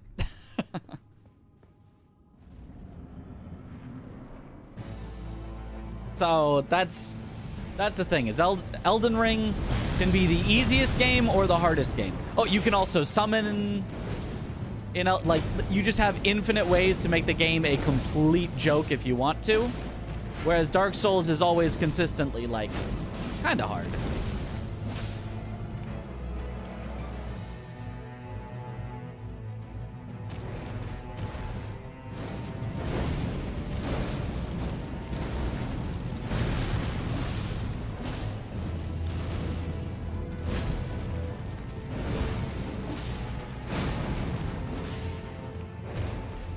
Agreed. What? You've got to be kidding that hit me. That was so long after it had ended.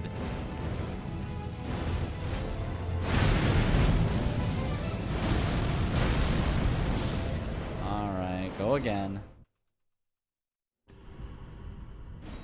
What have you learned from fighting Mesmer with different weapons? What's the meta? I've learned that I'm bad at katanas is what I've learned. That's about all so far that I've learned. I've learned that I first try no-hit him with a rotten great axe because I knew how not greedy to be, and then you put a little katana in my hand and I'm like, oh yeah, of course I can get 3 hits in here. 1, 2, 3. Oh, I'm hit. Never mind. Nope, that's too many. That's what I've learned.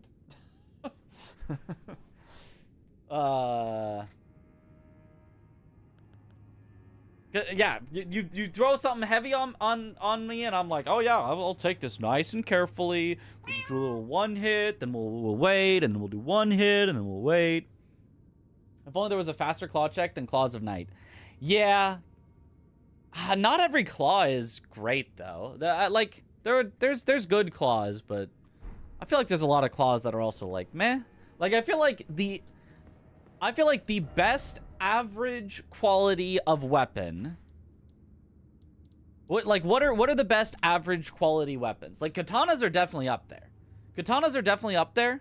I feel like for me, great swords are higher. Great axes are right around in there for sure. Or no, great hammers, not great axes. I think great axes are worse, but great hammers are right around in there. And what was the other one I was thinking of? Oh, curved greatswords are pretty good on average, I think. Movesets are much less complex. Very few bosses in Dark Souls rival the mix-ups that Elden Ring bosses have. Only Soul of Cinder really compares. Yeah. Bloodhound Fang, obviously. But you're not always going to get Bloodhound Fang. If you got a random curved greatsword, you're still always going to be pretty happy with that, I think. The longsword moveset is fantastic. I feel like longswords are kind of bleh. Like, I like when they have square off, but I feel like if they don't have square off, longswords are not great. They're fine. They're like, they do their job, they hit, and they give you time to roll, but like, I feel like katanas are just the better version of longswords, no? They're like, katanas are literally just like longer, and then they'll like have bleed on them.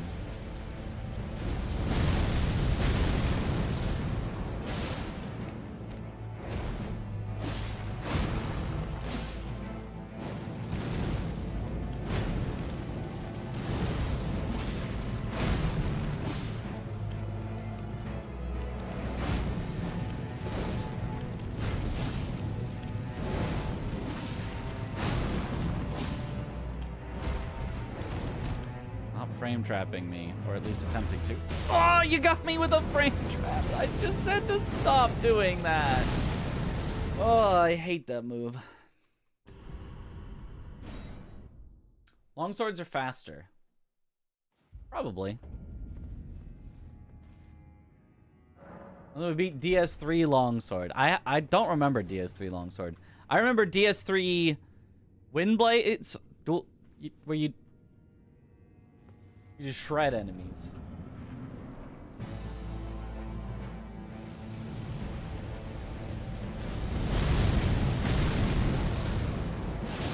And Mesmerize said stop.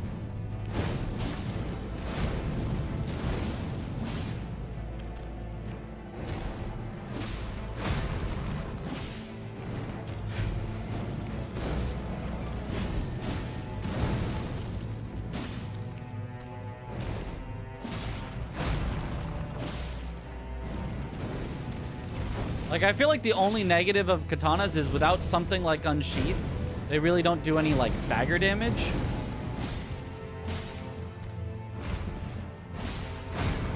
But, like, as long as you're doing damage, like, who cares?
No, frame trapped again. It's always that move. Ugh, it's always that move. Ugh.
No, that was greedy.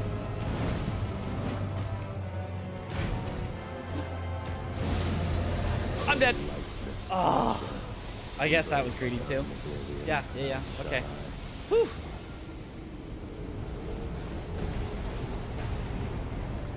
Toid. What in the Orochimaru?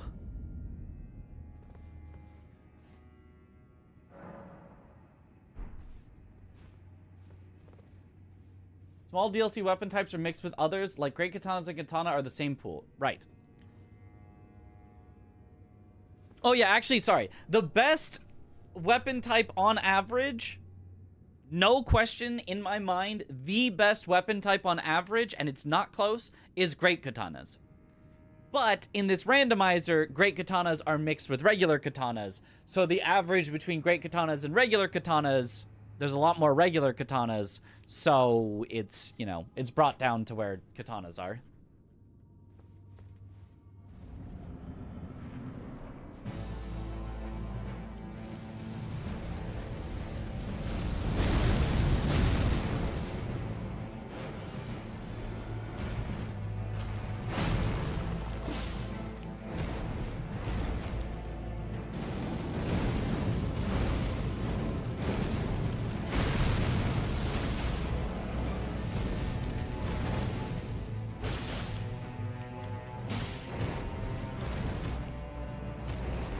No, stop frame trapping me with that. God, I hate that move.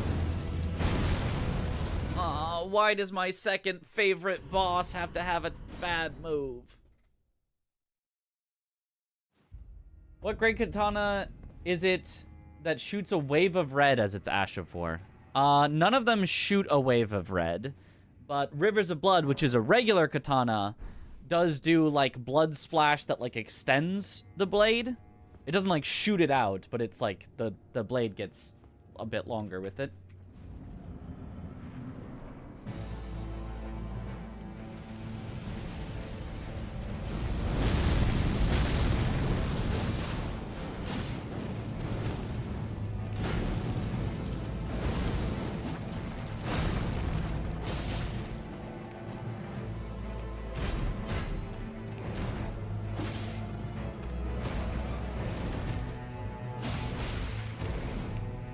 If you have a big weapon, your attack will put you under that swing, which is how I usually deal with it, but katana swings upwards, so you're right in the swing, and I don't know how to deal with that one then.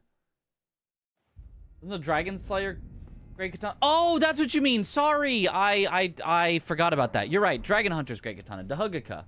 I forgot the jumping in the air slash. Yeah. The ADM weapon. Yeah, okay, my bad. I'm stupid. Yeah. Elden Ring needs an anime? Well, it's already got a manga, so...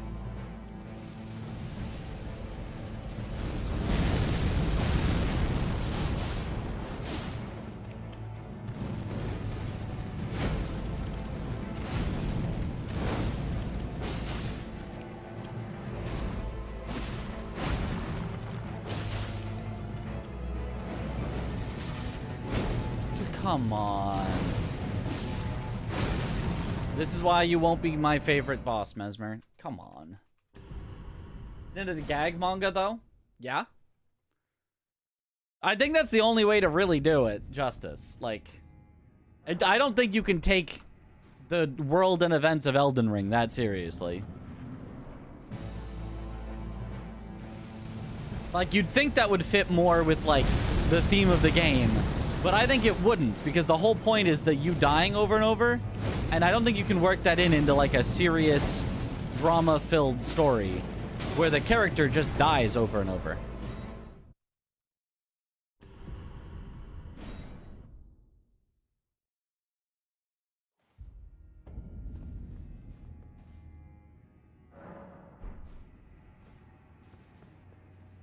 Think what Radagon did to Marika, seriously? Oh, the shattering of the ring and all that?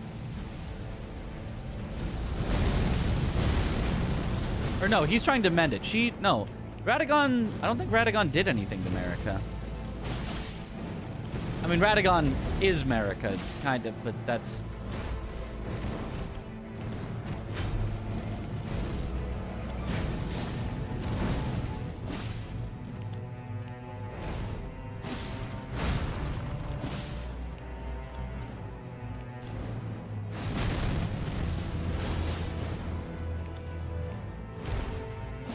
Or is, like, Radagon the reason that Marika's, like... just there? I don't know.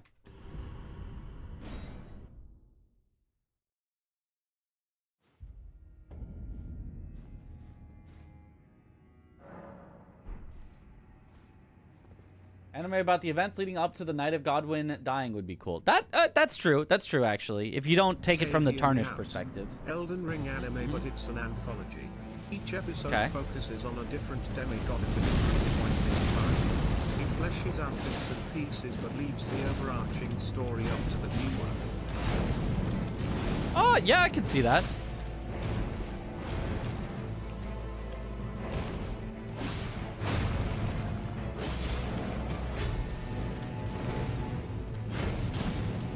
I just got to get better at recognizing to dodge the frame traps. Frame 1.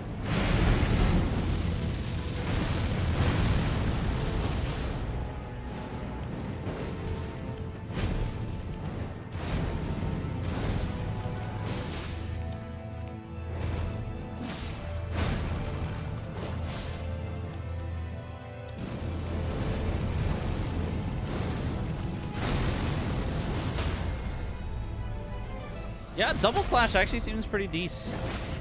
Seems like it makes the fight a little quicker.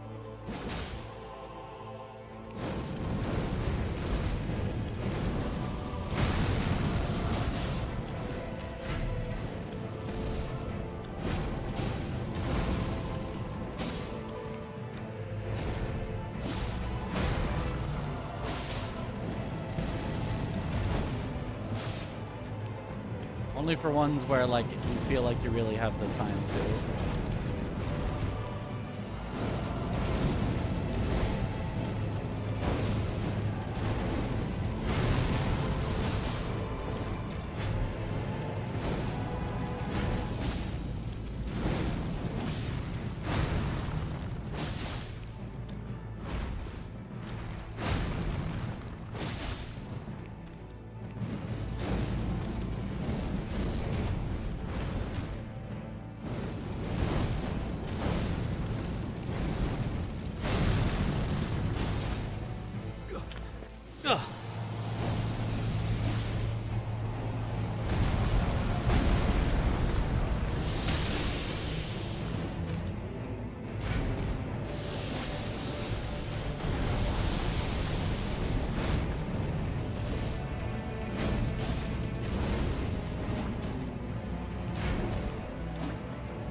Safe, real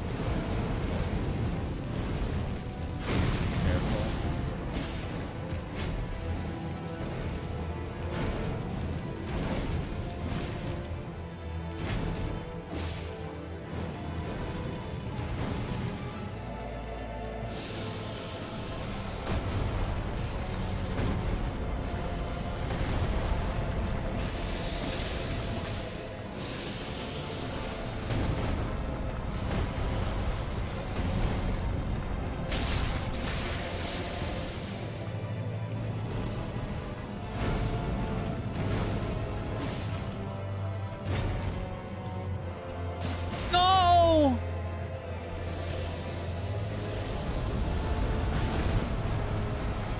I knew it. I missed an attack, or it missed like an input, so I just input it again. But by the time I input it again, it was too late. I don't know why in the Mesmer fight I'm dropping attack inputs sometimes. It's specifically like when he's in the air and I like turn around, and then right there, which I'm not sure what caused it right there.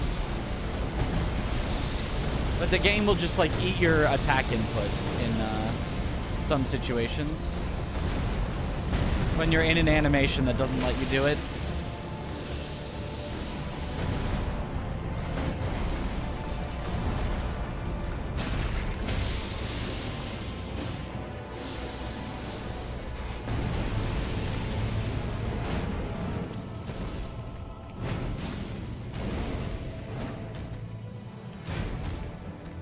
So it's the, I'm in the air, I think, because I get pushed by him there, I think is why.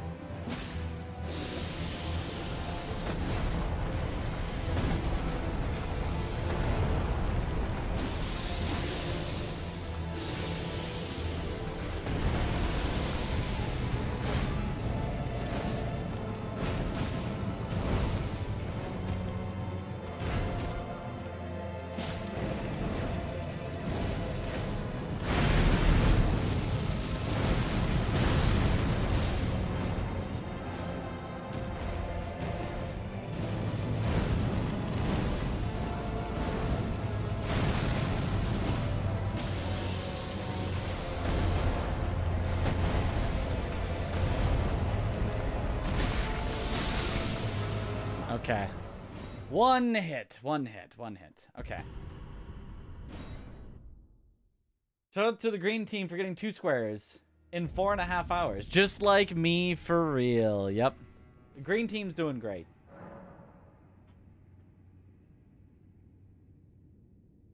I still believe in green team. Okay, am I practiced enough? Do we move on to Romina? I'm just gonna move on to Romina.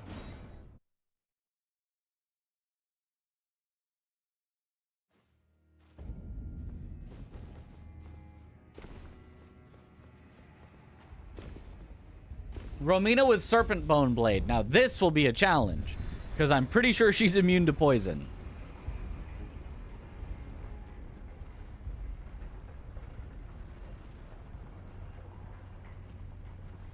Evening. Oh, thanks, Scarecrow.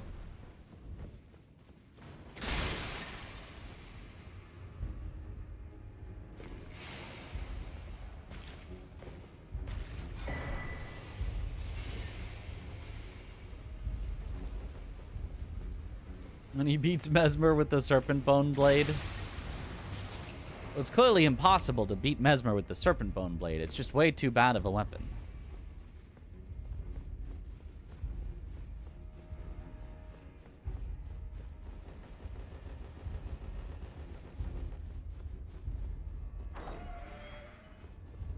And resist slash, you think?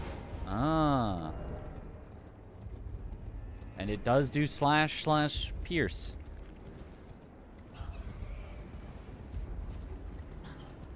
Stop holding back on these bosses. I know you gotta entertain us, but come on, man. Well, I mean, I kind of am holding back, as in, like, I am not setting up my character fully. I've got multiple skidoo fragments that I have not spent. And will continue to not spend so that I can practice them for longer, the fights for longer. I've got a not fully upgraded weapon, which again makes the fights longer.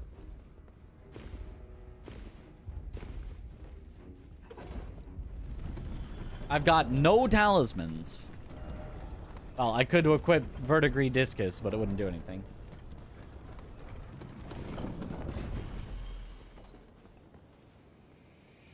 Romina is kind of toxic, especially that brown vapor produces. Or wait, was that bromine?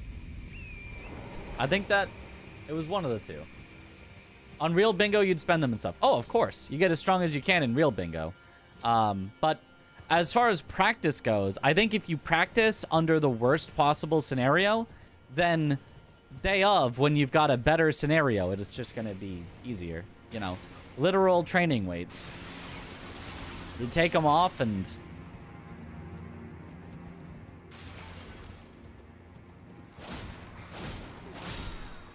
all of a sudden, you're 10 times the speed.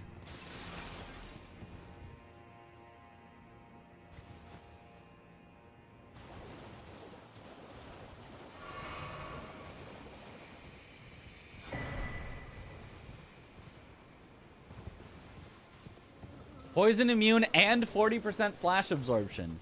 And we're going to have, like, no stagger on her either. So this will really be our worst case scenario. So this is awesome.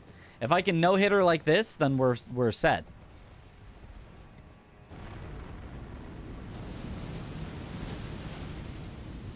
Artists under harsh conditions, IRL and in-game, is the best way to learn.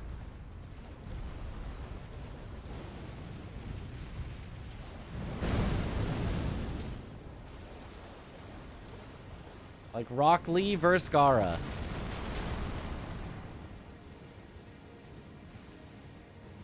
Playing num.mp4. Or maybe crawling. No, crawling is Sasuke. Definitely num.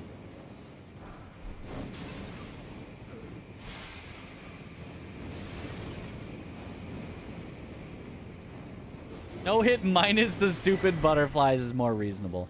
Honestly, if you're playing super safe, the butterflies are not the biggest deal. They are a big deal if you're trying to play fast, but safe, you can usually find a spot. Wake me up, Evanescence for Dragon Ball Z. Yep. Well, Rock Lee lost in that fight, so maybe choose a different fight. Well, But he was cool in that fight, so worth it. The Rock Lee clip is all you've seen of Naruto. Really all you need to see.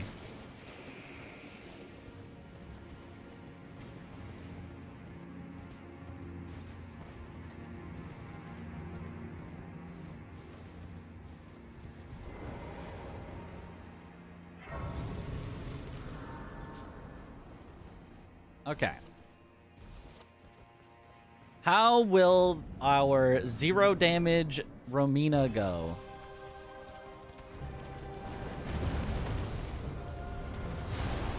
Not a great move for her to start with when we're going for the 0 damaging, but...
We really, really do no damage.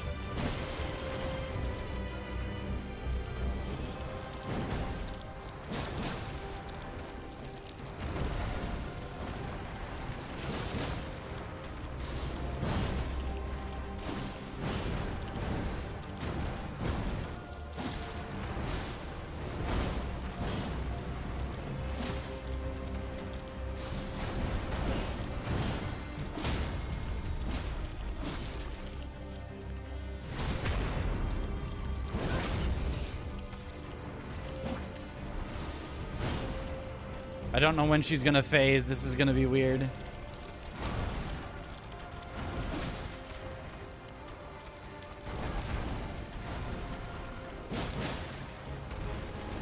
Okay.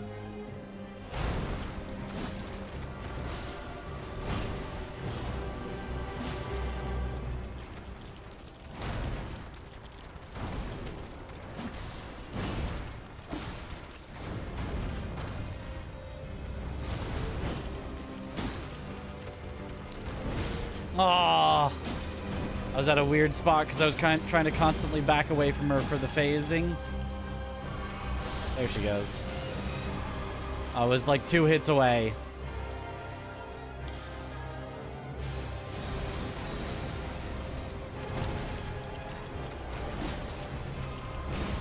Oh, really?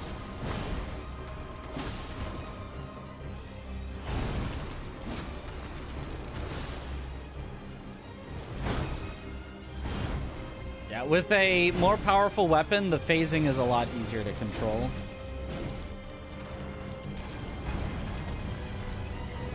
Oh, you are being weird. Oh, thank you.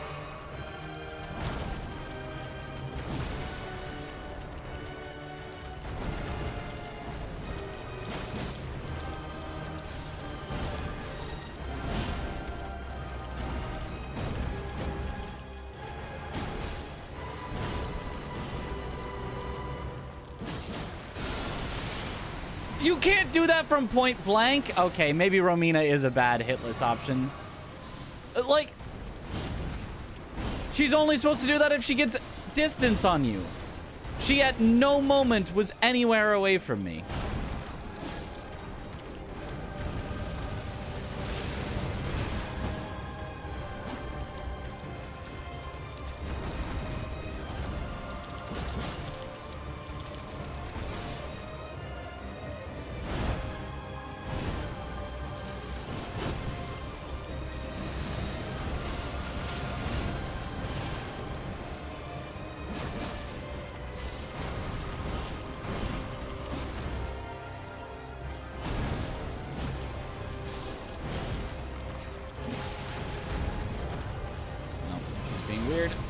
away.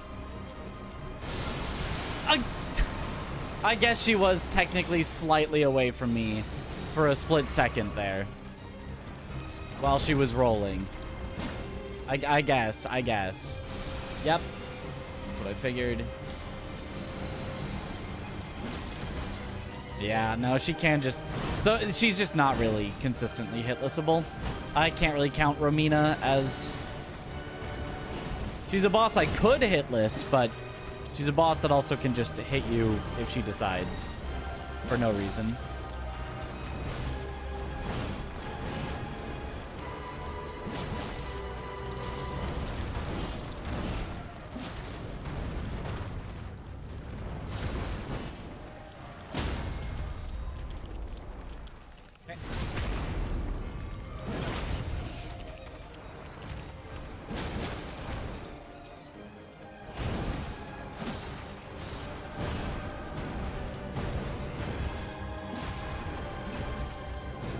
Romina, I'm on the other side of you.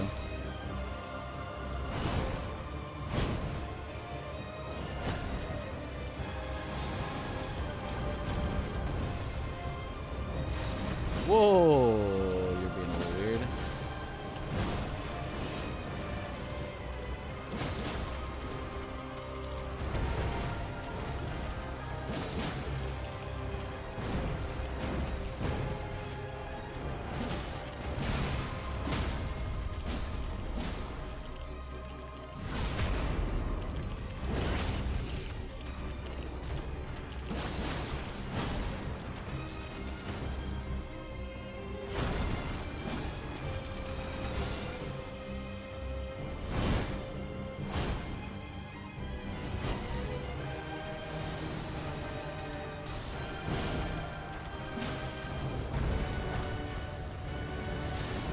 Been a little too weird.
Okay, worst case scenario, Romina.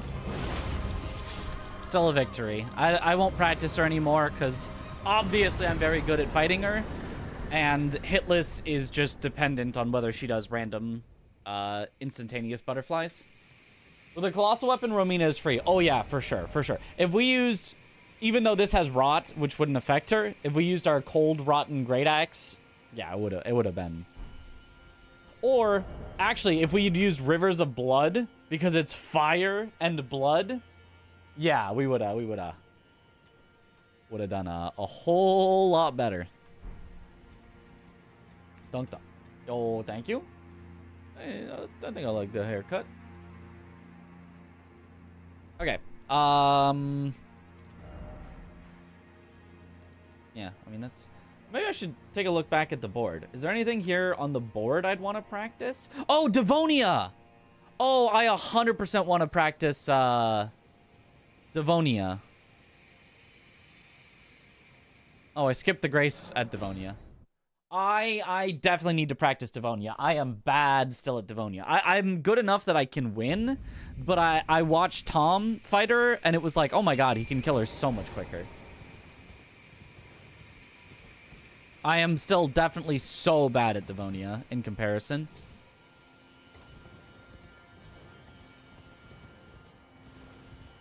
Or what is Devonia? It's a Crucible Knight. One of only a few named Crucible Knights in the game. Not a boss.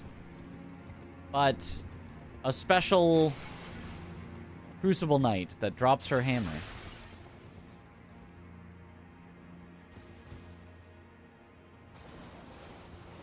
Tom is the grind lord. He is a grinder, just like me. We do both grind.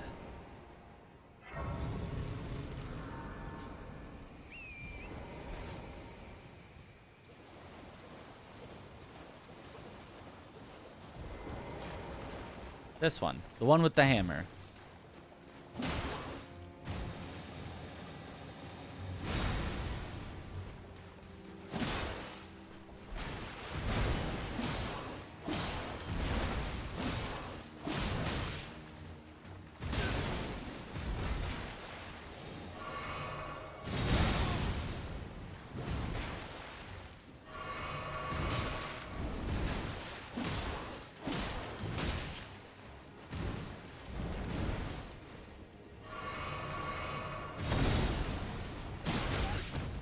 Ow.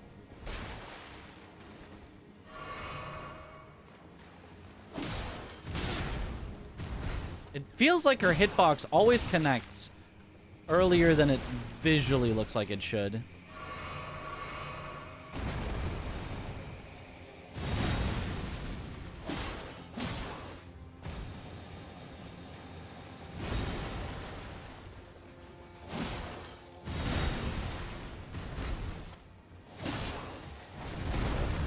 And I saw Tom rolling in on these instead of jumping them, and it looked pretty good.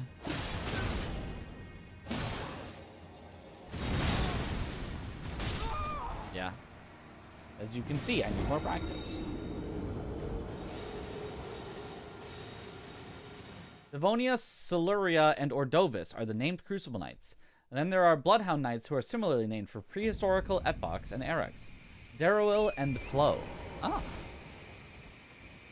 Cool. If they let us turn into the horse thing, that would be an interesting incantation. Oh.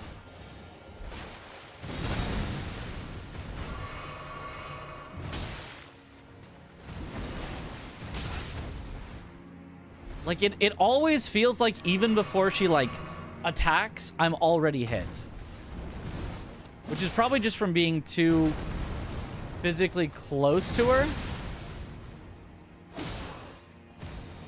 That, like, her hitbox activates before she actually swings, and I'm just already hit.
I keep forgetting that she instantly gets up if you do even a single attack.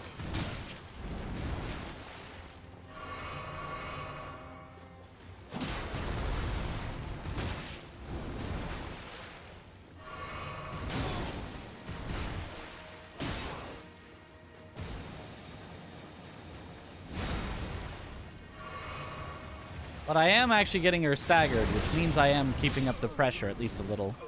Oh. Until I die. We're also welcoming to new players like you. Hey, glad to hear it. Yeah, I mean, everybody starts as a new player eventually, or not eventually, at some point.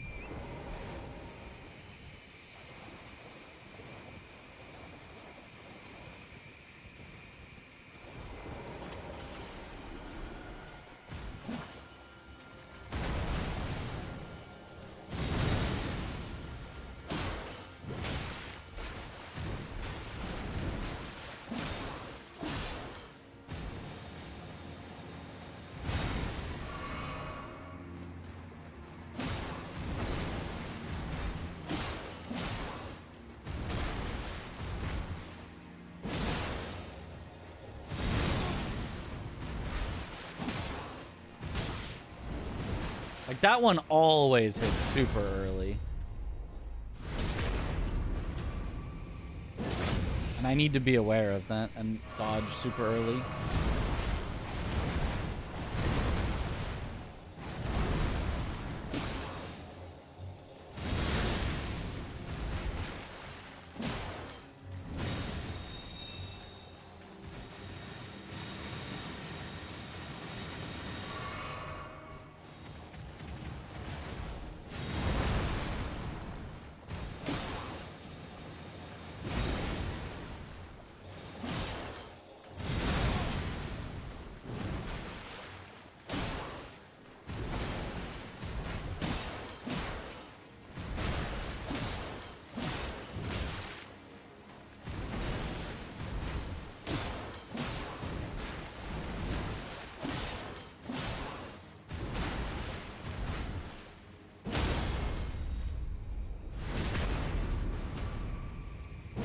This is just a general announcement to all new Mitch viewers. TTS is always on sale. Come to the TTS. Stay for the Mitch. You know, I don't know about always, but...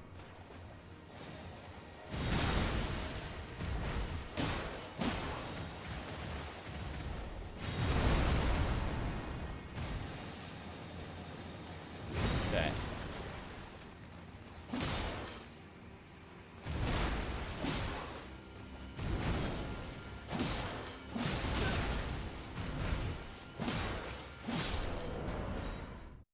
Hopefully I quit out in time that she's still alive.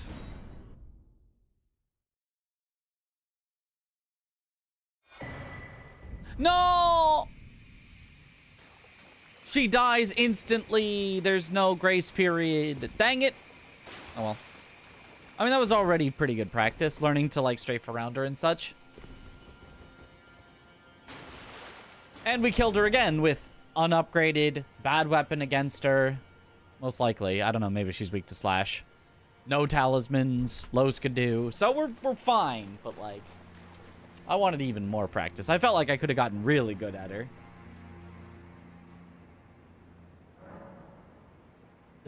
I'm cooking up a method for killing the lightning ram with charged R2s, putting some scuffed guiding screenshots in the strats channel. Oh, okay.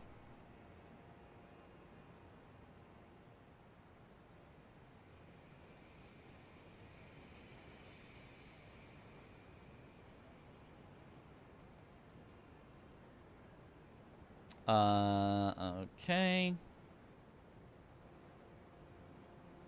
Came for the you-woo, stayed for the oh-woo.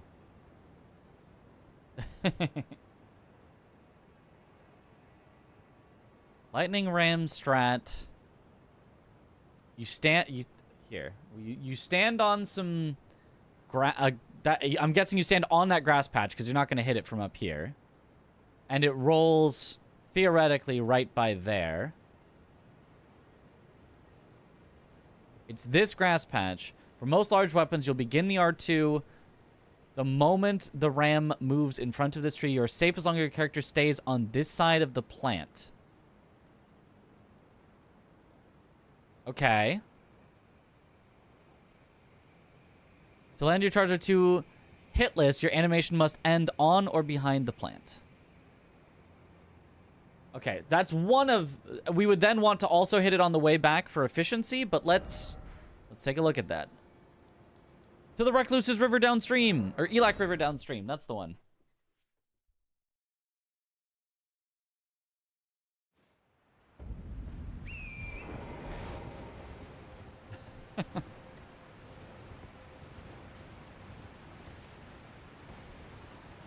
Came for, oh, I have a Sekiro run going, stayed for airfish. Yes.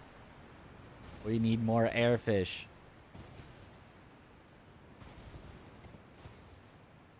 You know, airfish does technically swim in the same way that the player air swims. Which is why the fish can be an airfish. Any Kazan today? No, I'm just going to stick to bingo for just today and tomorrow, and then we'll go back. We can do Kazan stuff once bingo is over, because otherwise I will get confused. That plant? Or that plant? Or that plant? I think it's this plant. Let me see as it rolls by. I think it's this plant.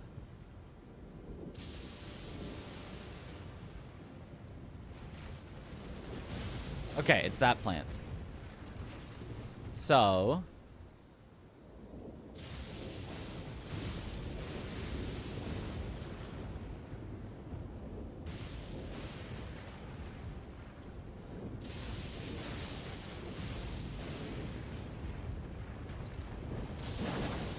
Okay, a little late, but...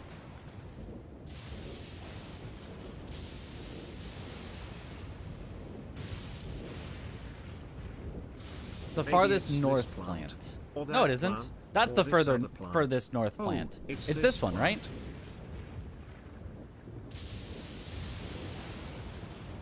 This is like the third furthest north plant.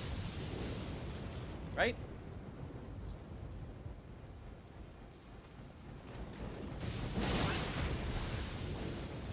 Well, apparently my animation takes me too far forward. So you'd have to do it from like back here? Yeah.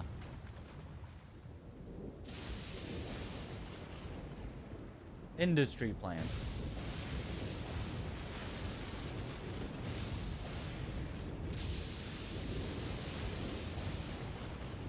Oh, way early.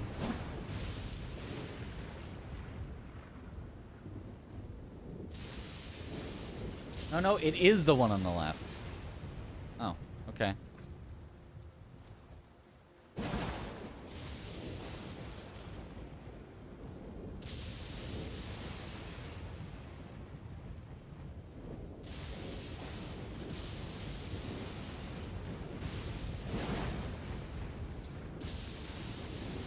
Early again.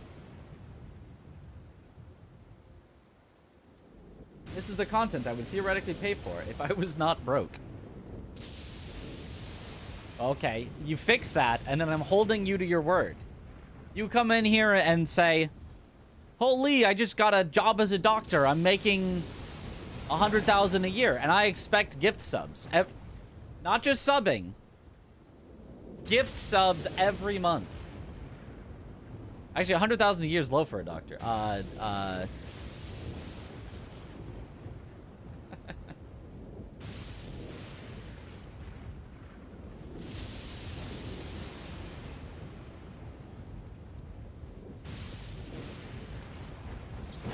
Now late, it's still so hard to hit.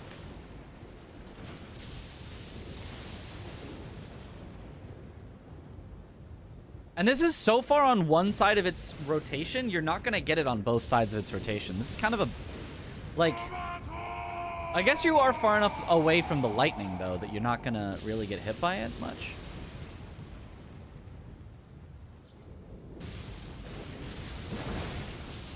Aha! Got it with a charged R2. What about the rotten? Yo, Scarecrow! Thank you for the gifted sub. To Horse Girl 07.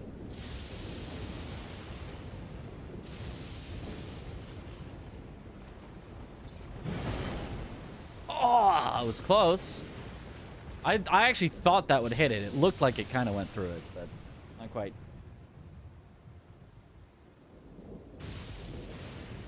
You mean to beta swab? I swear. Too bad, you did it. And now it's on your conscience forever. That's one gifted sub you can never pay back.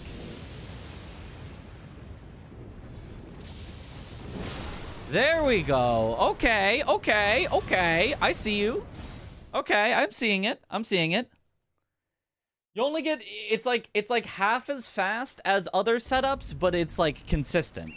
Whereas other setups, you only hit it like half the time. So that's still at least pretty worth it.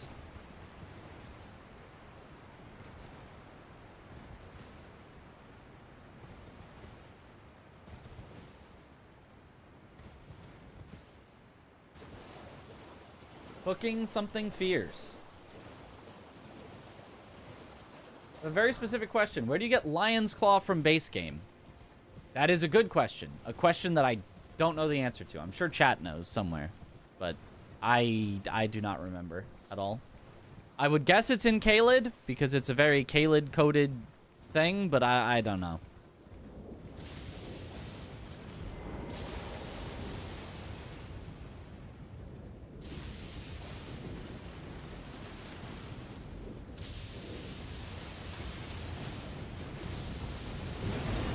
A little late.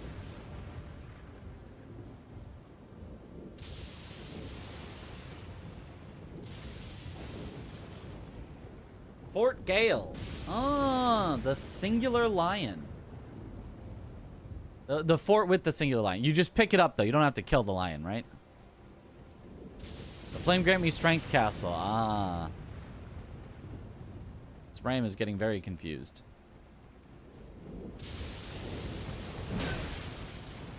Okay, I went slightly too far forward, but worth it to get the hit.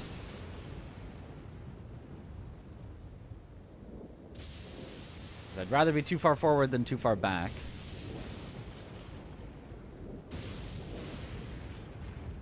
Glorious cheese cutter.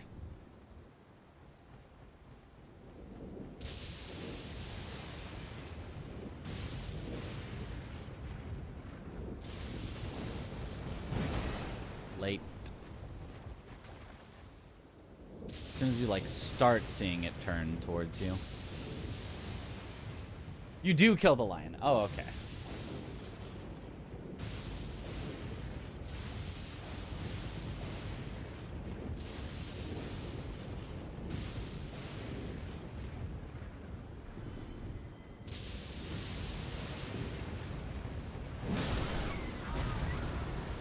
Okay. It takes a few go-arounds, but you get there. You get there.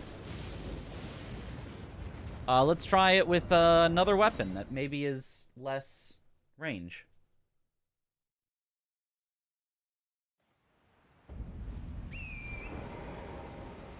I sometimes wiki these things, don't tell anyone. Okay, your secret's safe with me.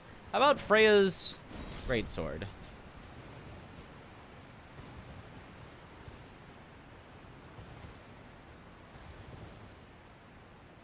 Oh, thanks, Alvin.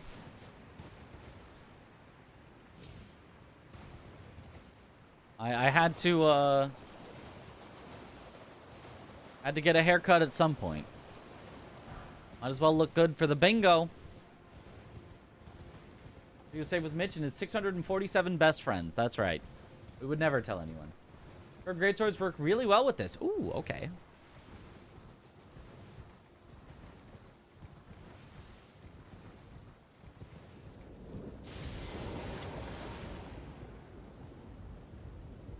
Hopefully this is the correct spacing. I don't know how far forward curved greatswords go.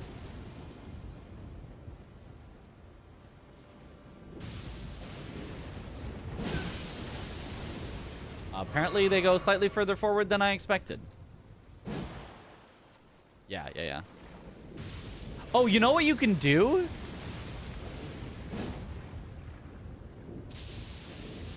A perfect setup every time.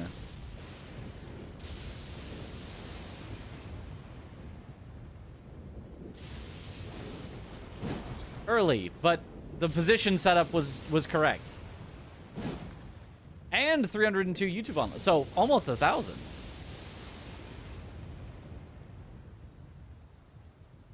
Because if our charged R2 goes forward the exact same amount, then doing it backwards then forwards will put us right back where we started, and we know exactly where we want to be. So it's perfect. And then you just need to learn the timing. Aha! This is a completely unupgraded weapon, so it's makes sense that it wouldn't really hurt it too much.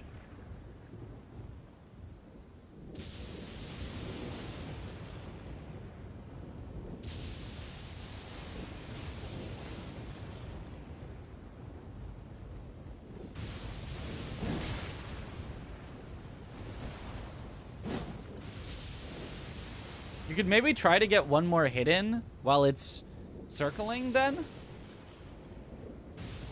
I'm smart. When did this get patched in? The haircut. Ah, the haircut made me smart.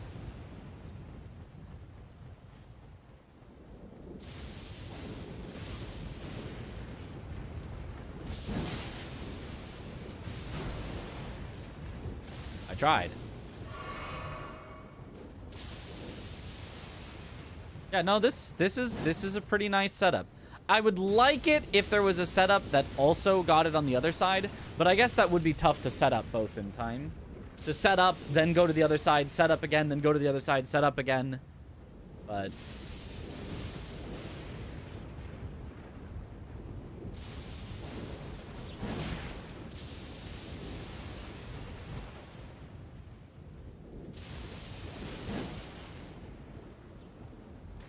it's kind of at a weird angle.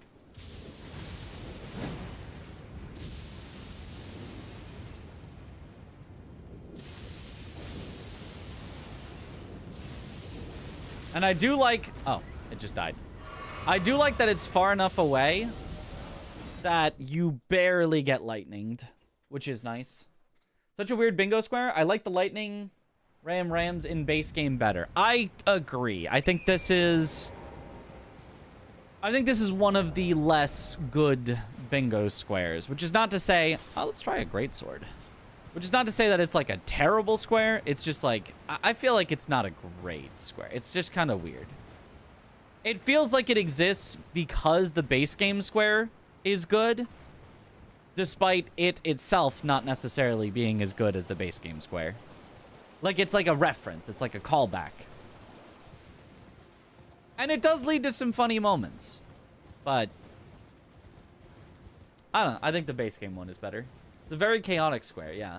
It's a fun square. If there were more fun squares, I think it could fit a lot better. But it's like the one that's like out of place, you know?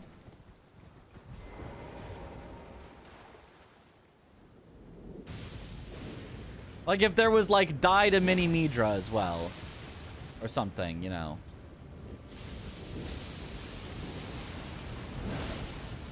Hey, greatsword works.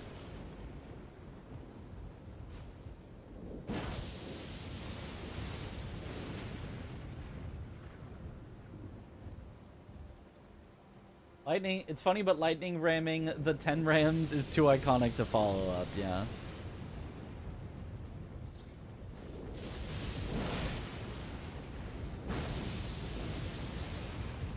Where did it go? Oh, it went up on the rock.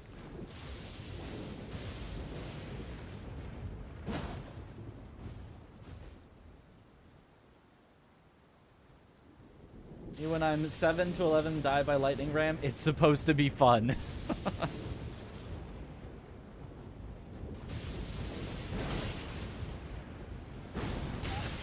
Ooh, imagine though if I got the double. That would make this spot just the best. If you can get a double.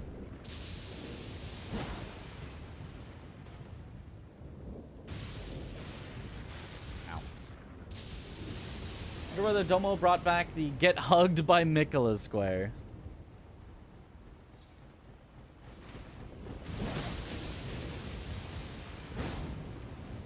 It rolled the other direction, so I could not do the double.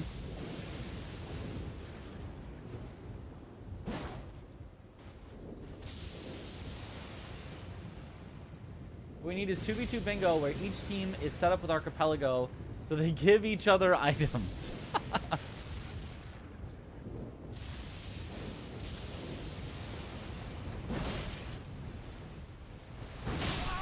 I can get the double. It killed me, but if I had enough health that I could do it, that's so worth.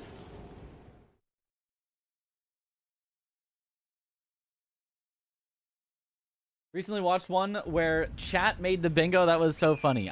Yeah, the Domo vs. Aggie one. That was a good one. Lord Sworn Greatsword, my mediocre. What? No, it's just it's unupgraded. It's a +0. It's a good greatsword, I think. Well, maybe it isn't. Actually, I'm not sure on that. Don't quote me on it. But, like, it's a greatsword. How could it not be? How could it not be great? It's right there in the name.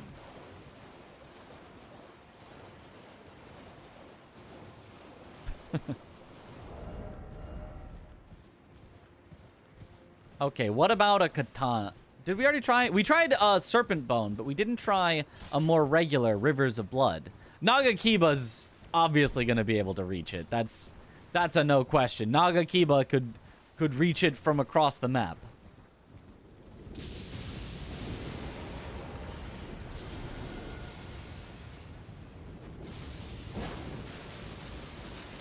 You did not move that far forward with a katana.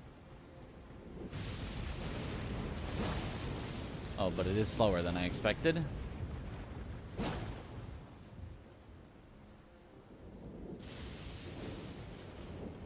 Goat piler?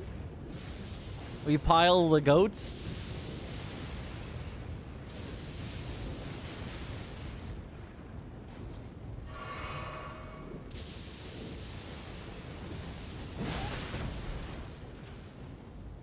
What? Apparently I was too far forward somehow, so... Try it again, but don't be too far forward.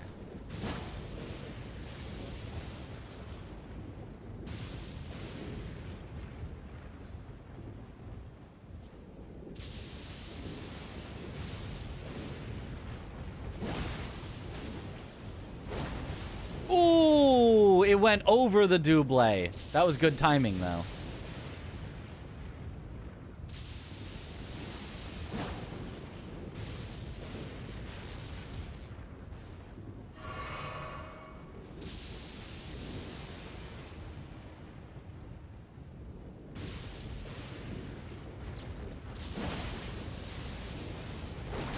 Oh! Holy! Yep. All right, now that's a strat.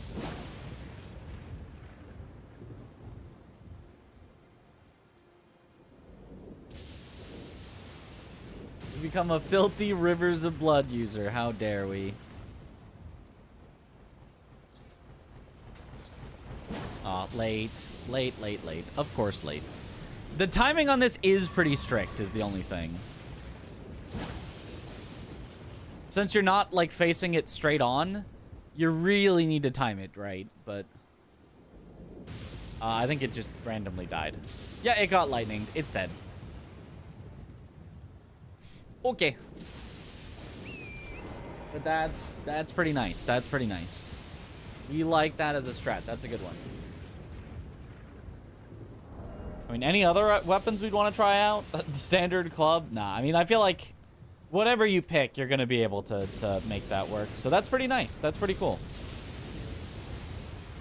Great Katana, just for fun? Oh, Great Katana would do it easy. I don't have a Great Katana, though, to test. I mean, I could cheat one in.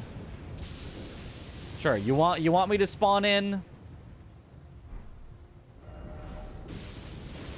a Great Katana?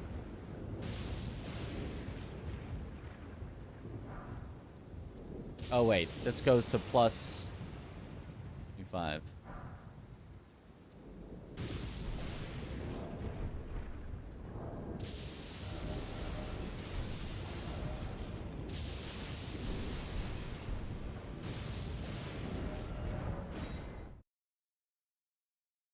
Rakshasa might be kind of tricky with its poke. Could be.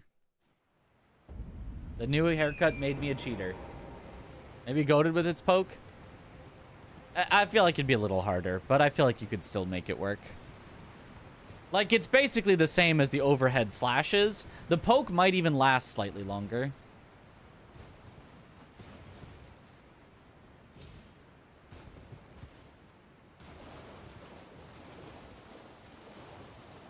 No, the Dragon Great Katana will be too broken. The Dragon Great Katana will definitely work, but... What if we overhead stance it? The Dahugaku. We could overhead stance it as well. And that might do even more damage. Or less, I don't actually know if it... Whoops. If it's more or less than a charged R2.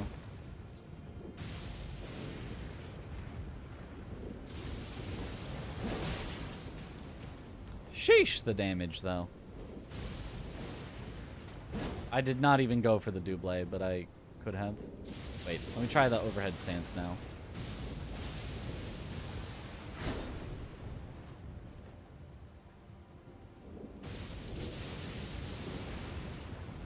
I'm ready. I'm ready.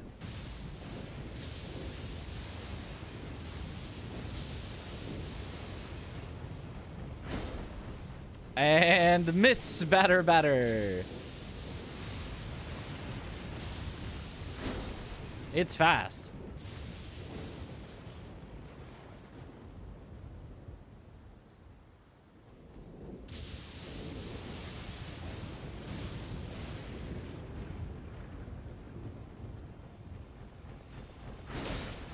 Ooh, that does damage.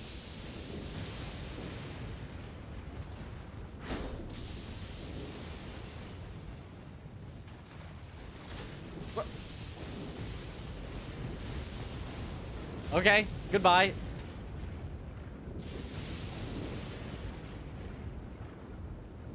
With the Dahugaku, you can probably just spam the Ashenvore and not even worry about fancy tricks. Yeah, I think some people do that.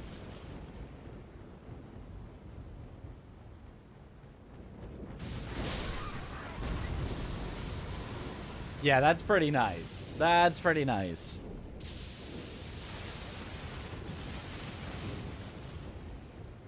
Okay, cool.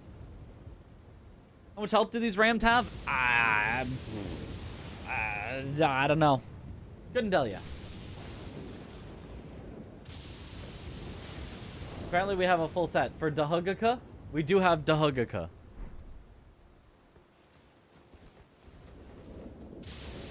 Yeah, obviously Great Katana was going to be great for this.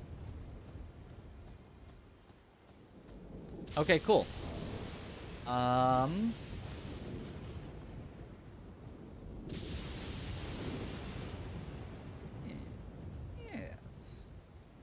That worked out so well. Yeah. Awesome. Thank you for looking for a setup. That's yeah. That's awesome. There might still be possibly better, like one that's in the middle that you can swap back and forth left and right side and like stay safe on both, but like that seems like it'd be really, really hard to find. So I think what you found was already very, very good, and glad to have it. You make rocks even bleed. What is the weapon check for DLC? It's the backhand blades. You never check the backhand blades because they're daggers now, and daggers are just awful. So the main check is just go to round table hold. The number one check is just go to round table hold, and whatever's there, use it. Backhand blades got mixed with daggers. Yep. If it got mixed with curved swords, there would be some decent options there. You could get Falks or something, but so generally you would just come to round table hold, and there's generally going to be a few meh things like the Wakizashi and the Nox flowing sword, and then there'll usually be at least one that's like, oh, okay, that's pretty decent. Like either Freya's greatsword or Rotten Great Axe. Then sometimes there's a parry shield. In this case, there are two parry shields, but they're both medium, which kind of sucks, but you could grab a parry shield. Nox flowing sword is good. Supposedly, CBD likes it a lot. Okay, well then let me try it out. Because I've never even considered using it. First, let's see how it does on a lightning ram. Then we'll see how it does on Mesmer, I think is still alive. The Ash has range too. Okay.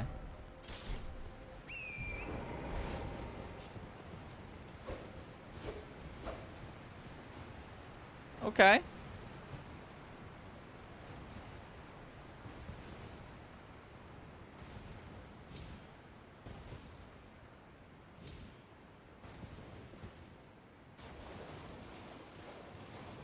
Is good if you have two of them. I'm not the biggest fan of just one of them. Oh, it's a power stancey, flowy. Okay. It's decent though. Gotcha. Does not have bleed on it.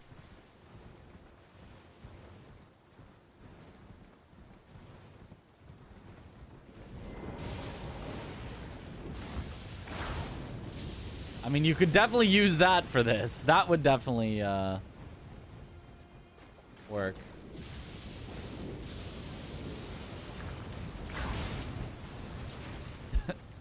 I mean, it's unupgraded, so it's not doing the greatest damage, but...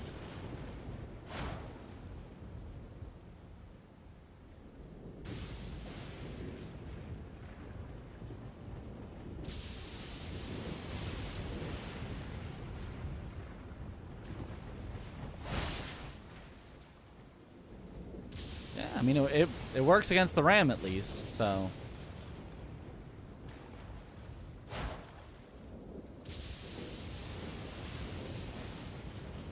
Jumping L1 is amazing on curved swords. Jumping L1? Oh, you mean if you're power stancing?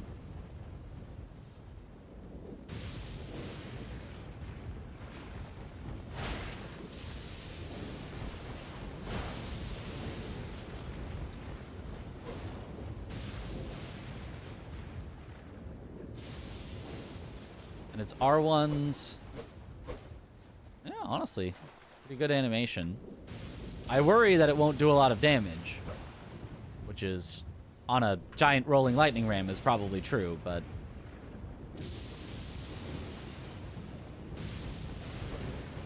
well, missed. Whatever.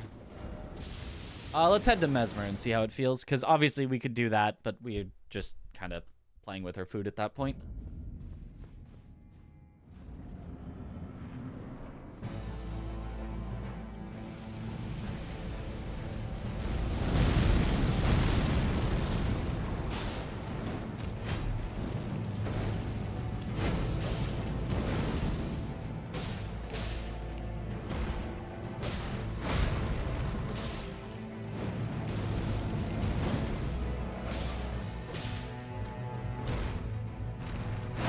Animation definitely seems fine. If I'll have to upgrade it and I guess see what the damage feels like, because obviously any weapon unupgraded is gonna feel like it hits for 0.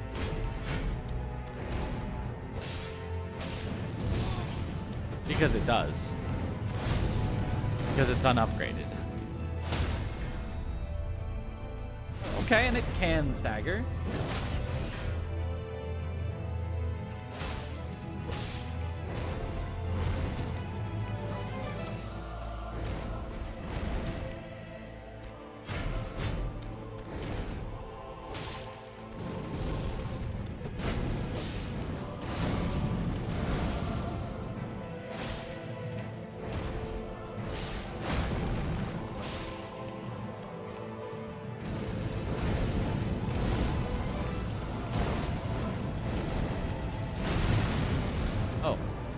Early, apparently.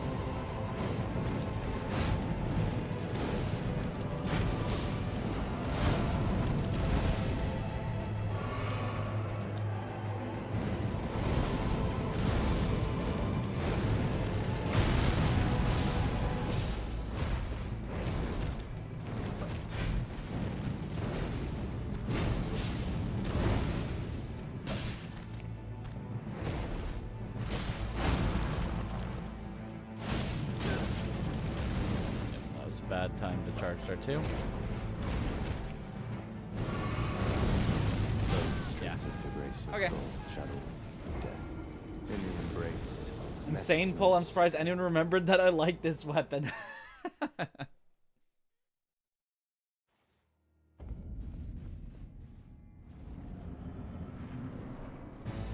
Alright, let me...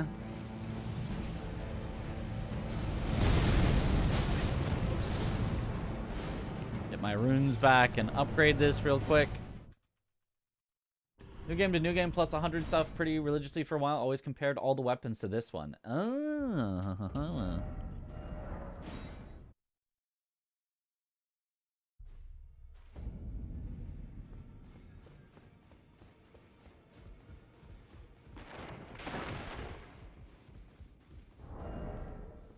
Somber? I guess that would make sense. Or it could be a non-somber that can't have the Ash of War changed. Usually one cycled like everything when power stanced. Ah. Need to try it out more. Just wanted to get through all the basic builds first. Honestly surprised I had fun with int, sorceries, and magic. Not usually into those builds. It is somber.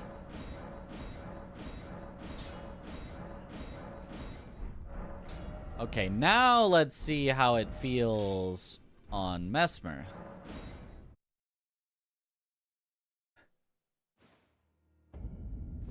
We already have the perfect team name. Our cool bitch Drizz.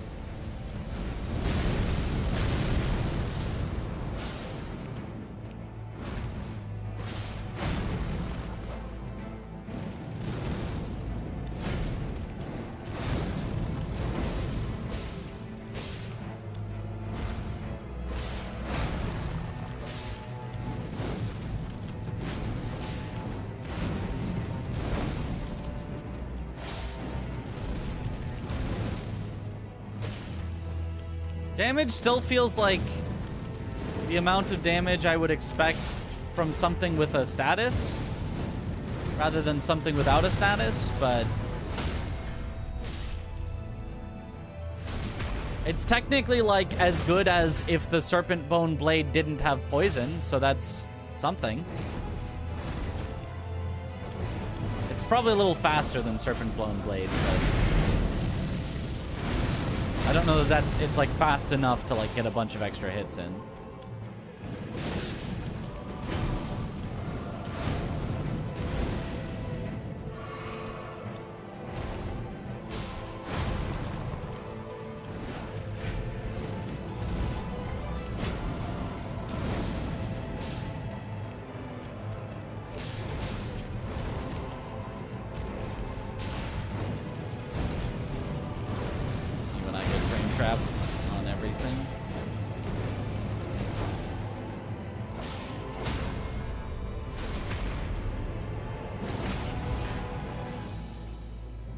And actually, wait, we were doing even like a not fully upgraded Serpent Bone Blade. Whereas this is a fully upgraded... Yeah, I don't think I like this one.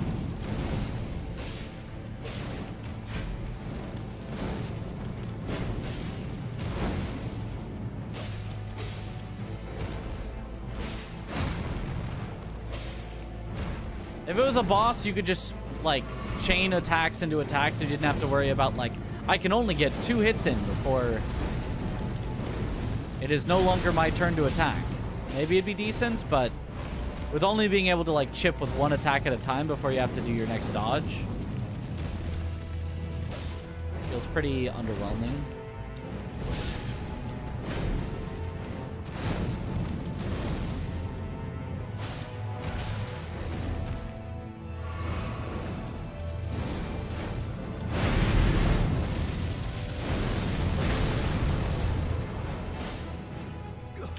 Ugh.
what to do.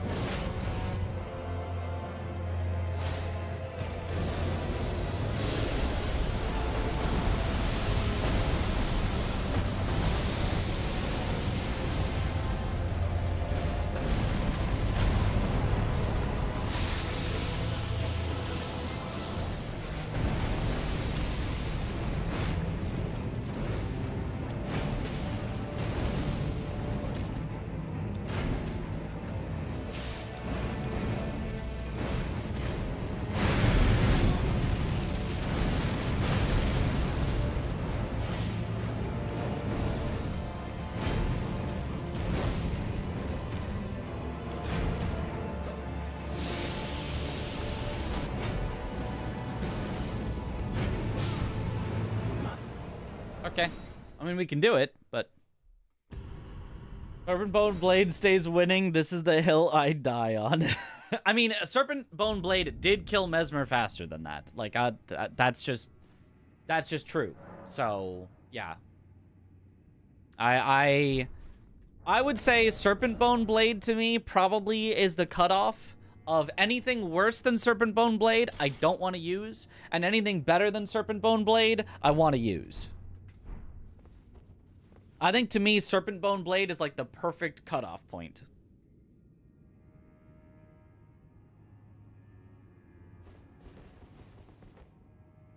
Like where like it's not great, but it's good enough, it gets the job done, and anything better than it is like, okay, cool.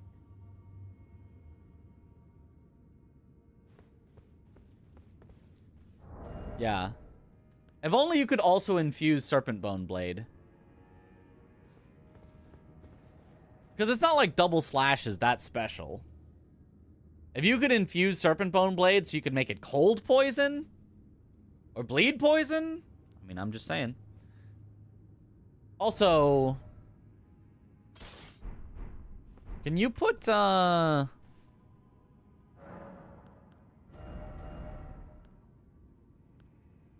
Nagakiba comes with its own thing so you can make it cold. Oh, that's so good. You can keep Piercing Fang and just make it cold without having to pick up another Ash of War. Oh. That's so good.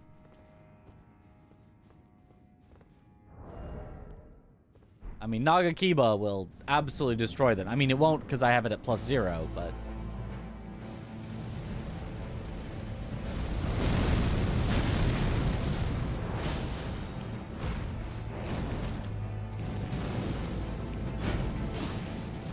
I mean, honestly, just having cold and bleed on it, it still might kill faster than the Nox Flowy Sword.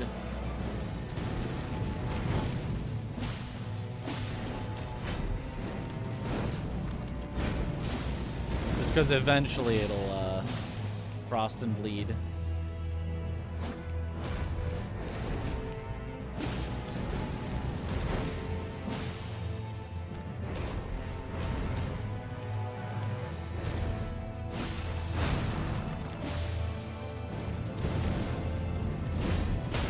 Anyone know if his resistance is reset in second phase?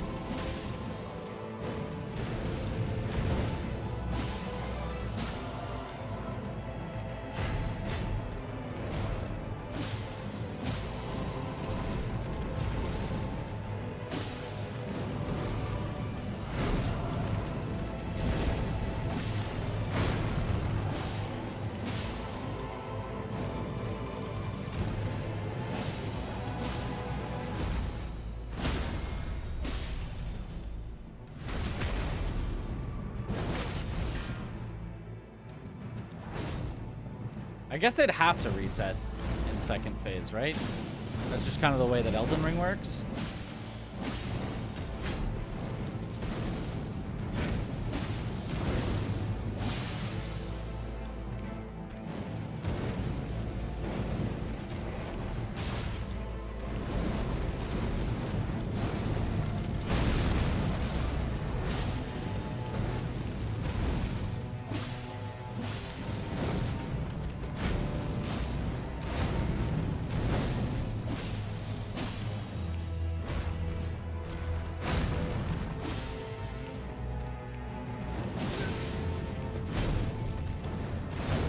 see. No! I was getting so greedy because I was like, surely he phases at any hit here. Did you enjoy the matches so far? Yeah, they've been fun. Sephiroth cosplay. Is there I like something? small dogs. They are very cute. Press the letter 5 if you agree. The letter 5. 0. With a multi-hit and poison talisman, it goes well. That's true. Serpent Bone Blade does have some builds for it.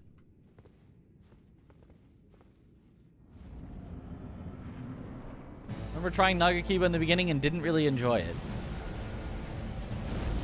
It's probably the best katana, or at least it's definitely one of the best. But if you don't like katana, then, you know.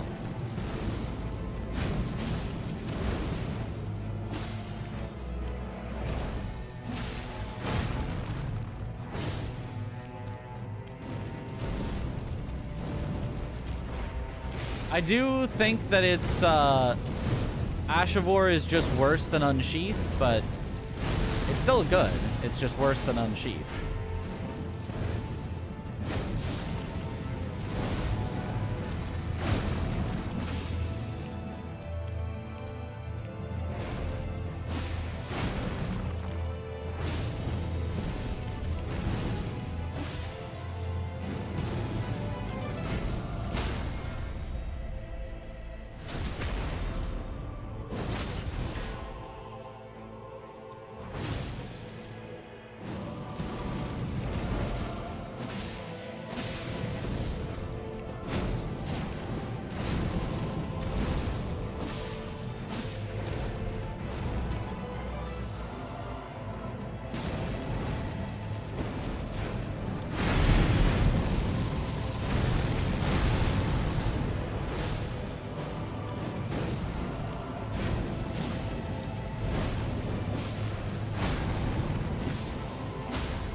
Ugh.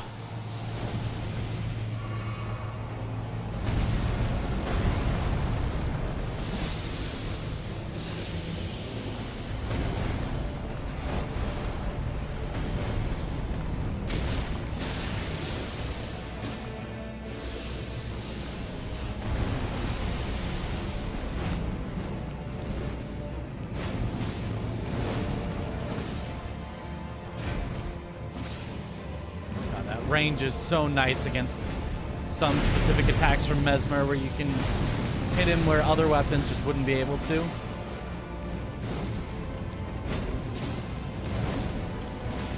Like that.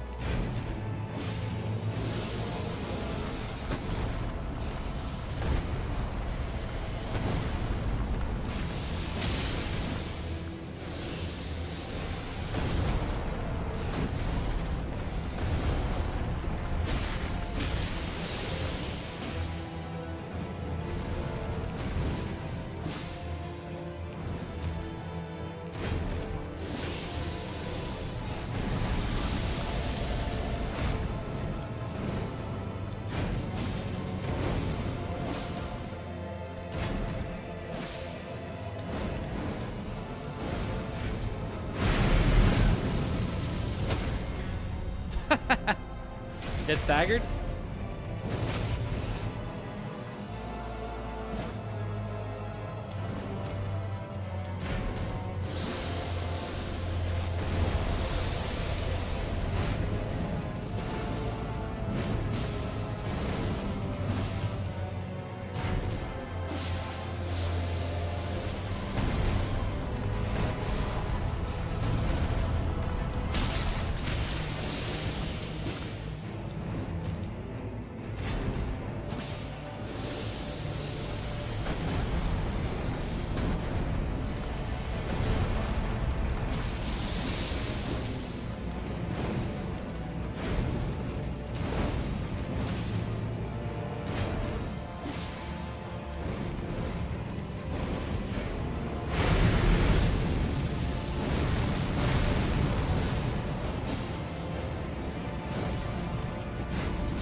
Nice. Easy. I'll forever be Moonveil and Rivers of Blood hater. Well, they are both definitely not the best katana, so. There's a snake in your boots. Where? Not in my boots! Ah. Pretty sure you can remove the Ash of War and the Nawakiva will have Unsheath. Not sure if you can cold infuse it, though. Yeah, no, you have to... That's actually true. You can take it off and it will become Unsheath. It's just that, yeah, then you can't make it cold. You have to have an Ash of War on it for it to be cold. But as a general thing to do, if you don't happen to have cold, yeah, you can absolutely undo enchantment. Walk in there and do a little unsheathing.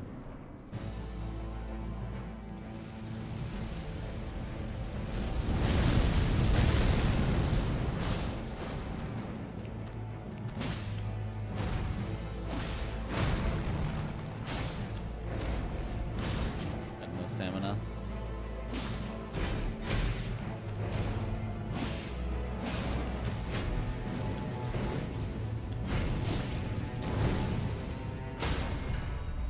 Staggers him so quick.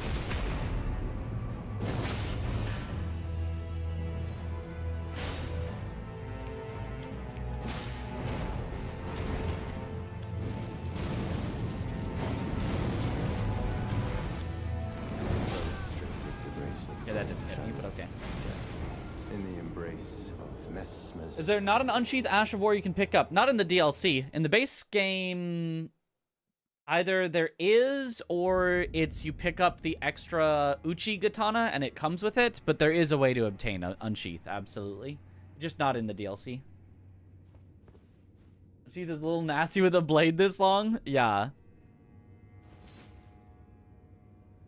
Can we even see how he physically would remove it? He definitely just goes through the sheath. He's definitely not unsheathing. He's just slicing through the sheath and his own hand.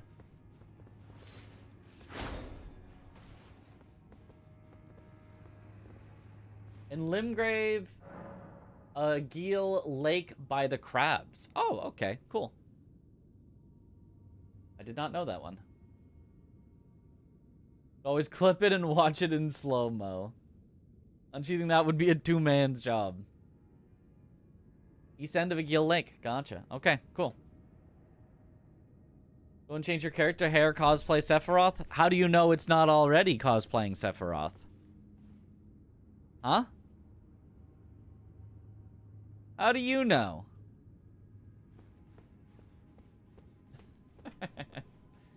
Experimenting with the ear tool for the first time. What level am I right now? 53.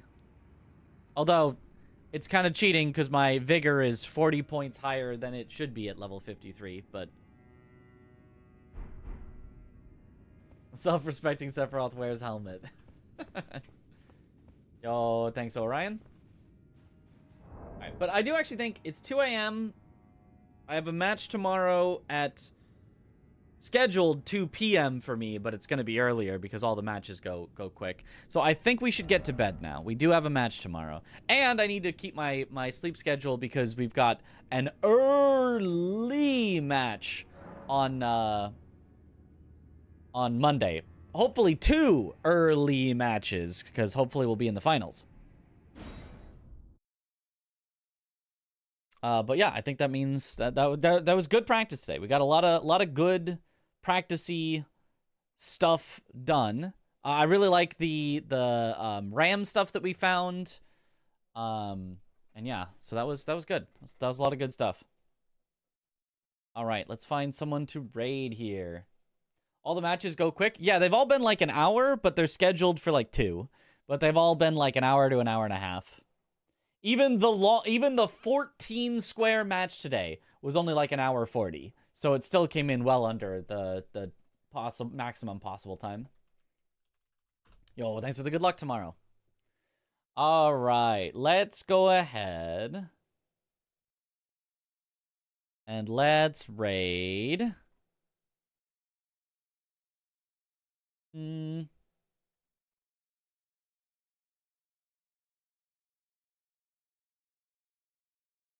Let's raid Nova. Wait till super late streams are back. Yeah. Once we no longer have to wake up in the morning for this bingo stuff, then we can have the super late streams.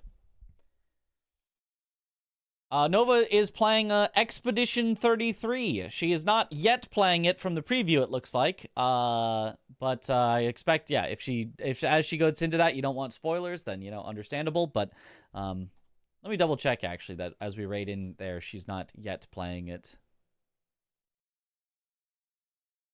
Looks like she just started it up. So if you really don't want any spoilers, But anyway, thank you all for watching. Have a good night, or morning, or afternoon, or evening, wherever in the world you all happen to be. And I will see you all later. Have a good one, everyone. Bye-bye.